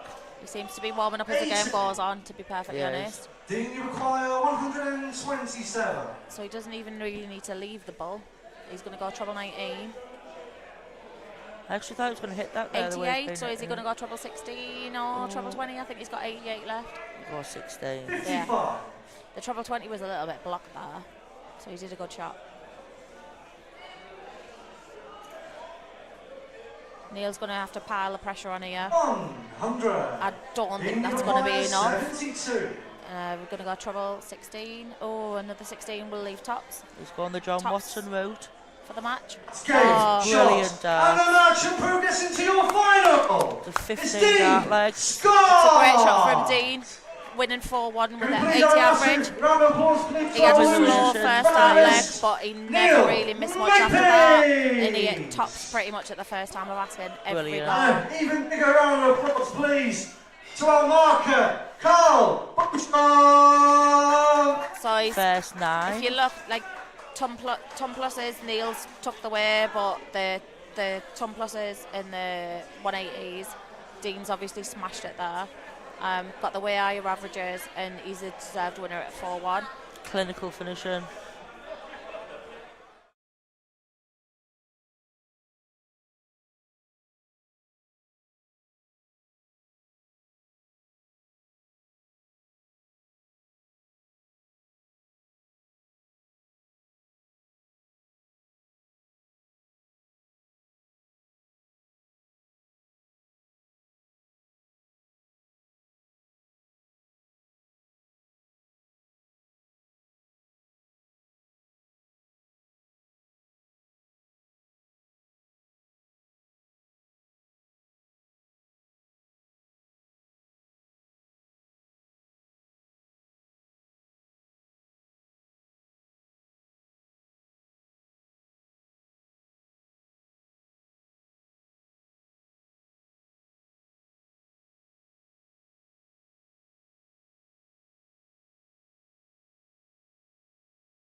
It's 25 for Jack from the power track. And that's the bullseye. Dean has won the ball. Best of order, please. First leg. Dean from first. Game on. Darlow Dean takes control, winning the ball. Straight back in that treble 20. He struggled with that first leg of the semi-final. 140. He's straight in there in the final. He's not messing about. Still the best of 7 legs. Here at the Groves in the casino. 100. Stockton. That's a good response from Jack. Steady away, straight in for a ton against the darts. So we've got 84. Jack Smith. No one might know much about Jack Smith. I don't either. Now got stuck his little notebook away while he does his little calling duties. But what I do know of Jack is that he's 140 there, is that he plays his Super League for Par Track Club in Cleveland Super League. And he's a semi-professional golf player as well. So Jack 81. he's clearly good at sports and hand-eye coordination. Let's see what he does with this 261. Steady tunnel, leave a good finish, but he's knacked up a little bit there. A little bit dropsy, dropped his darts, is that nerves? 26. Good evening, ladies and gentlemen. This is Winspear announcement. All corporate channel players, please make their way to the card room. Thank you. 46. Dean's messed up a bit there. If Jack's hit a good ton plus, he's back in this leg here. Well, 100. Dean, you require There we go again. 150. That's got Jack straight back in the leg. 90, is he Staying going to go there. treble 20? I thought he would. 70 left, treble 10, treble 18. 110. Cracking darts, to Very be good. perfectly honest. Jack, you require 135. So he's got to go 25. Don't think he will. Oh, he has. 85 left. we'll look for the That's a 15s ball. here. 85. Oh, that's tight. 70. 66. Got 69 left, which is always a good Dean number. require 40. Cracking number. Yes, that's game shot. Brilliant First first leg. 2 Dean starts. Second leg is Jack to first. Game on. Dean straight in there with double top, which he hit pretty regular in his semi-final, so it's not surprising. 55.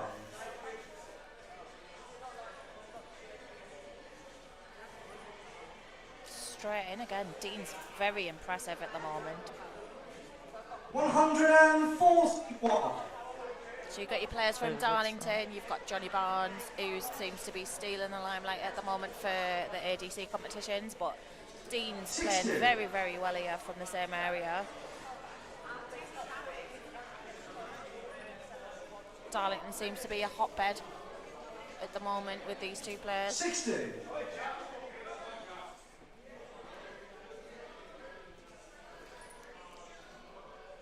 You've not got much movement in Jack's throw. 1. It's very, very steady. Very smooth, I really like it. Dean's got a little bit of a lean and forward approach. He is about 6'8". 125. Not sure if he has a nickname, but I think it should be Big Ben. He's not called Ben though. I Ben. It could have been. 100. Steady darts from Jack. We've not seen much of Jack. It's the first time I've seen him play. I've seen his Super League averages through Cleveland, and he's hitting 25 plus averages 41. every week. But he seems to be coming into his own at the moment this competition. Beating Gary Hayes in the semi-final, which was a tough game against a teammate. 82. Good last start again, good cover Dean, you shot. require 134. Got a canny little following here today. It's 54 left, big 14. 94. Very It's a nice good setup for yourself. tops, to be fair. Jack, He's you require 104. not missed tops. Is he going to go 20s or 18s? 20s. And again, to leave 64 left, stayed he's there. got to go treble 16. 56. Good Dean Dean, pin you it first require start again. 40. Dean's not missed tops. You've got a bank on Dean it in this tops. Yeah. He's not missed it in the semis or No score. they're very tight darts.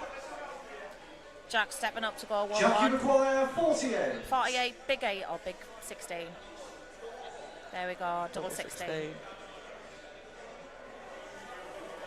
32. Just inside. There's a little bit of nerve showing for Jack. I'm not Do you sure. require 40? I'm not sure if he's played darts that much.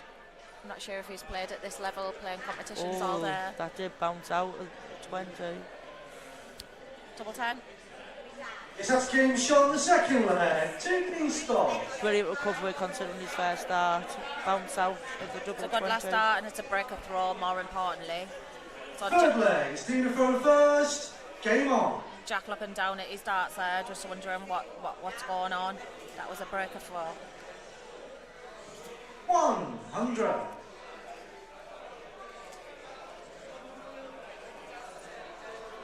You've got the averages there. Dean's on an 81 average, Jack's on a 76, 100. which is just a little bit more than 25 average.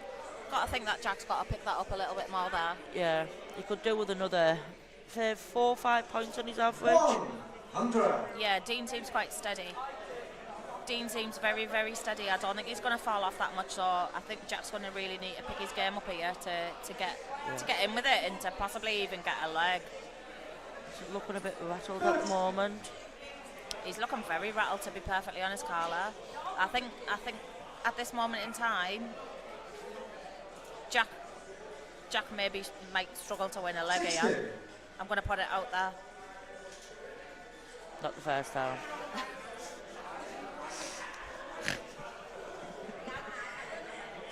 95. Very good dart set.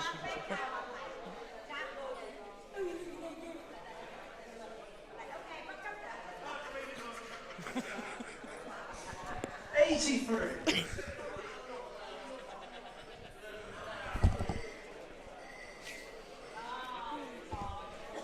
Jack needs to really keep these straight here, or he's a little bit. 45. It's not good enough. You require 158. So Dean's going to be looking at just setting this up, outer Andy. 78, so I'm guessing he's going to switch to a 12-18. 154. Quality darts from Dean Scott. Darlow's number 1. Ooh, very bold statement, Tash. 145. It's a good backup for Jack, Dean but I think it might be a little bit too late. Got double 12 incoming. Double three. Who wants to go for double 3? No. Dean Scott does. 2 Dean Scott. Fourth leg. First. Game on. Hear the roar there from Dean Scott. Jack's got to go. I don't think it was Dean. I think it was someone else. I think Jack's got to go. 100. He needed that. He needed that treble 20 last start. Dean's looking pretty dominant here. 41. But the last leg to win is always the hardest. Yes. Jack's thrown now. Jack's relaxed. He's 3-0 down. He's relaxed. 81. Jack's just thinking, get me a leg, get me a leg. I'm not getting beat 4-0, get me a leg. 59. Dean seems to be tightening up a little bit here. I think Jack might get a leg here. Seems to have relaxed a bit. Seems to have relaxed a little bit. He's gone 3-0 down. 140. Can you please have best of order, please, for our finalists? Thank you. 60. Dean's struggling to find a treble this leg. It's always the worst one to win, the last legs for the match. Jack straight back in there with that treble 20. 85. Slack last start. 95. Doesn't need to go the bullseye route. 100. Jackie require 95. He doesn't really need to, but treble 19's not really a great shot either. 76, treble 20. 71, is he going to go 15s or 17s? 75. Very He's left good double last 10. start. Left double 10. It's a good leg from Jack. Dean's looking to set this up here, leave it Andy. 85.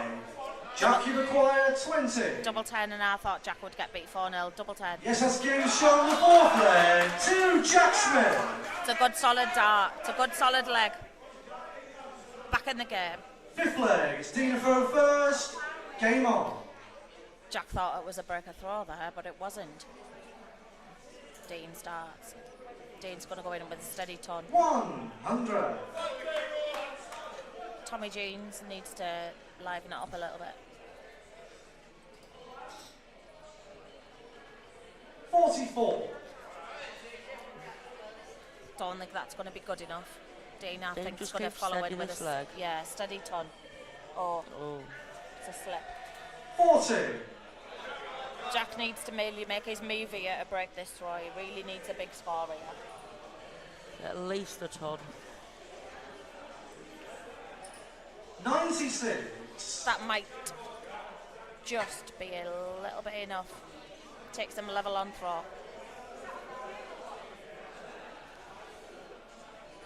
Dean's coming down now. He's 134. He's struggling with the 20s, but he's banged them 19s in. He was quite strong on them treble 19s last in his semi-final. 140. Jack seems to be coming into his own a little bit. Don't know whether it's because the pressure's off and he's with 3-0, 3-1 down. But he just seems to have relaxed a little bit. 137. Dean's relentless though. He's not letting up whatsoever. He's not letting Jack get in this game. 60. He's got 90 for the match. Dean, you require Jack is 90. back on 161. I'm not quite sure if he's going to go 20-20 ball or treble 18. Think he's got he's gone 20-20 ball. I'm not sure of that. He's setting it up. 70. He's not being stupid. He's setting Jack, it you up. require 161. It's a big ask from Jack. That first one's in. Sweet as I Treble know. 17. 70, 80. Oh yeah. 95. 66 left Dean, you require 20. for the match. Dean Scott, Darlington's number one. No score. He's failed to take advantage there. He's failed to take Jack, you three require match starts. 66. Either shouts have come on, Jack. Treble 10, 16 or 20, double 18. 48. Just inside. Jack knows his chance has probably gone. Dean, I'd be you require very 20. surprised if Dean misses these three darts at double 10. Very surprised. He's Just been taking a solid moment, all step day. back. Yes, that's game. Shot. And the match in the 2024. You can see how much that Casino means to Teesside Dean. champion. Dean Darlington's number Scott. Worthy winner. He was been quality in the semi-finals and the final. 9 Dean. ton Please pluses. have a massive round of applause. Please for runner-up, Mr. Jack Smith. Dean running out 4-1 winner. He has And another the lower massive round of average. applause. Great full winner in Dean Scott. He has the lower average, but he's finished every leg. He was clinical on his doubles. On double top, double 10, he was clinical and he's a worthy champion. Darlington's number one, Teesside Open champion from the competition that Glen Durham first started many moons ago. We're still going, and Dean Scott is your new Teesside Open champion. So receiving £200.